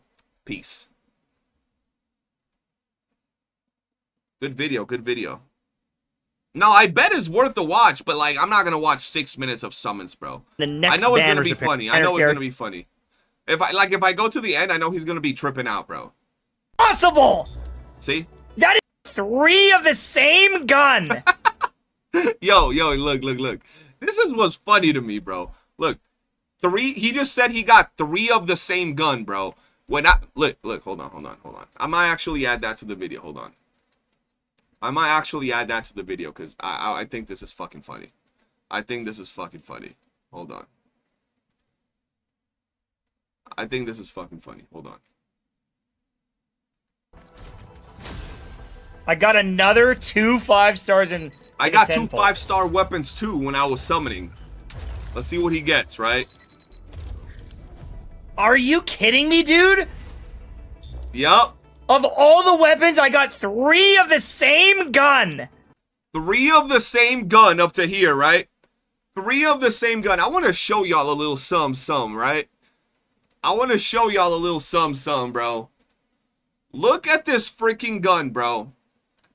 I got it 3 times. Or, yeah, I got this shit 3 times too, bro. That's crazy, bro. I actually got this thing 3 times, bro. And I literally said, I don't want it anymore. And they dropped again. And then you know what they did? You know what they did to me, chat? I'm like, I don't want the pistols again, man. These motherfuckers gave me a whole nother pistol, bro. I said, I don't want those pistols anymore. Don't give me the Clanad, whatever, bro. Clanable. I don't want those pistols. They said, oh, you don't want those pistols? What about these pistols? That shit was crazy. Still, I'm still happy that I got a bunch of, you know, 6 stars along the way to finally get myself my Forgeborn Scathe, but god damn, bro. He got it 5 times in a row? Oh, nah. Hold on. Are you kidding me? This is hold on. Yo, hold on, chat. Look at this. Same gun. Are you kidding me? This is impossible. That is impossible. Nah, bro. Someone do the math on that. That's literally impossible. It oh can't. My god, bro. That can't be. Homie's in denial, bro. Yo, I'm telling you, that shit's funny, bro. Gacha games always come at us, and you know, when you signed up for a gacha game, you just know you're gonna get fucked at some point. But that is funny, bro. We both got screwed right then and there, bro. God damn. That's funny. That is funny, bro. Oh my god, bro. Oh no, bro. Hold on, chat. Hold on. That's like me getting all of Ganyu's bow. Oh, the next day. Another 2. Bro, see what I'm saying, though? Like, I get it. It sucks that you don't get the weapon right away. I get it. But, bro, the rates on this banner, on these weapon banners, are actually insane. The rates are actually insane. Got 2 reds. You're kidding me! I got another gun. Bro. That's my 5th gun. Bro, he's gonna have the most cracked out wolf, bro. The most cracked out wolf, bro. I've got 5 of these. Oh no, 5. I lost bro. the pity. I lost the pity 5 times to the exact same gun. Oh my that god. feels so bad. That's freaking funny. And then we get the guaranteed weapon. We went to pity on the weapon. Yeah. Man, that Hey, bro, I ain't even gonna lie, though. Look, I ain't even gonna lie. feels terrible. His summons were better than mine, because I had to go to pity, and this is all I got on my shit, bro. This is all I got for me, bro. Like, I got this 3 times, I got this, and I think I got this, bro, and that's it. Oh, and I got this, which, I mean, that's just not bad. But he got max duped of this and this, and I don't even know if he got more weapons. That's actually not bad. I mean, it would have been nice if he got it on the first temple, he got his signature weapon, but when you think about it, it ain't that bad, bro. Like, when you're like, yo, you had to go to pity on your weapon banner and YOOOO, yeah, what did you get? Well, I had to go to pity, that's all I got, the weapon. Oh, I had to go to pity in Arknights Enfield for my weapon. Oh, what did you get? I got 8 6-star weapons. What?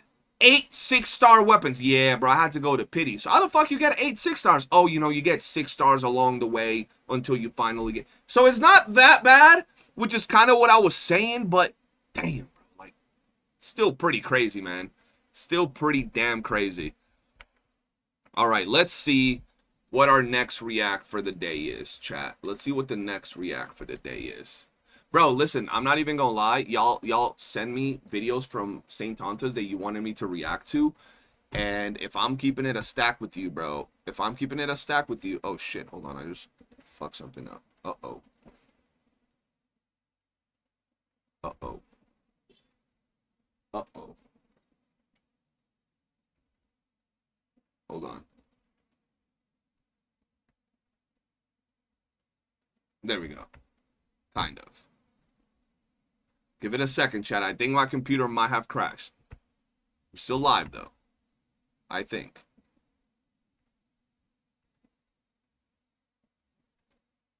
Did you see X-Light's video where he puts $2,000 into standard banner to get all 6-star weapons? And he ends up with 7 Li Fangs? It was a pain to watch. Oh, hell nah.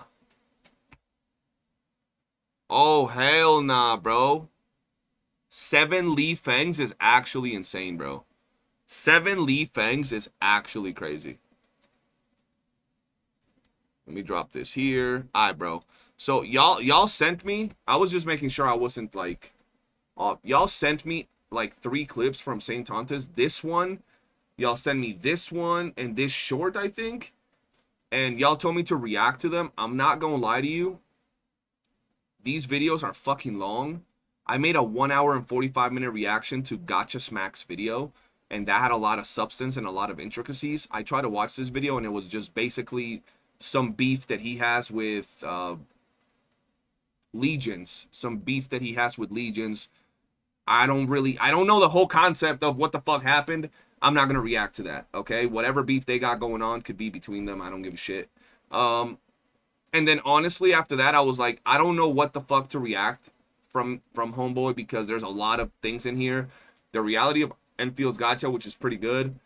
Enfield seems to hate free-to-play players. The worst gacha in free-to-play history. You know, Enfield's apology is a disaster. There's a lot of content in here, so... If you want me to react to St. Tontas, send me clips or something, and then I'll try to put something together, because I know that he is one of the main people getting mentioned by the community, before y'all put words in my mouth, getting mentioned by the community as the biggest hater for Arknights Enfield. So if y'all are saying he's the biggest hater, I want to see why y'all think he's the biggest hater. So just send me some clips, and then we can react to them on tomorrow's live stream, okay? Other than that, I don't really know what's going on, and I try to watch this, I couldn't finish it. I don't give a shit about this beef. You know, caring about beefs that St. Tontas has is like, you'd have to literally set a day of the week, every day, every week, to just keep up to date. Because if I go down, there is always, I'm sure if I scroll down a little bit more, Mr. Pokey's gonna be here because he's featured on his channel at least once a month. I was about to say Genocide is gonna be featured here. Matter of fact, if I scroll down a little bit more, I'm sure Ryuku Sensei is probably gonna pop out somewhere. Let's see if Ryuku pops out, because those are the general, you know, targets, bro. Maybe not. Ryuku Sensei usually be popping out in here, but you know, I would really have to set out some time to react to this because I don't know what the fuck is going on. Okay, now. We have 2 random videos that we're going to... Oh, actually, I have this one from Captain Cabinets, but we can leave that for tomorrow. Arknights Enfield is pound for pound the best free-to-play experience I've had in gacha. Interesting, okay. Oh, what is this one? The most popular Gooner fan art in Arknights Enfield. Okay.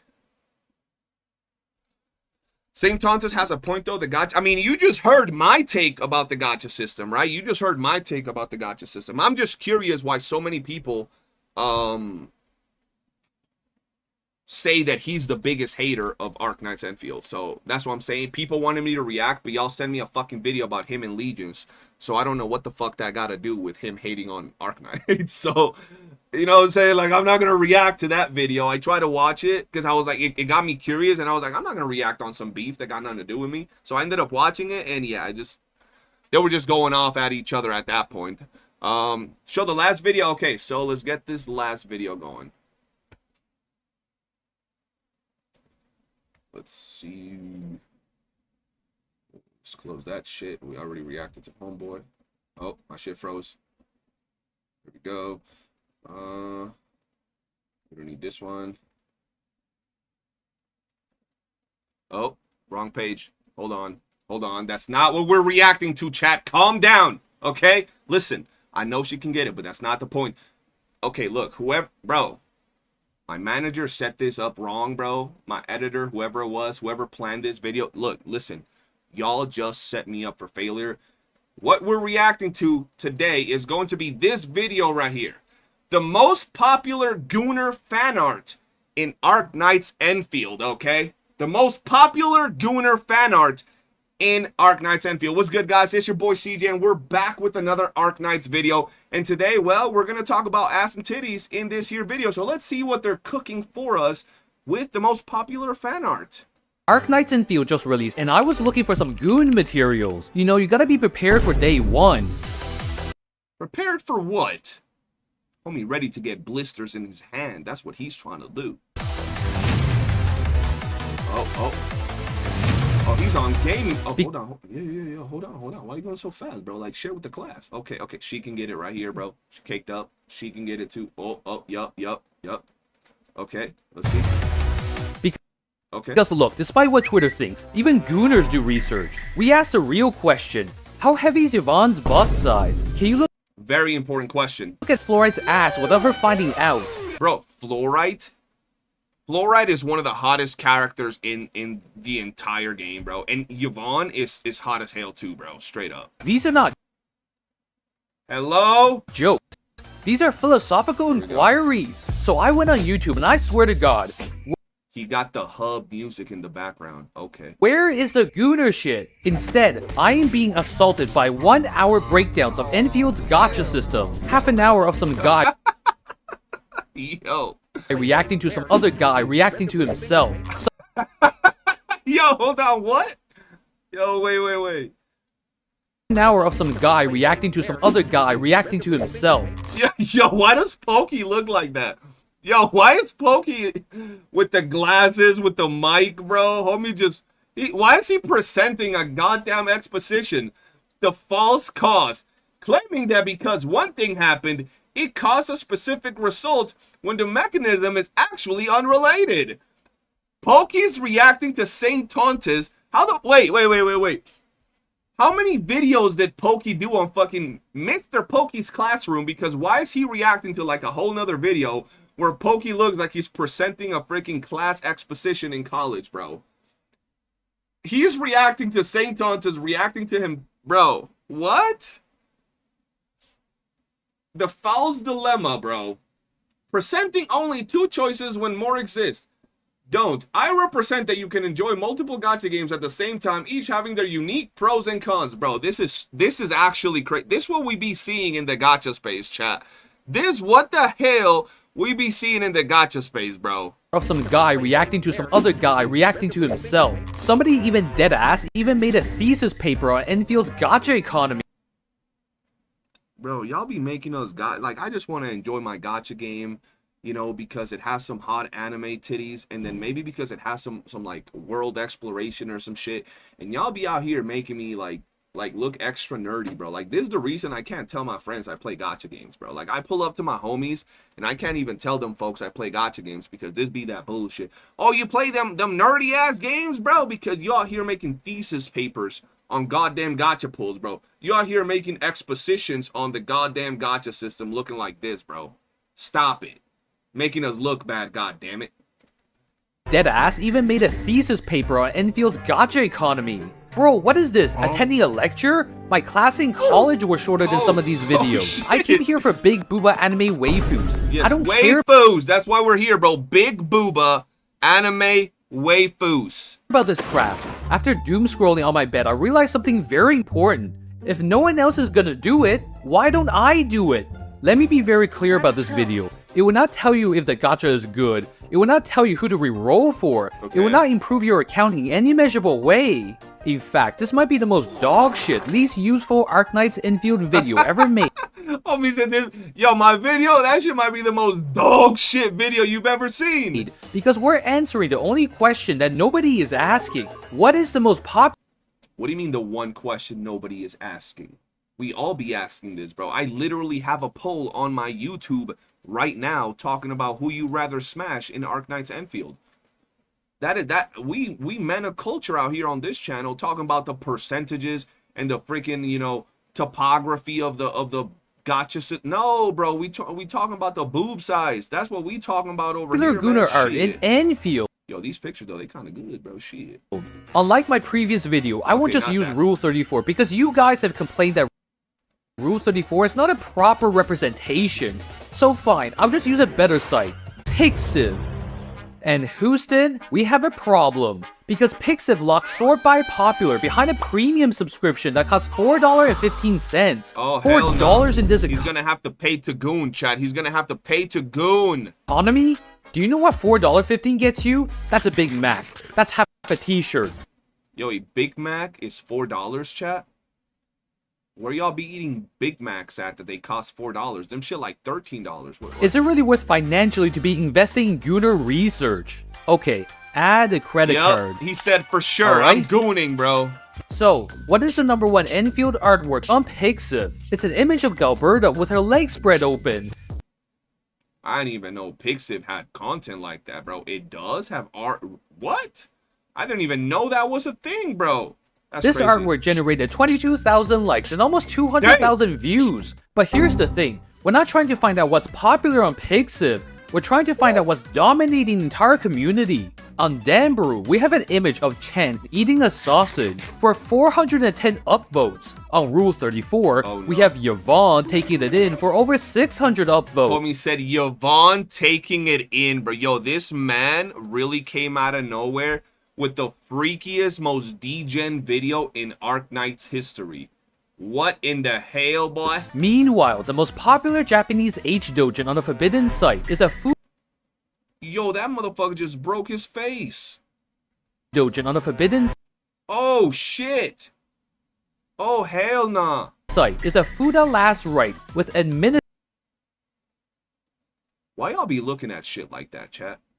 administrator and almost 500 favorites. These Y'all some dirty ass motherfuckers, bro. That's insane. aren't even competition, they don't even come close. Yo, this man in the chat said, I need an uncensored version of this video for research. You need to wash your ass and go to church. That's what you need to do, okay? But what about Twitter? After some digging, since Twitter doesn't sort by popularity, I think I found it. The most popular fan art as of January the 20th is Fluorite with 32,000 likes. Fluorite the goat. Fluorite The goated. number 2 is also Fluorite, and so is the number 3. Bro, do these people want to fuck a lizard? What is so good Yes. What do you mean? about this girl? God, Look at the side profile, bro. Fuck the straight up profile. Like, what do you mean? What's so good about what, bro? Like, stop it, bro. Like, stop. God damn, look at the cake. Yep, guys. Look, I guess this guy decided to take it on his own hands to finally drop a video about the stuff that really matters in Arknights Enfield. We're tired of the whole drama. We've been covering that. The gacha system, kind of decent at first, then it turns into a straight raw dogging without lubricant and into a pile of shit. And other aspects of the game are pretty damn good. But this right here, first video I see, the stuff that really matters in Arknights Enfield. If you've enjoyed this video, though, hit that like button, subscribe, turn on bell notifications, and I'll see you guys on the next one. Peace. All right. Bro, I told you guys we was... Yo, by the way, my Twitch crashed. We were at like 60 viewers. Twitch crashed, and we're now at 20 something. If you guys can, open up Twitch as well. And like I said, yo, if you want me to react to other content, do be sure to send me the videos. Let's see what else we got in here. I might leave, low-key, I might leave this for tomorrow, bro. I've been reacting for 2.5 hours, bro. 2.5 hours of reaction seems like a lot. I think we got a game for a little bit. I think we got a game, bro. Who the fuck is all these? Are these the Raid Shadow devs?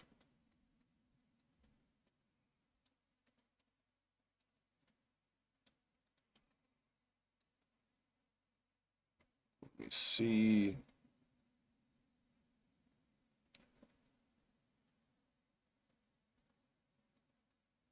I don't like when they send me to fucking Discords and shit. I ain't doing that. We'll see what we can do in here for a second. Let me do... Where the hell is... Oh, bro, you're the first one. Boom. Oh, this one's actually... This one's actually one that I wanted to react to, bro. I might react to this one, chat. We might have one more reaction that is kind of interesting. Let me just get these videos saved for tomorrow, bro. Too many reactions, not enough gaming. We got one more reaction, though, chat. We got one more reaction, so stay tuned for that one. It's about the gacha system, and then we already know how we feel about the gacha system, okay? Let's see. Anyone here done the quest in Wooling that you need to drain the pond? I haven't done that yet. I'm doing that today. Alright, the video that I'm going to react to is this video. It's not a long video, but I'm actually going to get something ready because we're going to show it again. We're going to show it again. Let me do this. Let me do this. And let me go up here. Yeah, it's so annoying that it does that, Crystal. I agree. It's stopping me from being successful on Twitch. I wonder what it is, bro. I'm going to have to reach out to some Twitch streamers to see what's going on with them. Alright, we're going to leave this ready and we're going to react to this video. Alright. Wait. Before we do that, why the hell is it buffering? With the data now officially in, or today, people were concerned with the data now. Right.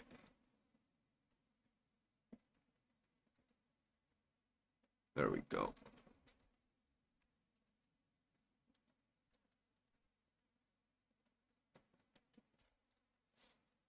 What's good, guys? See, no, actually, I'm gonna start that shit a little bit more interesting.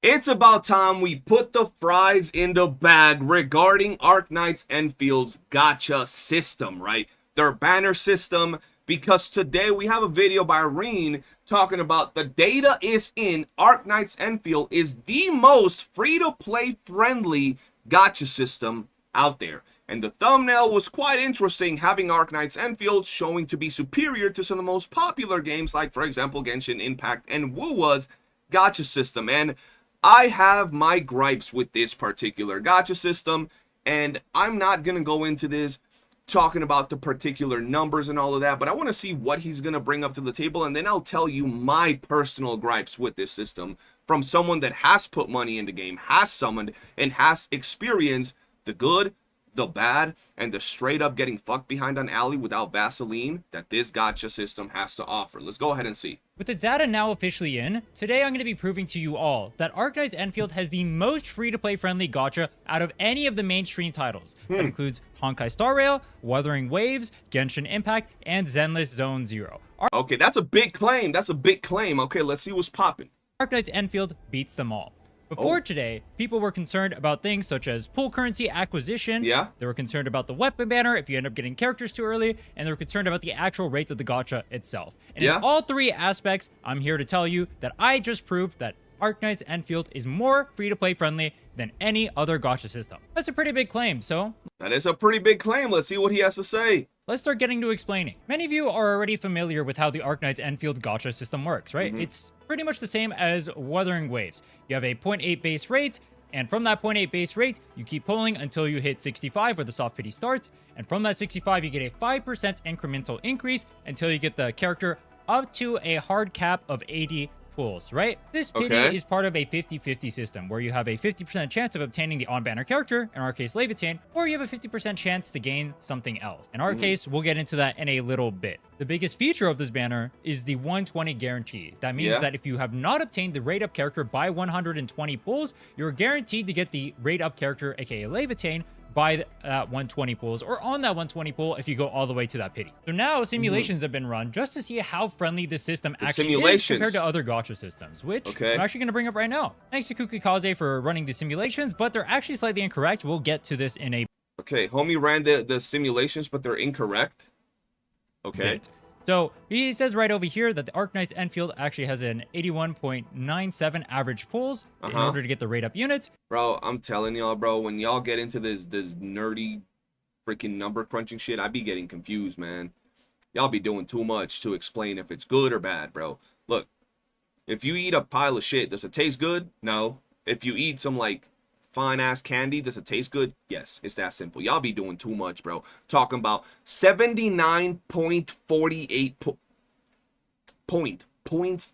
Point these nuts in my bro. And I'm not talking about these guys. I'm talking about just in general, bro. Because I have the same opinion regarding any Excel warriors regarding any of the games that I play, bro. Like, y'all be doing too much with them freaking calculations. Coming out here with thesis papers regarding with these a things, bro. God 120 damn. cap. These are obtained from doing Python simulations, plugging in the data that I just mentioned before with the rate up and the expected values of Enfield. Obviously, Hoyoverse is not even close, as the base rate in that game is 0.6, and the soft pity starts all the way up at 75. And Wuthering Waves over here is 79.48 pulls in order to get the rate up unit. However, Kukikaze actually got this wrong. When Kukikaze was doing these simulations, he was assuming that Wuthering Waves has the same soft pity rate as Arknights Enfield, but it doesn't. I don't expect him to know that because he doesn't play Wuthering Waves, but I do. And so I know it doesn't. Let me explain it to you. So this is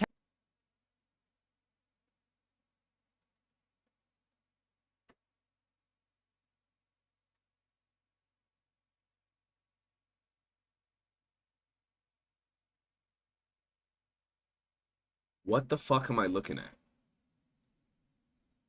Who are you people, bro? What the fuck is this, bro? Dog, look. Y'all be putting too much investment into these gacha games, bro. I'm telling y'all, if y'all put this type of investment into getting a job, getting laid, progressing in life, y'all be out here taking over the world. Forget Elon Musk, bro. Y'all be out here talking about the shits. What the fuck is this, bro? Nah, bro. That's how the Wuthering Waves insane. soft pity system works. When we go to 65 pools, starting at 66, the probability increases by 4% per pool. That means compared to Arknights Enfield, you're actually increasing at a slower rate, where Arknights Enfield is 5% and starts at 5% at 65. Wuthering Waves starts at 66 and increases by 4% per pool. Now this goes up to 8% per pool from 71 to 75, and increases to 10% from 76 to 78, where you're guaranteed on the 79th pool. With these expected values plugged in, you actually get a rate of 81.15 pulls on average for Wuthering Waves. So what that means is both Arknights Enfield and Wuthering Waves are within a pull of each other for the expected rate up unit. Absolutely. Now you're probably saying to yourself, Rin, well, if Wuthering Waves has a 0.7 less pull count, I didn't understand shit of what was just said. on average to get the rate up 5-star, how is that more free-to-play friendly for Arknights Enfield? Well, there's two answers to this, actually. The first answer is staring you straight. Yo, Chad, am I a smooth brain? Yo, Chad, am I dumb? I think I'm dumb. I don't know what the hell I don't know what was just said, bro. In the face right now. This is Gilberta. Gilberta is currently not available as a rate up unit on the banner. Yes. Instead, how I obtained this Gilberta is actually by losing my 50-50. If so, so am I. I'm fucking dead. Nope. Bro, what the hell was that? That's right. Bro, as if the bro. As if the gacha system in Arknights Enfield wasn't complex enough. You walk in and someone's like, listen, I'm gonna explain to you. Guys. As if the Arknights Enfield gacha system wasn't complex enough, someone tells you, I got you. Listen, you're stressing too much. I'm gonna explain to you why the gacha system in Arknights Enfield is better than all those other games, bro. And they pull out this bullshit ass paper, bro. I'm done, bro. I am done, bro. Like, it's over at that point, bro. Like, it's over. I'll quit the game, bro. Like, I'm like, yeah, this game is not for me, bro. Right. In Arknights Enfield, That's insane. If you lose your 50-50, you have a 2 That's in 7 wild. chance of obtaining a limited character on that banner. In this case, if I lost my 50-50 Laevatain, which I did, you can get either Gilberta or Yvonne at a 1 in 7 chance for each, so 2 in 7 to get a limited total. I lost mine to Gilberta, I lost the 50-50, I got the 1 in 7, I got Gilberta. This means that upon losing your 50-50, you have a fail-safe system more built into it. A 28% chance to obtain a limited character upon failing that 50-50. There are two other extremely important things that I want to point out about the Arknights Enfield banner before we get on to other things such as pull acquisition and the weapon banner. Now, the Arknights Enfield banner, once you do 30 pulls on a banner, gives you a free 10 pull that is decoupled away from the actual pity of the banner. Okay, so those two things that he just pointed out are not bad, right? If you're summoning and you lose the 50-50, getting one of the upcoming raid up characters, one of the upcoming limited banner characters over a standard 5 or 6 star character is pretty legit. I think that is a very cool thing to have in the game, because if you got Yvonne over a standard banner unit, you'd be bricked up on a Thursday, bro. She caked up like nobody's business. So I'd be excited, right? I'd be excited that I got Yvonne, right? And I wouldn't have to summon on her banner, so that gives me a good period of time that I get to save my currency. So that's a cool system, right? I think that's pretty interesting. This next thing that he says, where it's like, if you summon, I believe it's 30 times, you get a 10 pull, a free 10 pull that can give you a 6 star if you get lucky. And if you get a 6 star from that 10 pull, it doesn't count towards your pity, so it doesn't reset the pity or anything. That's another pretty damn good feature from the gacha system. I will say that. That is decoupled away from the actual pity of the banner. Yeah. This is extremely important because you're just getting a free 10 pull for pulling on the banner, meaning the expected pull rate goes even lower for Enfield. On top of that, upon doing 60 pulls, you get another 10 pulls, though that is for the next banner. Many people are... That one's good. It's like, it's give or take, right? Because it's for the next banner, and if you don't want the next unit, like, it goes away, so you kind of have to use it on the next unit. So for example, me, I'm not summoning on the next banner because I want to save my pity towards Yvonne or something. So that 10 pull is gonna get wasted. I'm not gonna build up pity in the chance of getting the banner character or getting something, and then my pity resets. I'm not doing that. So it's good for some people, but it could also be bad for others, okay? Aren't going to actually want the next character, though, right? Maybe you don't want Gilberto. That's the next character coming out on banner. So what does that 10 pull actually do for you? Well, the answer is simple. It helps you actually build up your pity. Because yeah, but if you don't want to build up your pity, you're kind of cooked. And I'll show you guys exactly what I mean. For example, right? So this is my account right now, right? And I'm at 22 pulls for my next 6 star operator. This will transfer over to the next banner, right? If I were to use that, I have that ticket, bro. I have that ticket somewhere. I don't know where the fuck it is, but I have that ticket, right? When Gilberta comes out, if I use that temple and I get her, this resets this pity. I don't want that pity reset, right? And I'll tell you guys why later, because this is actually a mindfuck. So I'm at this point where I'm just going to let it expire, right? Now, it's very situational. The next character could have been something that I really wanted, and then that would have been great. But I don't want to risk losing this thing right here, because I'm probably skipping Gilberta. I'm probably skipping Yvonne because I'm building into last right for my ice team. So I'm probably skipping all of that and waiting for the next like electro unit or something along the lines of, you know, the future characters. So I'm saving this pity right here, and I'm just going to save for a while. So I don't think that's honestly all that good in the most part. I wish it was just a 10 pull for an upcoming banner in general. I feel that a lot of the interesting things that this game has regarding the gacha system, it has good things. Like I said, for example, being able to lose a 50-50 and get a upcoming character. That's freaking awesome over a standard banner character. I'll take that any day of the week. We already have the standard banners that we can get pretty much from here, right? So that's pretty cool, right? That 10 pull that you get when you're pulling on the banner is pretty damn cool. Not only that you get a free 10 pull, but the fact that if you pull a character on there, a 6 star, it doesn't reset your pity counter. That's freaking amazing. But there are other aspects of this gacha system that begin to fuck you hard in the ass, and I'll tell you guys that in a second. But let's go back to his video and see what else he's cooking. Remember, the 80 pity inside of Arknights Enfield actually does carry over to the next banner. What doesn't carry over is the 120 guarantee. So that means your pity is actually being built up, despite the fact that you are not carrying over the 120 guarantee. So yeah, that's a big misconception that a lot of people don't know. You know how when you do 80 summons, you get a guaranteed 6 star? That carries over. So if you do like 60 summons in those first 80, and you don't get to 80, that carries over to the next banner like you saw with me.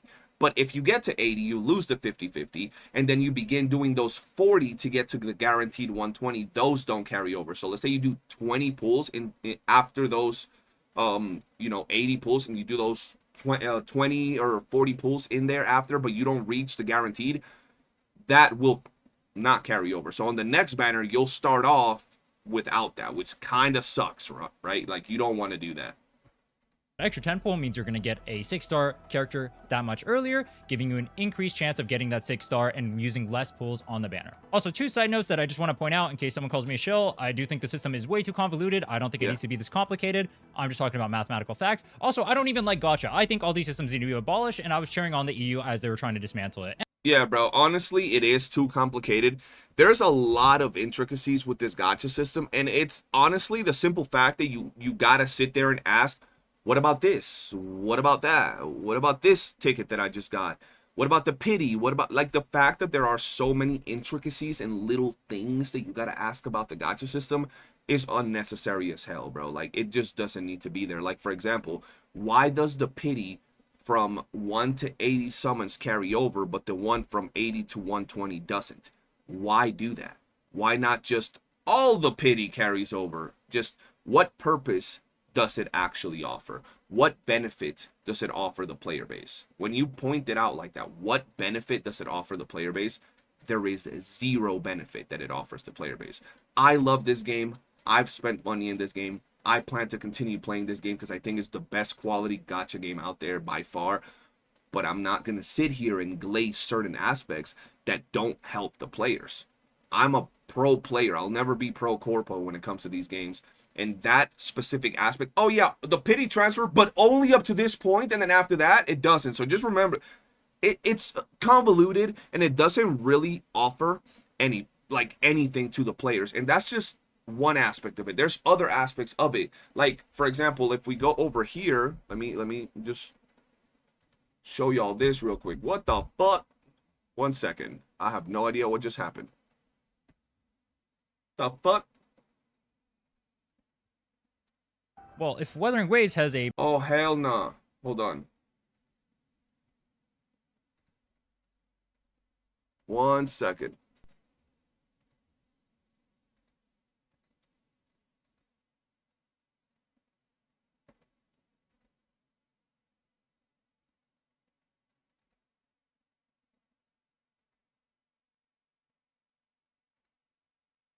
There we go.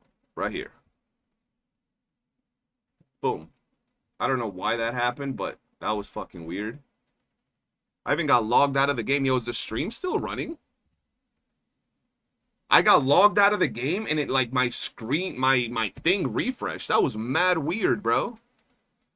I'm getting hacked. I'm getting hacked by the aliens, bro. By the goddamn aliens. Yeah, stream is still going? Okay, good, good. That was freaking weird, bro. Okay, so let me show y'all something real quick.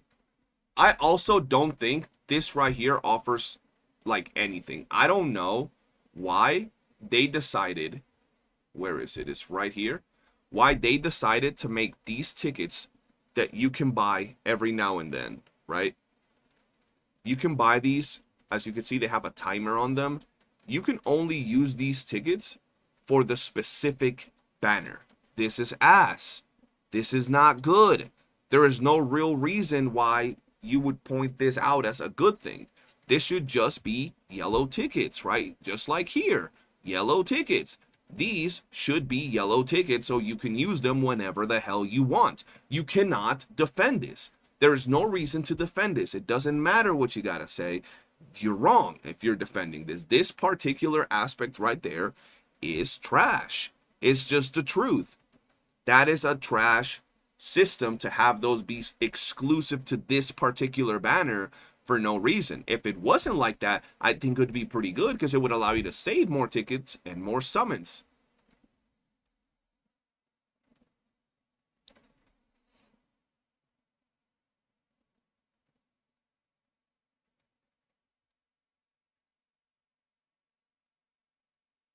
Okay. Okay, look. Let's see what else he has to say before I tell you some extra things that make the gacha system not be that good. I guess you can say that those 5 summons that you get there, you know, they're not part of the gacha system. They're part of the currency income. I could see that. And we can just specifically refer to the gacha system. I want to say this before we go even further, okay? I believe that the first 120 pulls in Arknights Enfield gacha system are better than the first 120 pulls in any other gacha system of the mainstream gacha games. I do think that's true. Not only do you have the guaranteed character at 120 pulls, but you would have gotten another character at 80 if you got an off banner, and that off banner could have been a future limited character. You got a free 10 pull when you got to 30, you got the upcoming banner 10 pull when you got to 60, and you got a bunch of currency to summon on the weapons, right? So I think that's pretty good. I got it, I just unmuted the video. So I think that's pretty good, okay? I do think that's pretty good. He basically just said that now that we've established that the gacha system is the better out of all of them. Here, I'll show you real quick what he said. I hate gachas. Anyway, let's get back to the facts. So, now we've established that the Arknights Enfield's gacha system itself is actually better than all of the mainstream titles. Cool. Okay, so that's what he said, right? Now that he said that, like I was saying, bro, there's a lot of things that are very good on those first 120 pulls, right? On those first 120 pulls, I do think the gacha system is better than most other major gacha games. Okay? We got that out of the way. I do agree with that. I personally feel that way. But there are certain things that I will say are absolutely not better. If you decide to summon for more than those first 120 pulls, the gacha system turns absolutely abysmal. And I'll show you guys why in 1 second when my game actually decides to load up. Let me see if it loads up right here. Okay, there we go. All right, I'm going to show you right here why I personally think that after the first 120 summons, the system actually turns into absolute dog shit. It goes from being, like I said, a better gacha system than other gacha games to arguably a worse gacha system than the other games, okay? So here's my summon record. I've done a total of about, I think about 300 summons into the Laevatain banner. I was planning to skip the next 2 banners, so I had plenty of time to save up currency because I was building Laevatain and I was going to build Last Rite for my ice team, so I was just chilling, okay? But here's the problem. I kept summoning because I wanted some dupes on Laevatain, and well, this is what we ran into. We kept summoning and I reached pity and I got the 80 pity and I got Ardalia, right? I saw the summon animation, it turned red, I was bricked up, it opened and it was Ardalia. I was like, damn, I just lost my 50-50. You know what? That's fine. The next time that I get a 6-star, it's going to be Laevatain. Now, you can fault me for this. You can fault me for not reading enough when it comes to, you know, the gacha system. So, here's the problem. I got Ardalia and I kept summoning. I figured the next 6-star was going to be Laevatain. I kept summoning. I got another red. I was excited. I got Ardalia again. I got Ardalia one more time, ladies and gentlemen. That doesn't feel good. I kept summoning after this. Nothing else. I got 2 standard banner units back to back. There is no guaranteed after you lose 150-50. I just want to point that out to y'all in case you didn't know. So you can actually pull 5-6 standard banner units pretty much in a row after the first 120 summons. Not only that, you guys can see how many summons I've did after I got my Ardalia and I got nothing. Now, I'm 22 summons away from a 6-star operator. This 6-star operator is not guaranteed to be Laevatain. The only time that I'll have Laevatain guaranteed is right here. When I get 180 and 98 attempts more into the banner. This is my next guaranteed. 198 summons from now am I guaranteed to get a Laevatain. And I've already put, I don't even know how many summons. Y'all saw how many summons I put. Other than that, I'm not guaranteed to get a Laevatain, bro. On this pity. because I got to the pity and I didn't get her, and then I got another Ardelia. I had to stop, because you know what would happen if I go to these 22 and I don't get Laevatain and I got another Ardelia? That would piss me the hell off. And the fact that I gotta go this deep is kind of crazy, right? So I just want to point out that the first 120 summons are good. After that, the system is trash. So it's friendlier to free-to-plays or light spenders, but even if you're free-to-play or a light spender and you decide to save all your summons to eventually down the line dupe up a character, just know that the dupe system in this game is absolutely pretty damn ass, right? It's pretty damn ass with this particular thing here. I feel that, one, they should absolutely make it so the whole 120 pulls transfers over to the next banner. So if you're like at 119, the next banner, you do a single, you get it. Easy.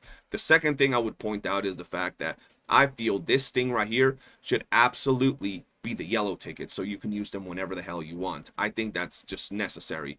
And the third thing is, I feel that if you lose a 50-50, the next character you get should be the guaranteed rate up character. Those three changes, nobody can like disagree with them. As someone that's spending money and actually summoning on the game, I'm telling you how it feels to summon. So if you're free to play, you're not even going to be doing as many summons as me. And eventually, if you decide, you know, there are some people out there that will save for 3 months to pull their favorite waifu. I'm telling you, it feels like shit to start summoning afterwards, bro. Now, the weapon banner I actually enjoy. I actually think the weapon banner is really damn good. Being able to summon, I've done all my summons here, right, on the standard banner. And I've done all my summons here. And now I have 20,000 of these things, which will pretty much guarantee the next weapon that I want to get on the next character. And as I continue summoning on standard banner, I'll continue building this up. The battle pass builds those up as well. So like, I'm fine with the weapon banner, but the character banner is honestly kind of shit. I feel those three things that I pointed out are absolute necessities to make this game's banner system just truly be better than everything else out there. This whole thing of like, I get, like, if they want to make it so it's like 120, make it 120 every time, or then after the first 120, go back to it being like a normal gacha system. The first 80 I get cucked, on the next 80 I at least get guaranteed. But bro, being able to pull an off banner multiple times in a row is kind of freaking crazy. You don't feel like you won even when you won. We've got that out of the way. The other concern people had was actually about the pool currency acquisition. What they meant by that was that they thought that there was not enough pools because during the beta, there was less pools. However, those have been buffed. In the current state of the game, Chinese data miners have found that there's about 240 limited pools inside of the game. So from there, people were complaining about the actual rate of being able to obtain the pools. And I have proved that that is not the case, that you can get these pools in a reasonable amount of time. How did I prove that? Well, actually, with my account right here. In just a single day, I was able to get enough pools as a free-to-play player to be able to obtain Laevatain. Now, I actually have 2 guides on the channel about that, so you can check those out. They're my Aurora farming guide and how I got Laevatain in a single day as a free-to-play. Check those out if you want to see how exactly... Okay, look. I think that's everything he's going to talk about. The actual, like, summon system in terms of, like, the gacha system. Then he's going to talk about the pull income. Yeah, I agree with him right now. Even though it is the honeymoon phase, we don't know how it's going to be down like a month from now or 2 months from now. But at least right now, yes, you can absolutely get yourself those 120 pulls to guarantee Laevatain after playing for, I don't know, let's say a week, maybe a week and a half. If you're just playing, they're giving you currency. You're actually gaming with this game. You're going to get the stuff. The currency is there. It's just going to take you a little bit of grind because there's a lot of content in this game. So absolutely. I feel that down here as I scrolled a little bit, I see that he's going to talk about the weapons.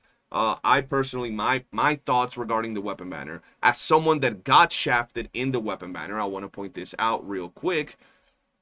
I had to go to pity on the weapon banner myself to get the weapon. I had to go all the way to 80 on this freaking thing in order to get the freaking weapon, and it was not fun. And on the way to getting that weapon, I'll just show you real quick. Let me go right here. I actually got this freaking thing 3 times. I got this freaking thing 3 times.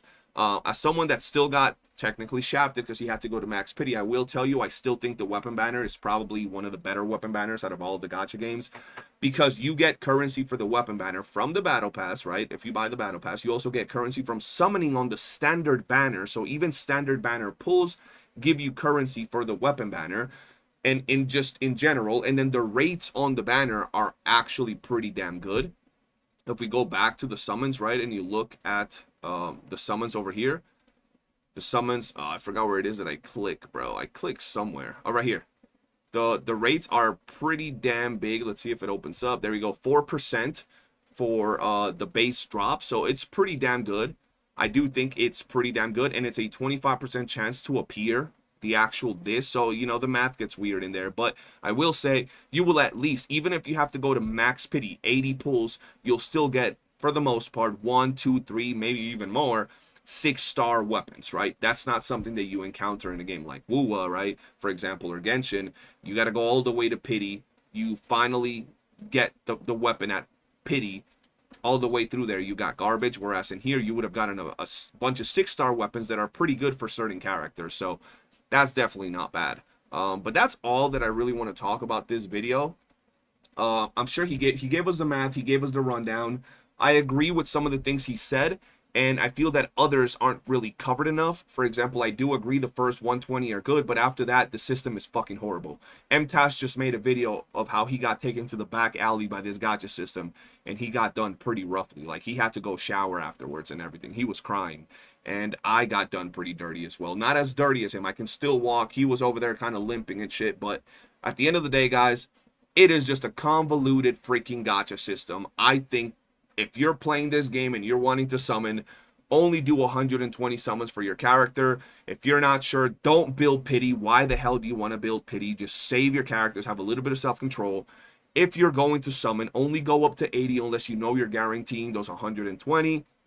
And honestly, that's going to be it for this video, though. I appreciate y'all. Let me know what your thoughts in the comment section below. For now, I'll see you guys on the next one. Peace. All right. That was a long day of reactions, guys. That was a long day of reactions, bro. Holy and that shit. was the weapon I told banner. you guys, though, I was going to be reacting to a lot of videos today. Why the fuck can I not make... Bro, my computer is struggling right now. There we go. But all great content. You guys enjoyed the reactions, though, right? Greetings. I have a question for y'all. Do you think the administrator eventually will remove their mask? And I mean in-game. I know that there's art where the administrator does not have the mask. Maybe. Bro, how many water things have I drank? Hopefully reading your message. What message? By the way, guys, don't forget to hit the like button on YouTube and subscribe. We do go live with this game every single day. And we also cover other games. We will be looking into games like Ananta. We do cover games like Duet Night Abyss and other games here on the channel. Just tuned in and heard it's about weapon banner. My only gripe with it is, say you get lucky and get a 6-star early, you then kind of get shafted because less currency for the weapon banner. Free-to-play, that is. No, because free-to-plays can then continue summoning on the standard banner with their free-to-play currency that we get through all these various methods, right? That's just the way it is, right? You have other ways to acquire. It's not going to be like insane, but for example, if you get the weapon banner, right? And here you get, or the battle pass, and here you get currency, right? If you decide to actually do that. And I believe, let me check some. Yeah, you can't change the free-to-play currency to it. Yeah, that's pretty much it. But I get where you're coming from. Like, if you don't have currency, yeah, bro. That's why you should only use that currency for limited banner weapons, bro. Straight up. You added me? You did? Hopefully he sees this. Is the video muted? Was the video muted the whole time? All the way up to the end of the video?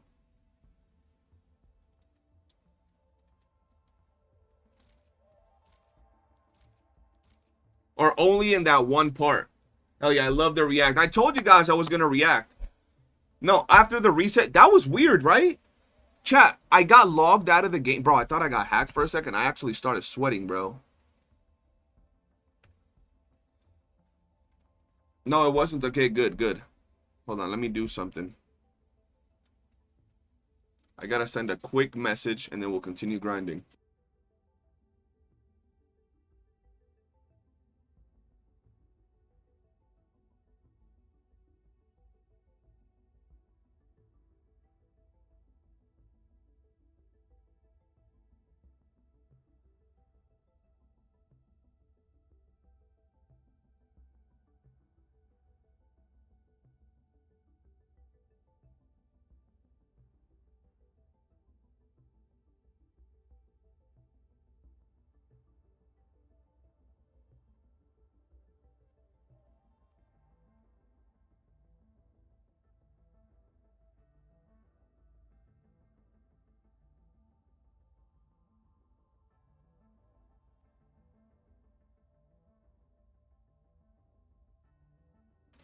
Alright, I'm good, I'm good.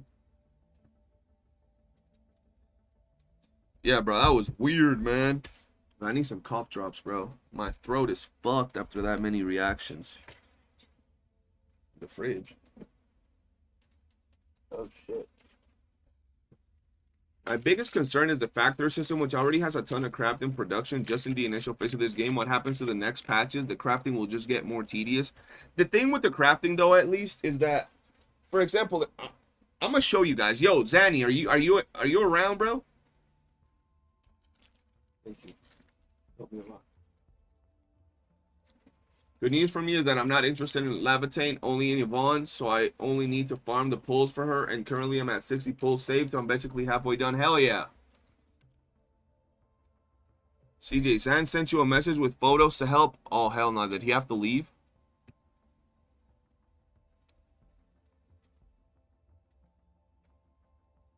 So first you put down this at the second base like this and put batteries in them manually.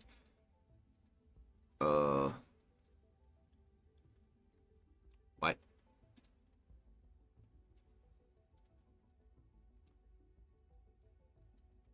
I like craft. Oh yeah, what I was saying is that regarding the crafting system is one of those things where you'll only have to do it one time and then it's kind of done. Reminds me of Power World is not that complex. He did at the start of the reacts, but he came back and he was still reacting. Aw, shit.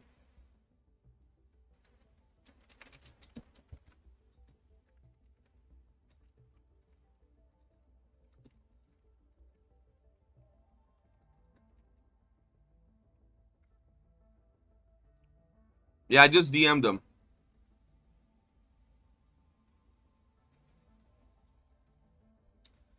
Pulling all these electric lines throughout the map got me feeling like an electrician. Facts, bro. Facts. All right, let's see how much we got, how much experience we got. Okay, Zan, here's the problem, right?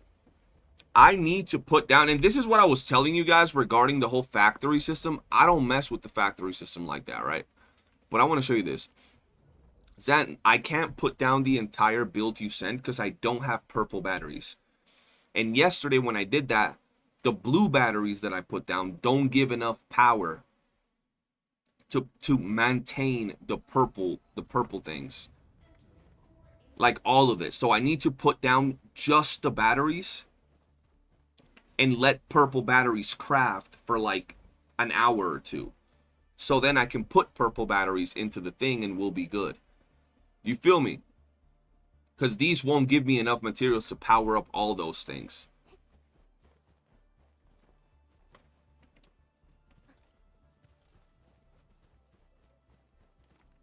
Okay, follow the first things. Okay, so chat, look, this is my base. It's empty as hell. Alright, so you said Gator done. You already sent me the blueprints, right?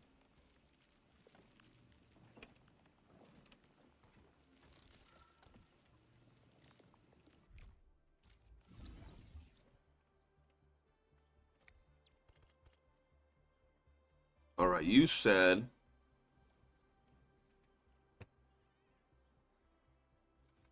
Yep, okay.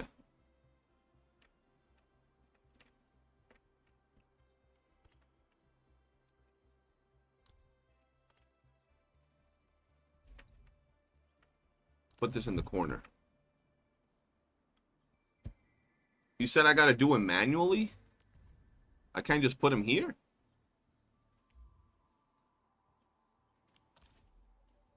Oh, go to the second base. Fuck, okay, yeah, second base. That is in Valley Pass. And this is kind of what I was telling you guys. Join our community and we can help y'all out getting this thing done. Like, my community is goated as hell, bro. They be helping me as well because I'm like kind of slow regarding all this, bro.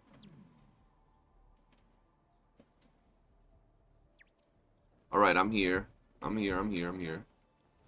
I'll put it aiming that way. Alright, let's go. Boom. And now let's go back and look. Let's go back and look at what you see in me. Step 1. And set the output to the purple batteries. What do you mean? So set this to the purple batteries? How the fuck do I do that if I don't have any? Okay, I could just do that? Oh shit, what? Okay. F1. Wait, no. H.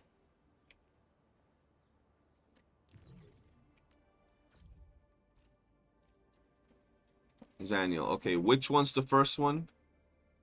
Power storage, right? Okay. Can we add a link? We can do that? Oh yeah, we can do that. We can do that for sure. I would have to. Can one of y'all make it? Alright, so like this. Power surge first. Is that not power surge? That is not. That's power storage. Okay. How do you level up that fast? I just explore a lot, honestly. I explore, do all the questing, everything, bro. I'll show you. I'm about to get to that new area. Where the fuck is power surge?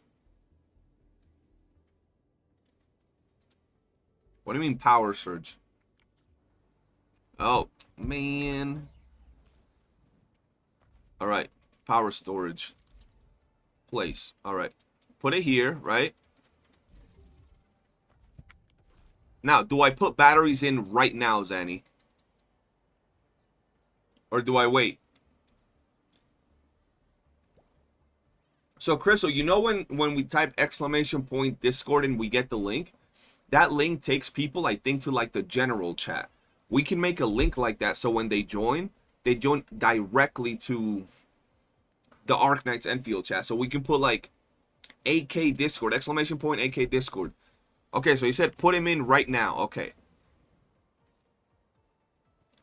We can do that apparently. You know I'd be slow and shit. Come on now.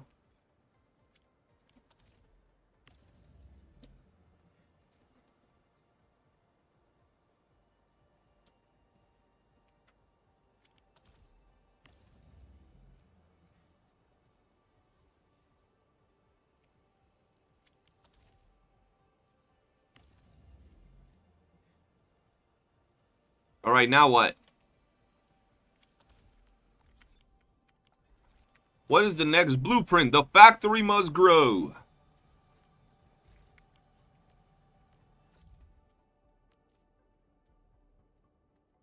I'm guessing Mega Base A, right? I'm gonna say both of these. I don't like how we can't take things from Valley V to the new region before bank level 8. Damn. Now go to the main base and add the 2 mega base farms. Both of them at the same time. Oh, this is gonna be dangerous, but I'll trust you.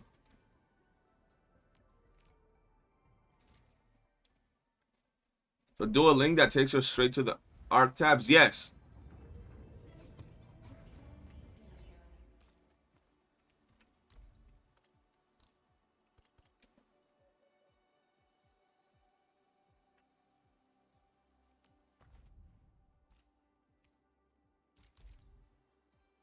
Fucking shit, that's huge. And now the other one, right? Should I put them both down right now? That is fucking huge.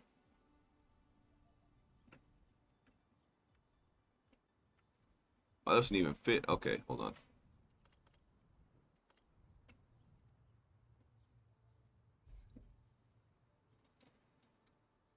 No, the same one. Wait, put the battery again?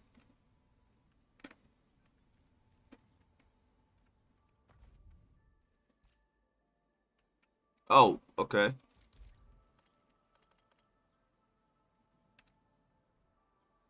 I don't even fit.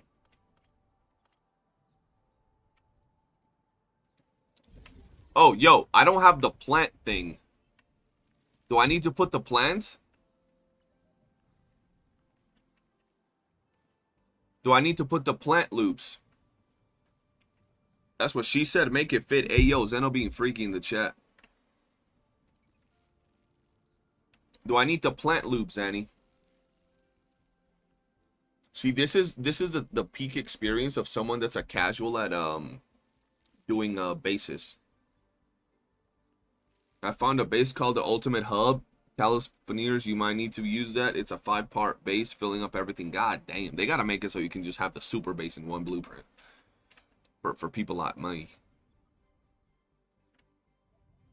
Hold on, I'm waiting for Zanny to see what he has to say before we do anything. After, okay. You sure? Because last time, look, I don't have a lot of plans, and if we put the things that make the purple packs, I'll run out. That's what happened yesterday. But I'll go with what you're saying. Okay, which base do we go to now? Go at Buck to a second base.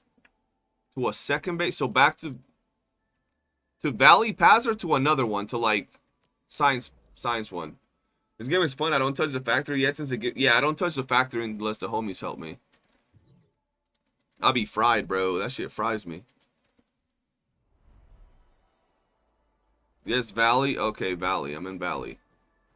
What do you want me to add here?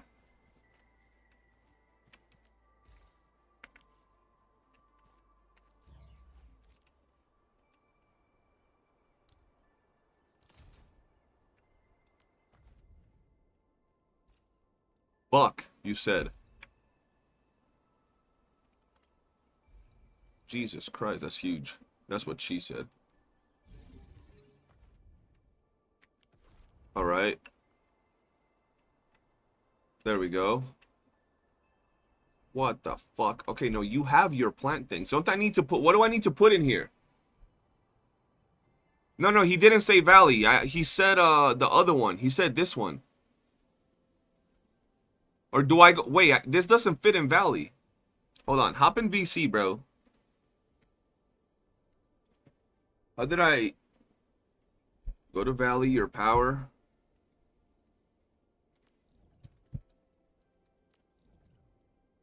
Valley. This is confusing me. Yeah. Does this one take you there? Yo, Zeno, can you check if that link takes you to... Here, let me call you. So you explain it to me.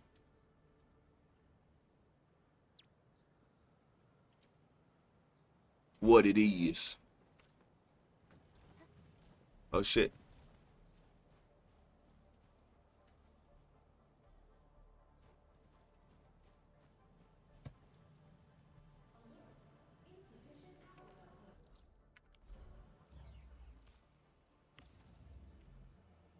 Okay, let's see. Let me...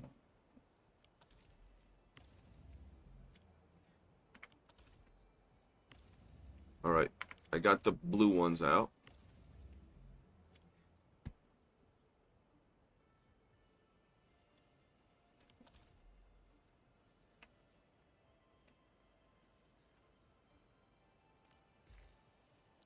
Let me quick stash everything.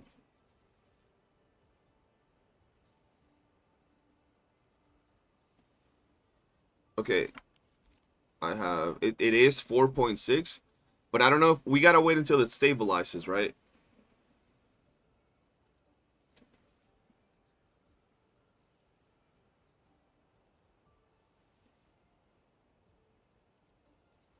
Okay.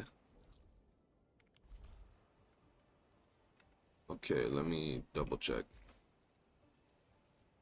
Yeah, right now the batteries are going down. Is that because they're still getting full in the things?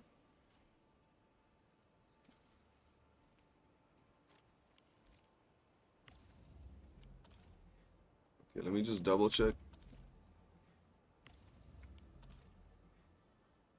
Alright, alright. I trust you. Alright, now what are we doing?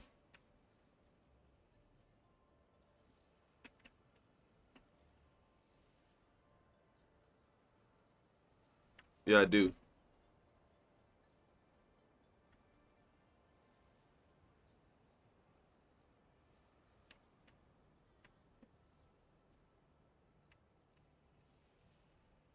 Wait, so I'm gonna... What do I do?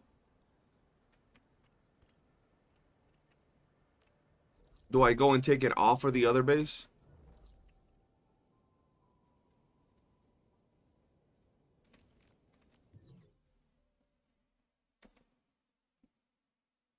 Okay. Well, I prefer to have it just organized the way you have it, so it just runs simple, you know.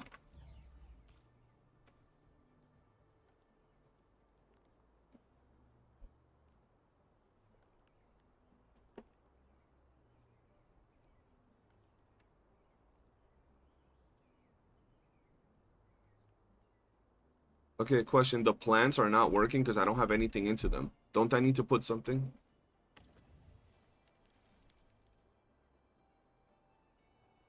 Is it the sand leaf? Okay, sand leaf in one. And what do I put in the other? That is my brain right now. Just go for it. You can also put batteries in those thermal banks manually to kickstart them.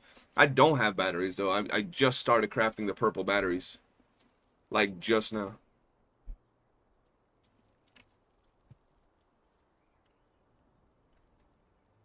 Oh yeah.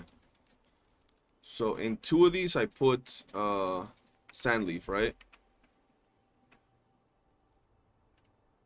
On the other side.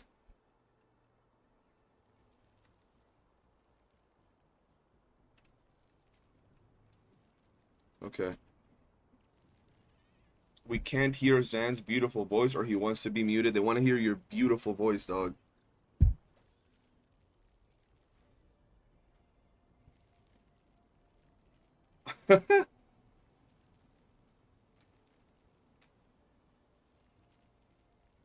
On both of them?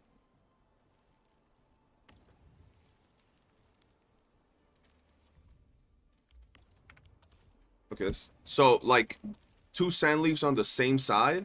Or I mean, it doesn't matter, right?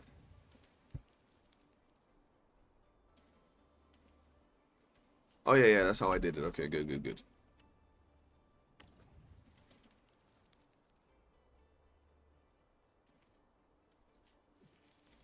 Okay, there we go. I don't know what to do. I got a full physical team. Physical team is great.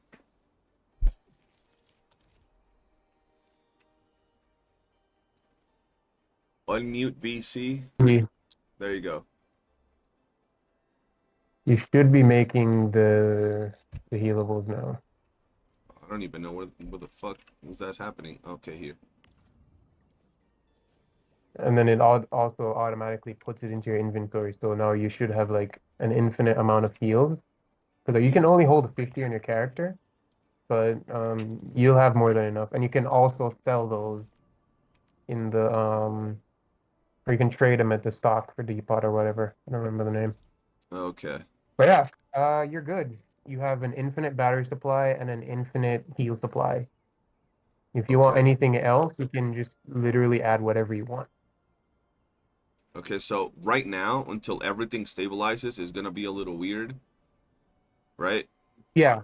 So you can just leave it as is for now, let everything stack up, and nothing's gonna crash. Okay, if anything happens, I'll let you know. Yep. All right, brother. Thank you. Most. All right, shout out to the homie Zanny. He helped me out. Hopefully everything starts running normally right now. Let me just double check. These aren't making yet. It's because everything I'm assuming is still just going.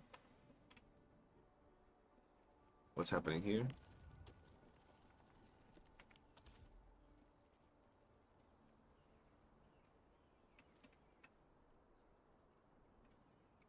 Bro, I have no idea where shit be going, bro. Unmuted for 10 seconds. Well, I mean, he said we were done. What did y'all want me to do?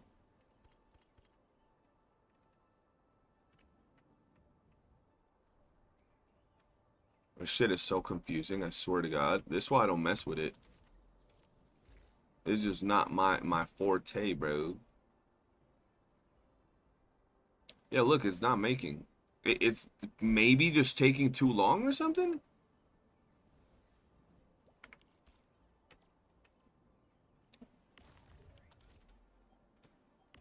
Or did I set something wrong? Is it worth to open the Originium supply on the battle pass or leave them for pulls? Oh no, definitely use it on the battle pass. Well, will this day reserve us? Something interesting gonna happen today. Yeah, I was about to message you, Zanny. I think I did something wrong. You can infinitely etch essences until they are max or no? I don't know. I don't know that, Super Cheese. Haven't tried to see if you can infinitely do it. Yeah, look, they're not being made.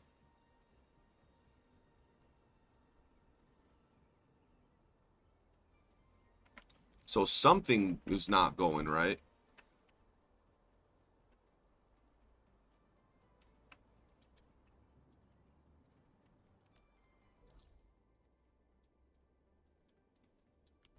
I'm not producing steel bottles. Where should they be getting produced? Delete it and place it again? What the fuck? Okay. The plants were put wrong? Oh, hell no.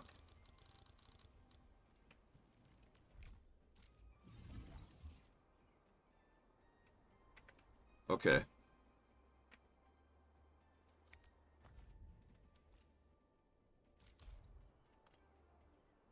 Where the fuck?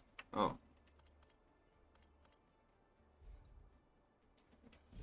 Oh, wait, I just thought about it. If I'm going to place it again, why not just place it down in the other place, right?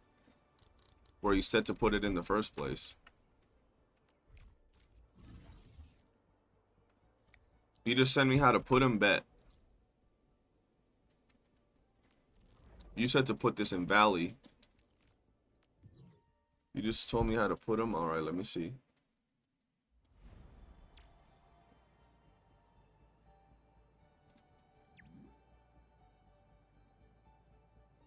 That just confused me. You didn't send me a picture of the, like, flower things, though. In that picture. Yes, you can do it infinitely for etching. There we go.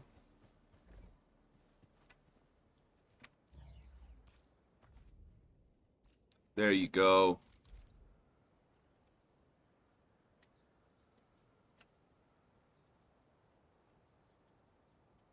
Oh, shit. Okay.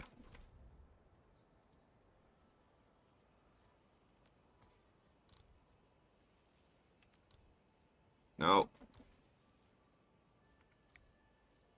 Can't I move these? Like, all at the same time? I thought I could. Oh, it doesn't move this. Oh, shit.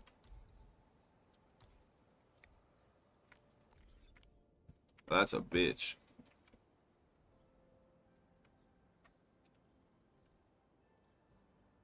Your main hub needs to be rotated. God damn it. God damn it, Zanny. This be confusing, man. Yeah, this doesn't fit here. That's what she said.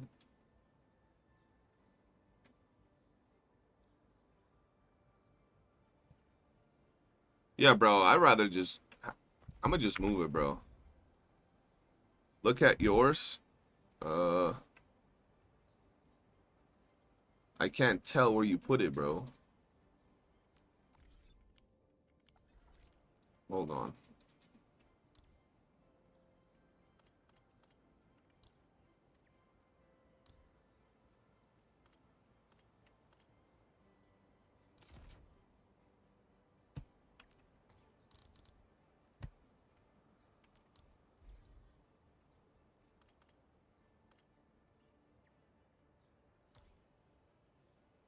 God fucking damn it, bro. Bro, I'm telling you, I hate fucking building, bro. With a fucking passion, bro. Oh my god, bro.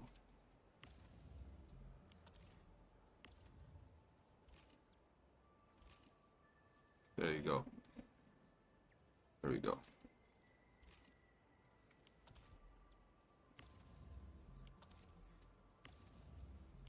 There. You gotta send me like a full screen of it, bro.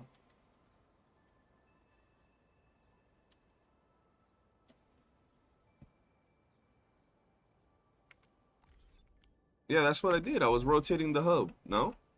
Does that not fit there no more? It should fit there. Yeah, there you go. See? Oh, yeah, you are mobile. True. Okay, now it works, right? Boom.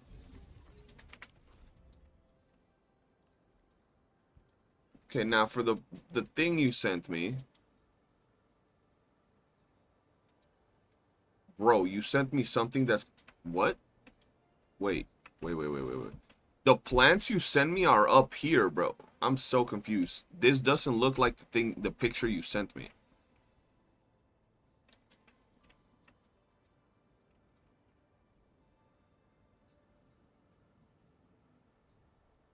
Oh my god, bro. How do I... There we go. Jesus Christ, bro. There. If someone just had your vid in the background, this would be interesting with all of the fitting and too big. Bro, shit. Buck flowers left, sun right. On both of these? Okay, hold on. Do I put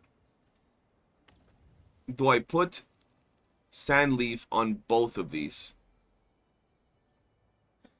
And like all the pulls but one? Wait, what happened?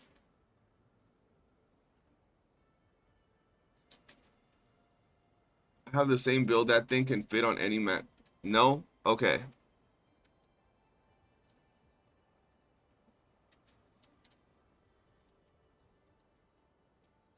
All depot unloaders placed. What do you mean? Explain that to me, bro, because I'm lost.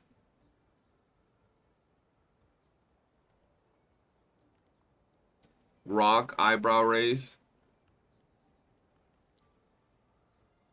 That's how I had it, bro. I had buck flowers here. Or sand leaf right here, right? Or am I tripping? Is that not the left and this is the right?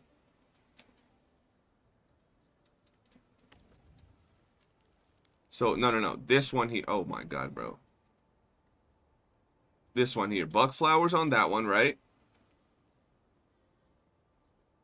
See the raw material supply thing? Buck first. Okay. And sand leaf here. Do I do the same thing here? Left buck, this one sand, right?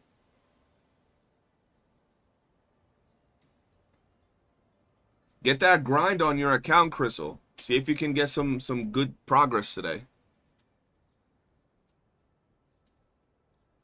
The opposite. Okay, so the outside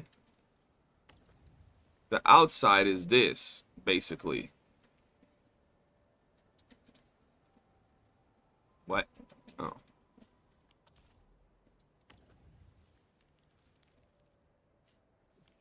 There. You sure now I'm good? Why is this clogged up? Oh my god, bro. How do I take this off?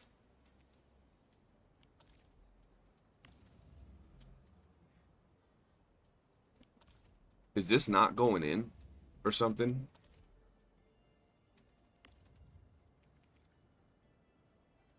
What do I do here? Or is this just working good? But why are those things there, bro? See, like, why is that there?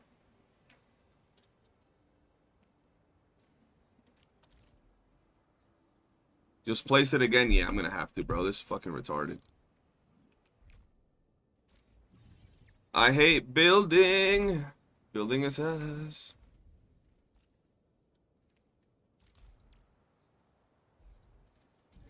But see what I was saying when I was reacting to Smack's video, bro? Like, bro, you don't gotta like the building to still, like, enjoy the game. You really don't.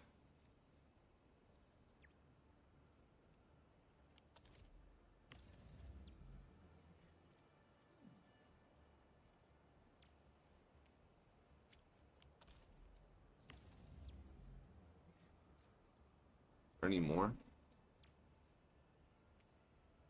Okay, unless you want to add more. No, for now, I just want to run it like this. Wait, Zan, can I play something to get me started on the materials I'll need for gold gear, bro? so I don't get to gold gear and I'm like, I gotta go do everything from zero?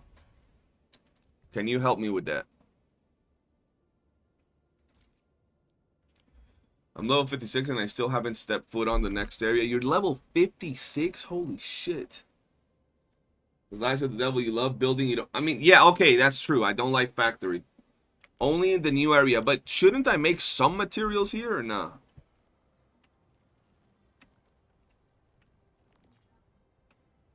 And then take them over to Wuling, or just everything from Wuling? Nope. Okay, well, anything else that you advise I make right now then? That you would say, okay, you need that here, bro. What the fuck? There we go. Now these are getting made. Are batteries getting made now here? They're not getting made again?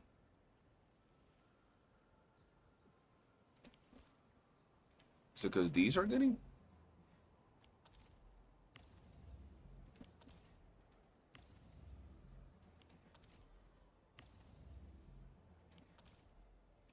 I'm surprised I'm not making batteries yet. Yeah, I'm surprised no batteries are getting put in here, bro. Because clearly it was making them before. I don't know if I want bombs. I got 4,000 bombs. I am. They're just filling up. Okay. Wuling needs to be fed through regional transfer. Oh, hell nah. Alright, we'll check back in like 20 minutes. See if everything is working good. Do you need more bombs than that?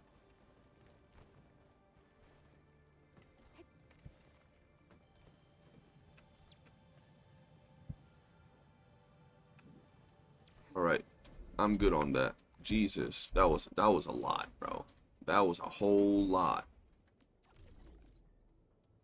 Not really. So there's nothing else that I need to make over here.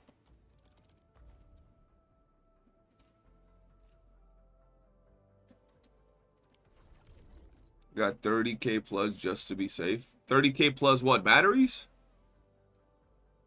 Oh, bombs. Bombs. Should I put down a bombs one? Just to be sure?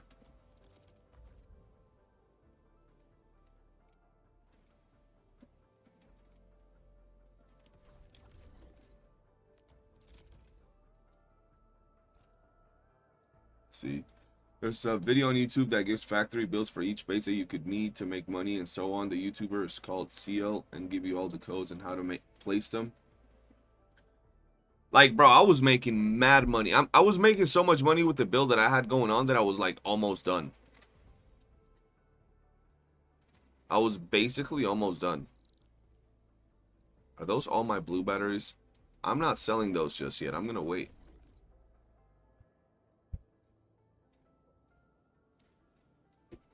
I'm snowed in here in Texas, so just gaming. Oh shit, nice. Hold on 1 second.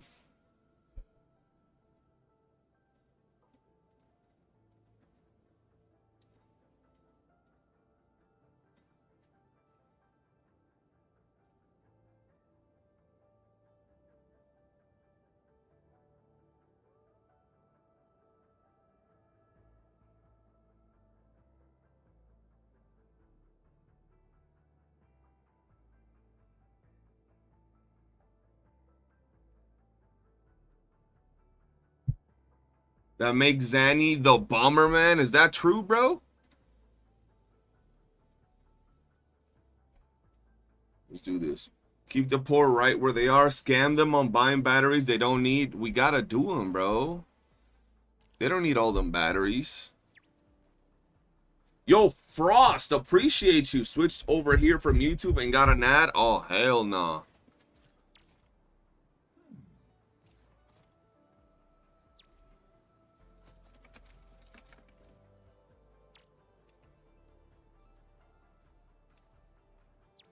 Chris, how you got an ad, bro?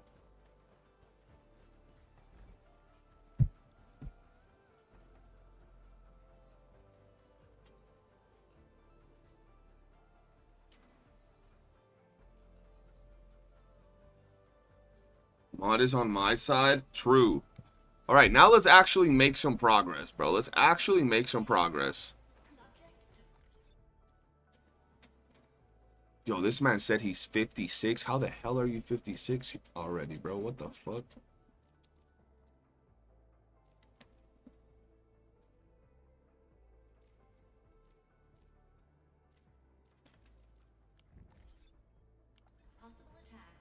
Now let's go progress, man. Now let's go progress, because I'm tired of this shit. Tired of not making progress.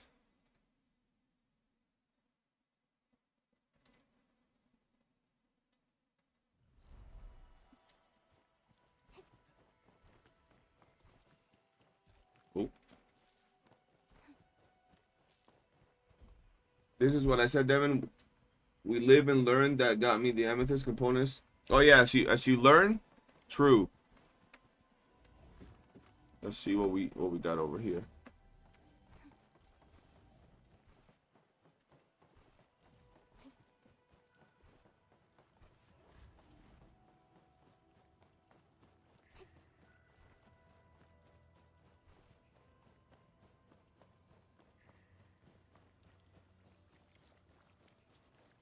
The Angaloy are attacking the little pantails, Enman. We must save them. Can't let them get eaten along with Woolsey.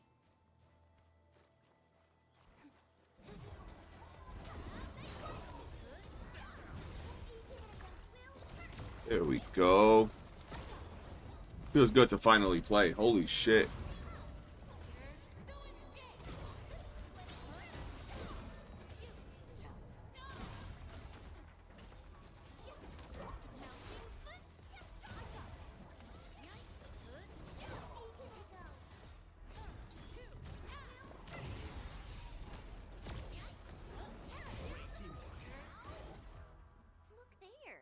Are the protocol statues optimally used? When you're farming and exploring, if you get full, you put it down and put your stuff on there so you empty it out. Huh? Oh.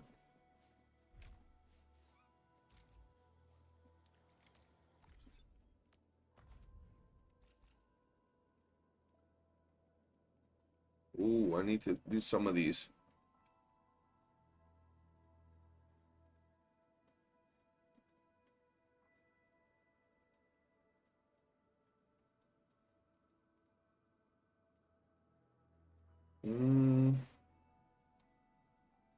I might do these. Wait, that's still locked. What? Oh, that has to be wooling stuff. Okay. But we gotta do wooling shit, chat.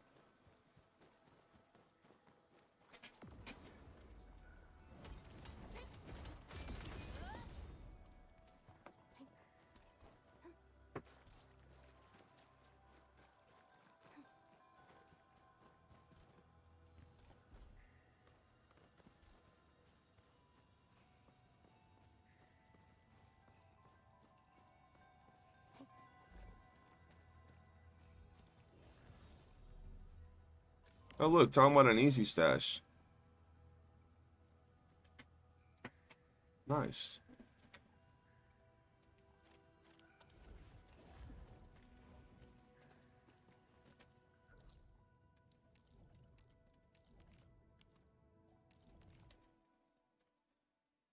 The node ends at 12, by the way. Wait, what do you mean the node ends at 12?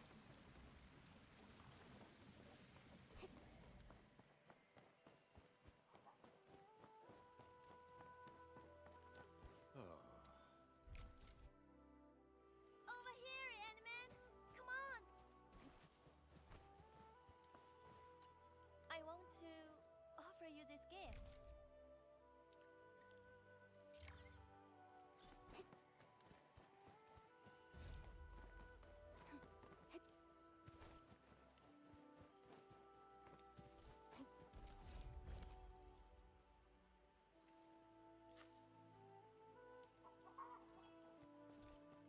Oh, where the hell is that?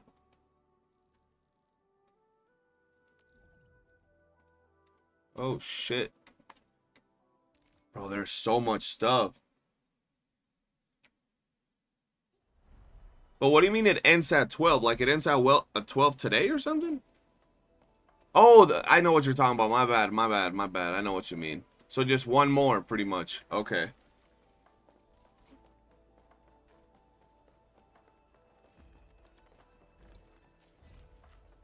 There's no way he's dooming again? What do you mean there's no way? You know that's what's gonna happen. If anything, I gotta give him props for finding something to bitch about every day, bro. That shit takes some sort of like he has to have some sort of dedicated like people searching for things to complain about.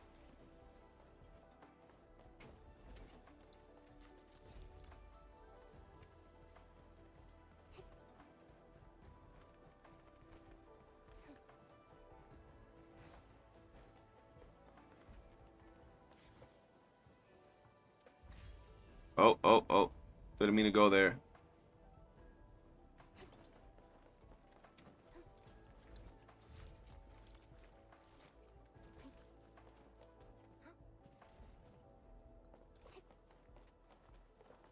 Oh, we found Ling Yang. My node was stuck on the edit, blah, blah, in the visitor area. It jumped to 12 after that. Yeah, I gotta explore to actually find something. That because the devs don't care about the gacha, we shouldn't care about their journey, their story. That's crazy. And what's crazy is not like he's going for dupes. And those first 120 are definitely better than most other games. Like, we still have 10 days left of the gacha. We still got 10 days, bro. Like, what are we talking about?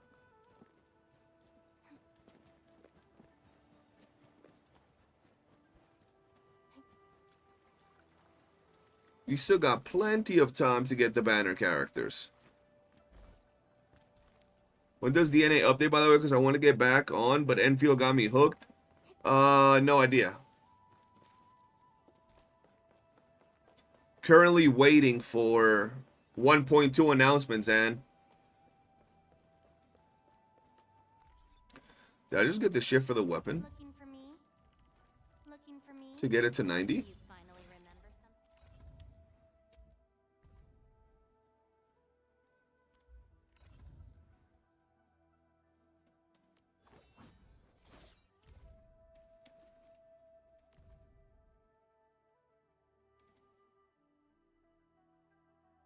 Oh. So, how's that for my real power? That's what I'm saying. Like, when you, every day, when you gotta talk shit, every day, like, think about it, bro. You gotta be miserable, dog. If every day like, bro, why you gotta talk shit every day? You gotta be enjoying it or you're farming. It's that simple. It's one of the two. And at that point, if you're farming it, you're just looking for reasons to talk shit that you know aren't valid. Just anything to get the extra shit moving. Because there's no way. There's just no way, bro.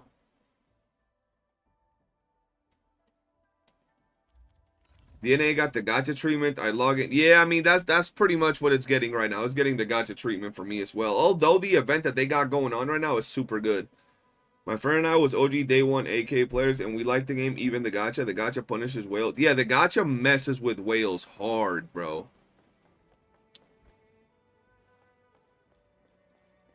So many people here. I thought this place was off limits. They're Tianxia and farmers from the Industrial and Agricultural Production Unit.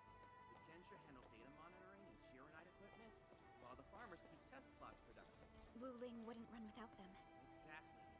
We all know why Wuling City exists. Dangers are shadow, and we outpace it by never lowering our guard.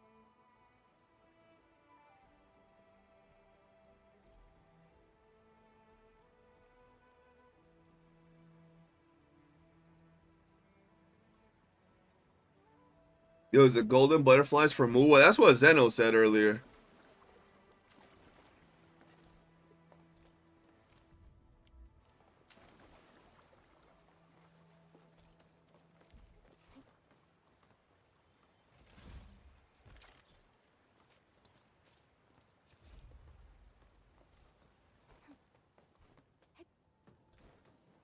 Acquiring Arlene is our top priority on missions. I wonder what secret it hides. Let's see what we got going on, bro. He's unbreakable because he's making money. Yeah, bro, but I'm gonna be real. If you was a content creator, bro, like, for example, I know I could... Look at today. I'm gonna give you the example today. Dakeen, if you were looking at my viewership, I went up to almost 90 viewers on YouTube alone when I was reacting to drama. Right? You know how easy it would be for me to just go on a attacking spree, attacking everybody, either talking shit or attacking the game, or just drama farming like crazy? It would be very easy, bro. Don't get me wrong, it would be very easy. But there are some point that either the morals, bro, or you doubt your own skill so much to make money any other way apart from like farming drama, bro. I don't.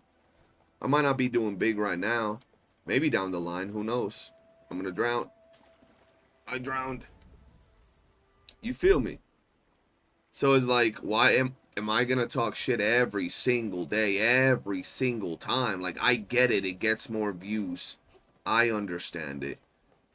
But at some point, at least make it not sound so fucking, like, fabricated. Like, at least try, bro.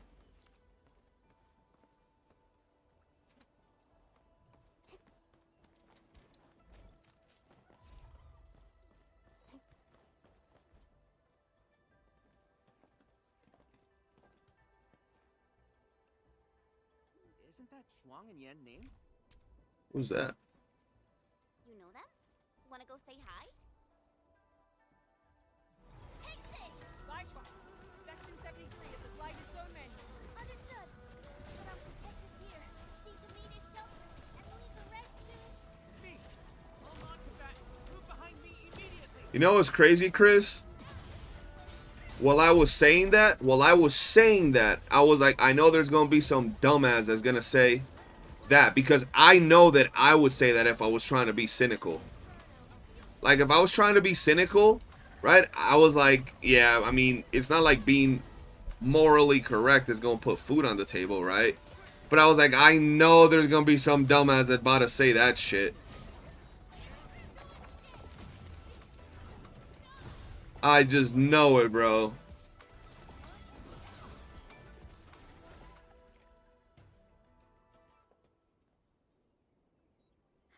How did Angoloi breach the array?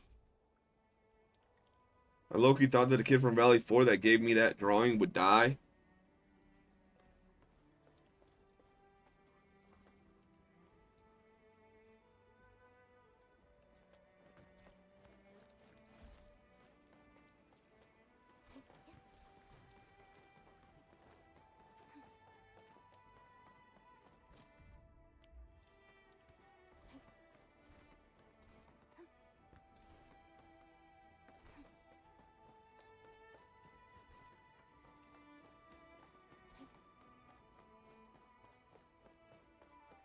Let's go.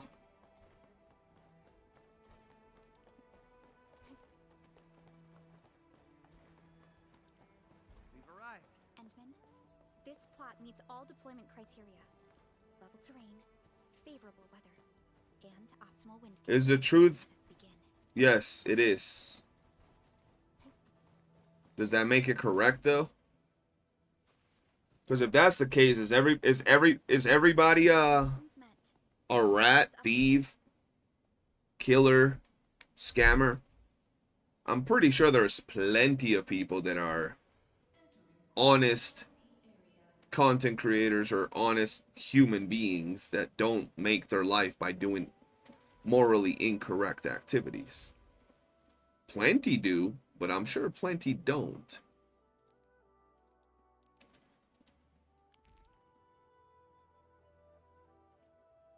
The Sharonite-related AIC technologies are still in preparation. Perhaps we could first...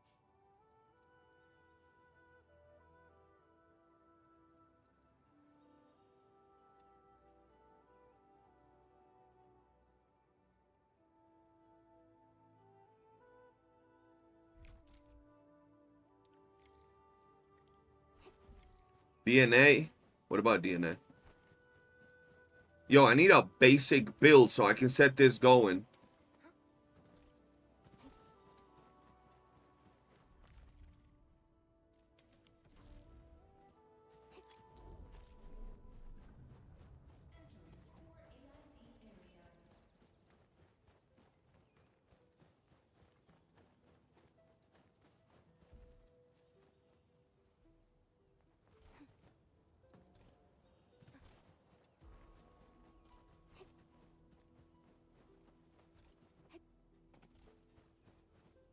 I need a base thing for this. A basic build to start making money. Anybody? Oh, wait. Someone sent it to me. 1 second, 1 second. For level set, I mean, honestly, I don't have currency for here. I'm poor, so I need something to make currency.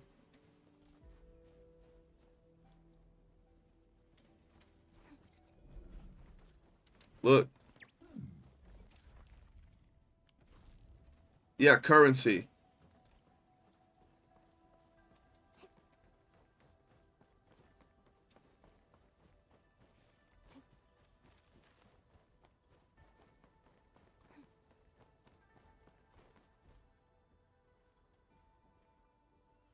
Yeah, Ning, Shuang, are you guys okay?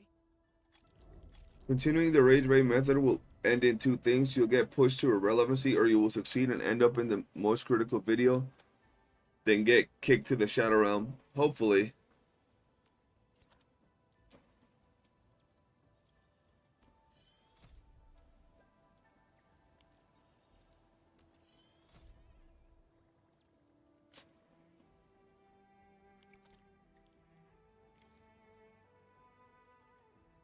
Just so you know, that's what I'm trying to get it set up right now, Zan. Can you help me with that? Just like a basic thing to start making money?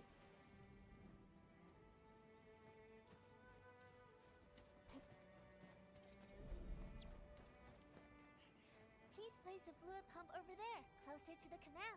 Last time I was helping the farmers, the pump never worked right. Ma'am yelled at me all the time.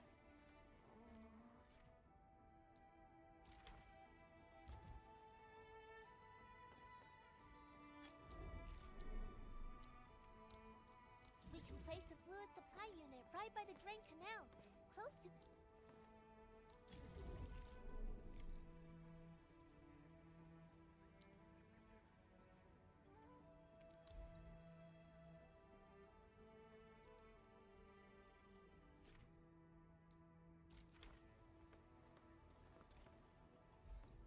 Whoops. So here.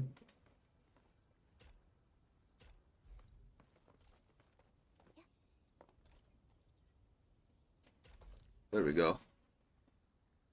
Very nice. We want to automate the originium industry. How should we handle the power issue?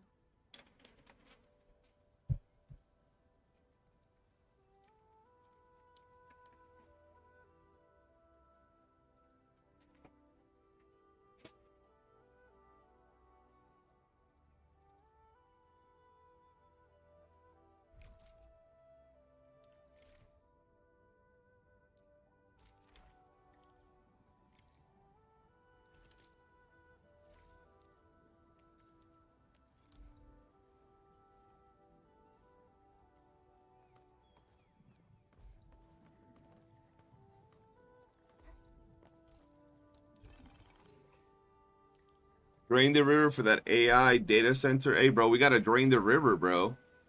Look at that, bro. Now we're filling up the river. It's working! Ma'am, the fluid supply unit's working!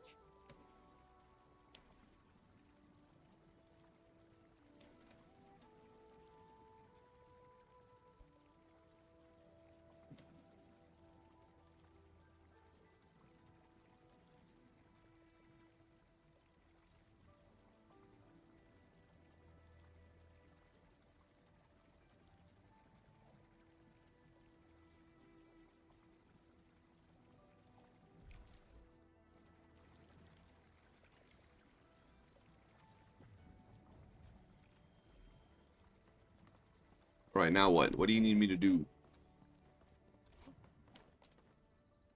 Bro, it's so crazy how the lily pads have like the bounce to them. So nice.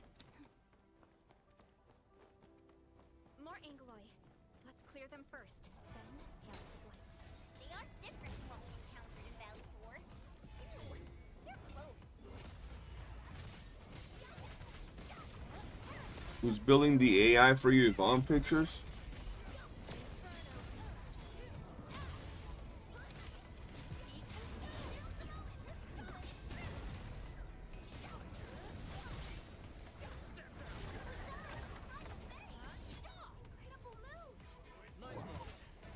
Melting foot. Hello, CJ. I'm about to start Enfield. When choosing the MC's gender, I heard you can change it later. Does this affect cutscenes? For example, if I start as the female MC and later switch to male, will cutscenes still show the female? No. All my cutscenes right now are showing the male MC, and I started off as the female MC. I got the data, but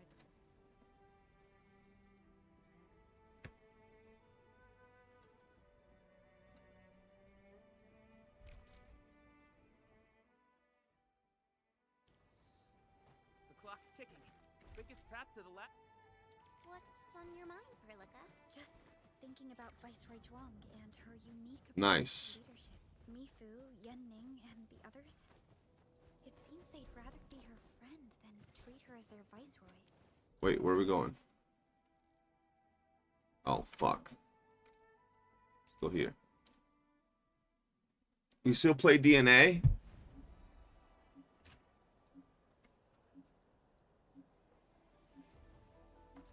I'm in it right now. Definitely more casual right now because I'm invested into this game, but definitely more casual. I already had it open, bro.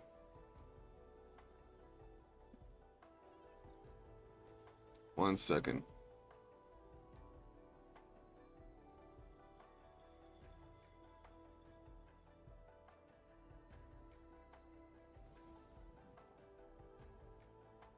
Since the tactics manual doesn't have any rules. I lie, bro. I only lost. Yeah, I mean, right now there's really not much to do. Right now there's not much to do, bro. Might as well just get the books.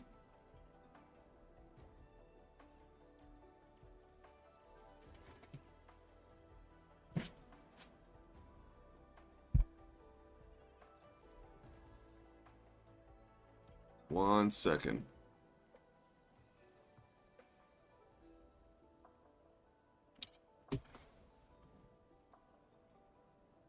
Let's go.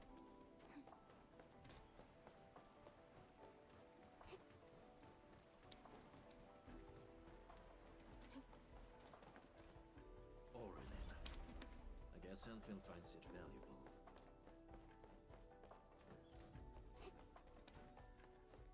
You don't want the second base, bro. The more I look at it, it's difficult to set up here without it. Okay, I'm gonna try it. How long does it take to get the second base? Once we get past the Bell of Three Presences of the Tianshu Bureau Academy, we'll be pretty close. Bell of Three Presences? AGS motto. See true, think clear, practice plenty. Three presences, see? Though, my AGS friends always joked it meant eyes glazed, brain fried, hands cramped. Speaking of which, maybe I should reach out for a gathering or something. Is it upstairs? Where the fuck is this? I gotta finish the story completely. Oh shit, that's gonna take a while.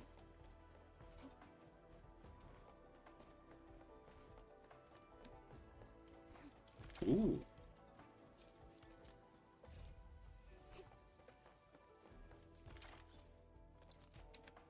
Really?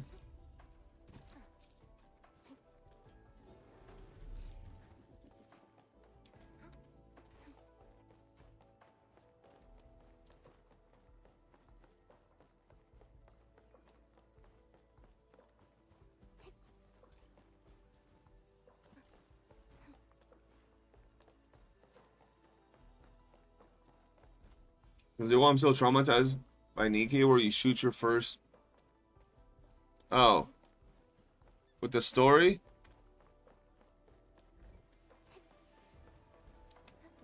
Unlike the blight and rifts, Orleans aren't that dangerous.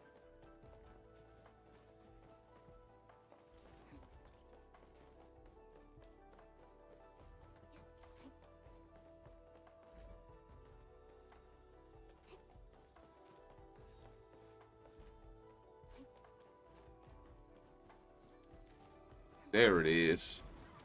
I was like, where the hell is this sting at?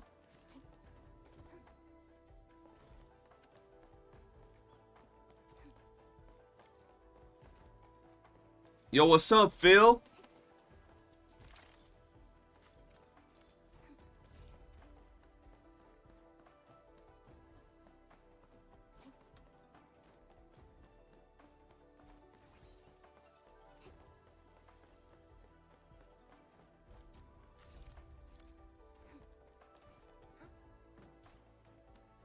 Oh. Farley. A thing that's just as unreliable as I my can bed. send you to start making the new materials without upgrading the base, but you're gonna need the second base to start selling anything. But you'll at least have the new item. Yeah. Send me that, bro. Something basic to have on there. AOC, our account is now level 50, and with 2 free-to-play. Nah, you're lying, bro. What kind of luck do you have, bro? You have every character. You have Yvonne, and you have P2 Laevatain. Nah. You're tripping. That is crazy. You must have sacrificed a goat or something.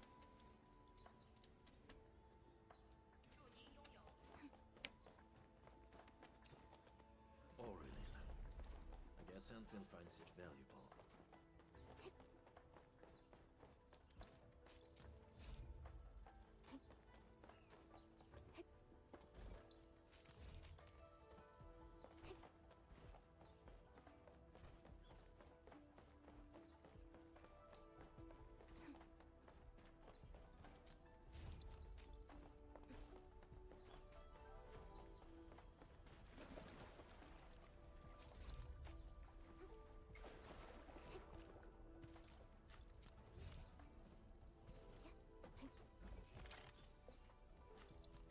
Wait, no, you gotta set up the new mines and get the new machines. Oh, shit. I gotta do a bunch of shit, don't I?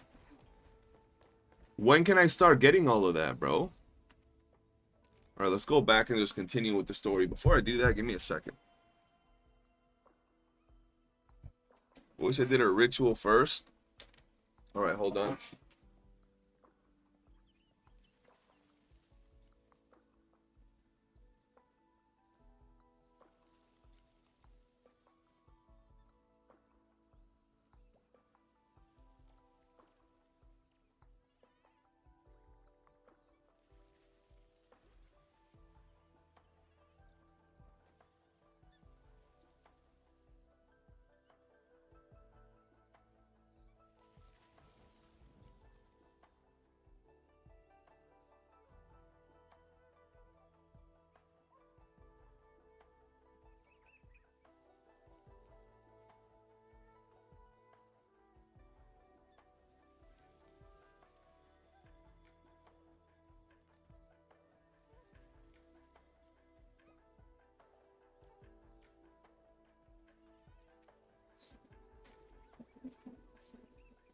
Okay.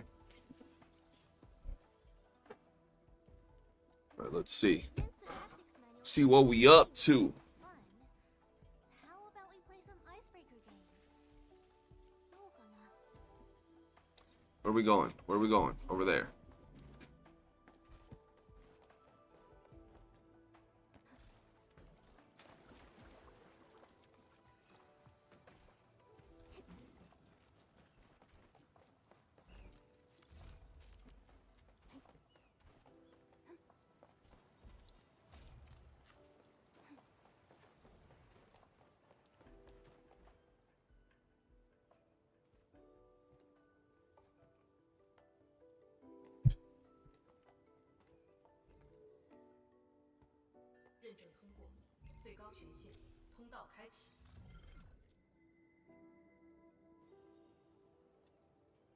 One second.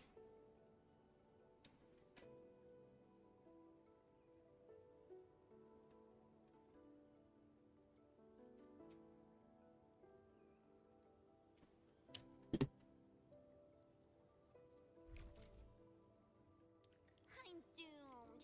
Now I'll be stuck pulling this ridiculous face every single scan-in?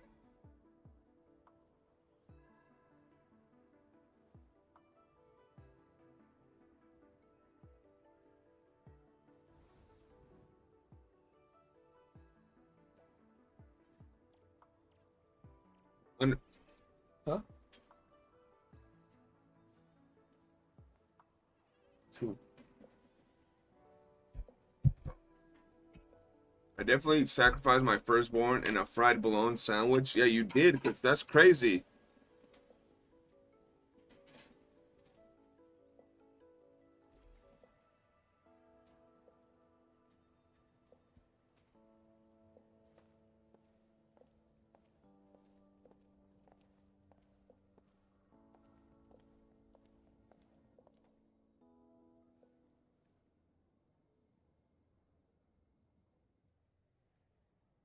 减15分钟至临界状态，一级冷却系统压力正常。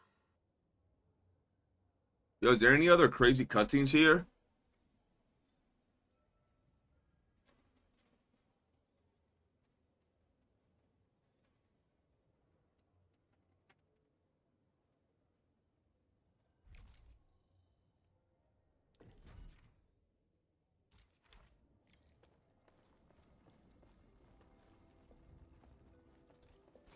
Aim at the array stabilizing rod.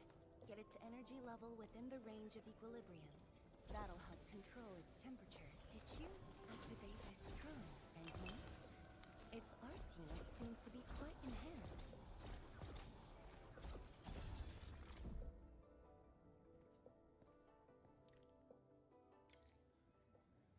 One more run. Same perimeters. So, is it working?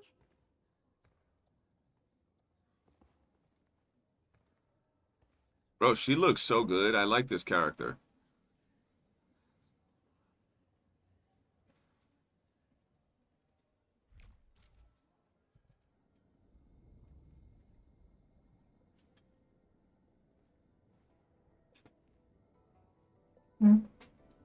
All right, let's keep it moving. The data room is upstairs from Oh, we got main story time. Upstairs is the administrative office and labs for various fields of science. However, I believe you'll be more interested in the data room. Some of your old files and documents are stored there. Would you like to have a look? This way, please. All reports and data generated since the founding of the science station are stored in this place. 装，接。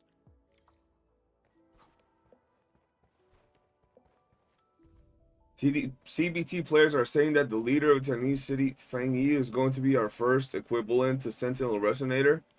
Good, good. That's who I'm pulling. She looks super good. Once we completely felt you once said that when the city was complete, you'd sprint from the east to west in one breath. But with all these stairs now, in one breath might be asking too much.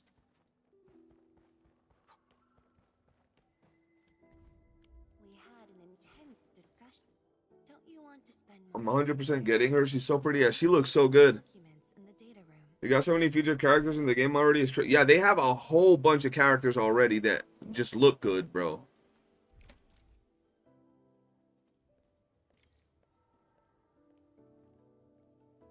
Over here, Endman. This happens to be the students' recess.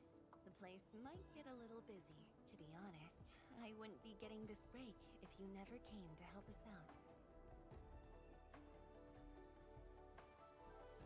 Tianshu Zhuang, your new disciple? Oh no. This is the administrator of Enfield Industries. The administrator? Seriously? Looks pretty young to me. Please don't mind them.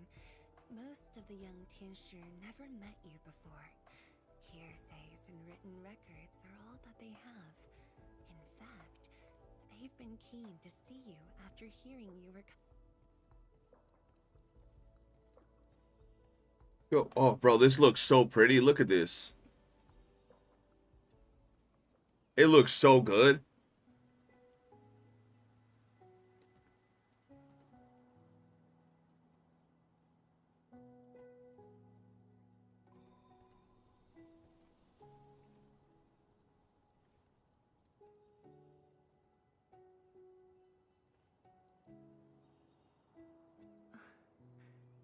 The pear blossoms are blooming already. Mifu's got a point. This lab is. Are those supposed to be earrings, bro? Like, what are those things? Goes spring again.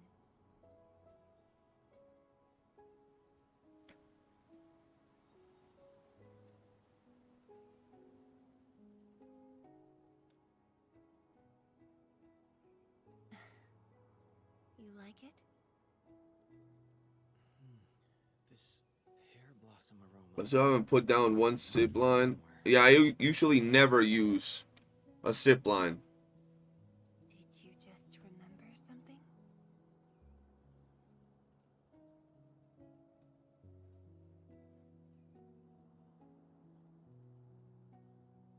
You actually brought a pear blossom sapling during your last visit to the science station.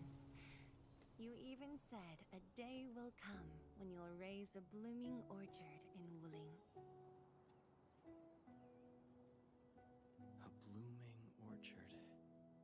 That must have been rather difficult in a place overrun by the blight. Indeed. Preserving beautiful flowers like these is never easy.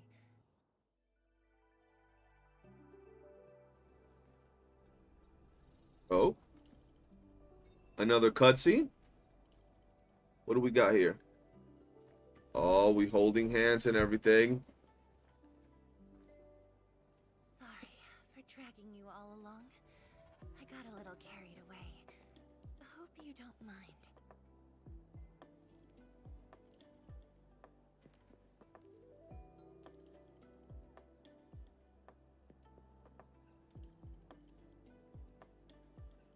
Bro, that's crazy that she looks like this and then she got into that crazy form where she like transformed. The event later on.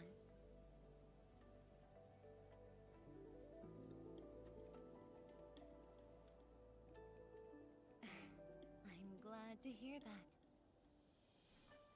So, in order to live up to your expectation, keep up with the sky pull, Endman. Don't let it escape. I didn't think we'd be interacting this much with her. I think I hear a child crying. I can't just ignore this. A child lost a balloon.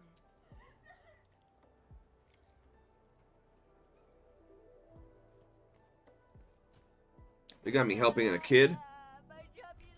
Shut up, little kid. Endman, have you seen the balloon in Skypull? I only see it.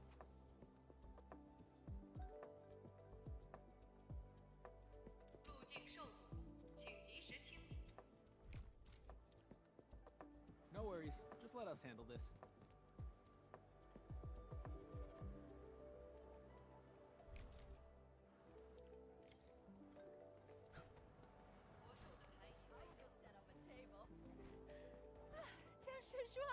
You finally found the time to... Wow, you actually brought a friend along, Tianjin Zhuang? Oh, hi there. Tianjin. Good day. It's just up ahead. Let's hurry. Yeah. Whoa! What the? The performance is about to start. Oh. Panda's gonna break it down.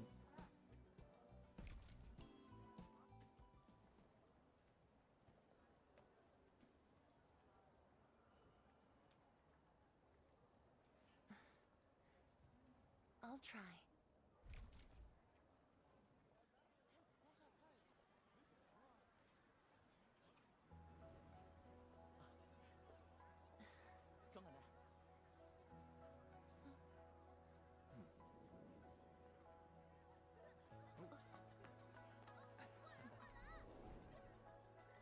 Are you farming secret letters on your phone? I think the bug is back. I'm not getting many letters. Oh, hell no. I am farming secret letters. You just reminded me. Whoa.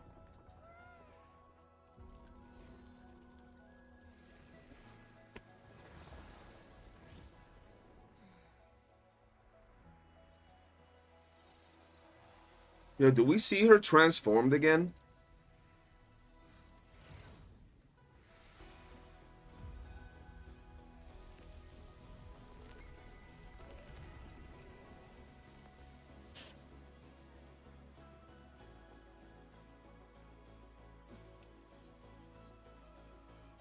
Bro, I hate that freaking mask on him. It makes him look so stupid, bro. Like, so cringe. They all be looking at him, and he just looks with a stupid-ass face mask, bro. Don't even got no fucking eye holes. You can't see his eyes, nothing. Man be looking dumb as fuck with that mask, bro.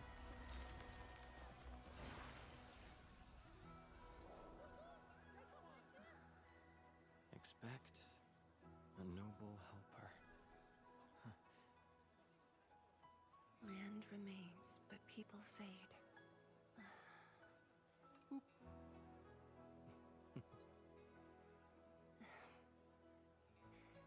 Let's head back.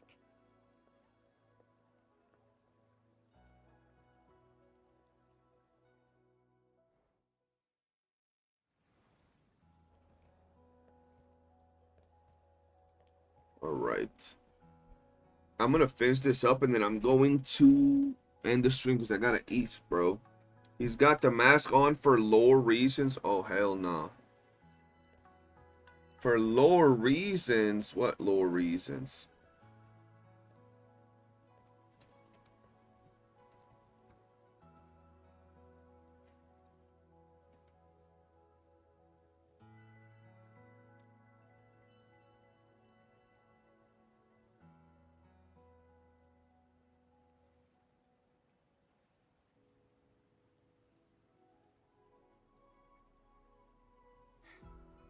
Bro, she's very pretty.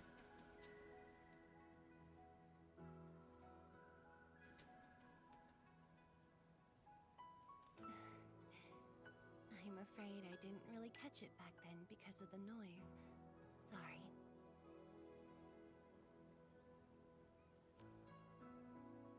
But I already have the answer I need. The moment the Academy told me about your return, I began rehearsing a decade's worth of stories. Tianshi Endman?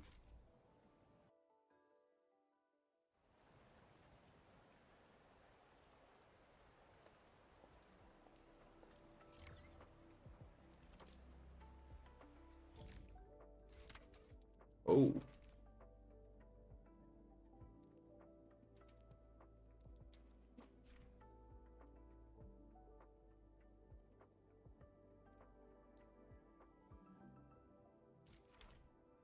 I need to explore, dog. Forge of the sky? Oh, I heard about this thing before.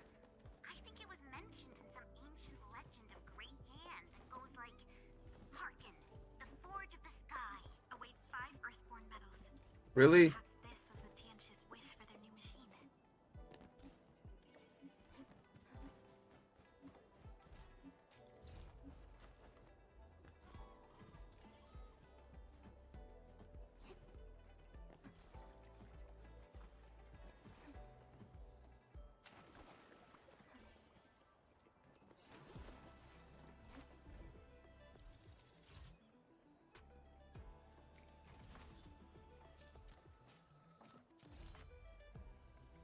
He did betraying his wife was his last right best waifu, now switched to Laevatain. Yeah, that's just the way gacha games work. To help him stay alive like a heart monitor. Oh, what the hell?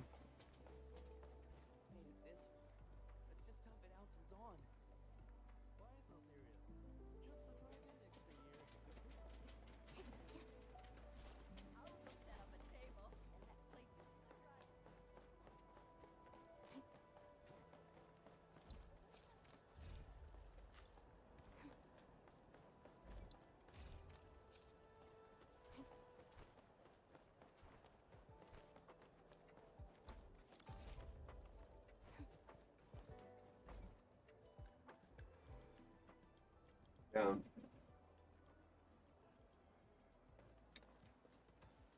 All right. Oh. I'm getting off, guys, because I'm starving. Gonna eat some lunch, and then I'll probably continue exploring to see how far I can push here, okay? I do appreciate y'all, though. It's been fun. We did a lot today. We did, like, 5 hours of, not 5 hours of reaction, but, like, 3 hours of reaction and another 3 hours of gaming. I'll be back live tomorrow around the same time that I was live today, but I do appreciate y'all, boys. Have a wonderful night, and I'll see y'all tomorrow. Peace.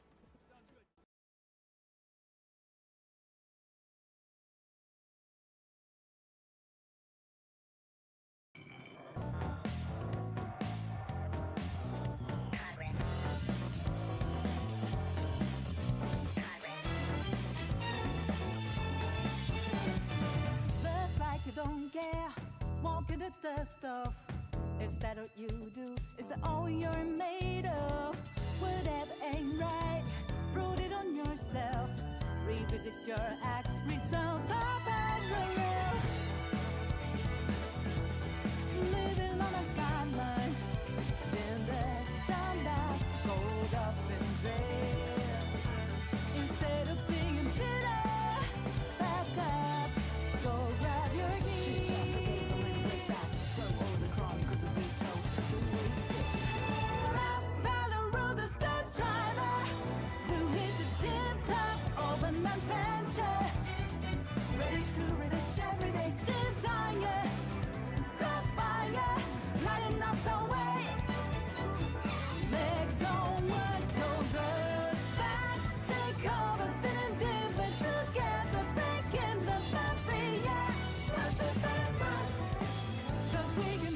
side, show them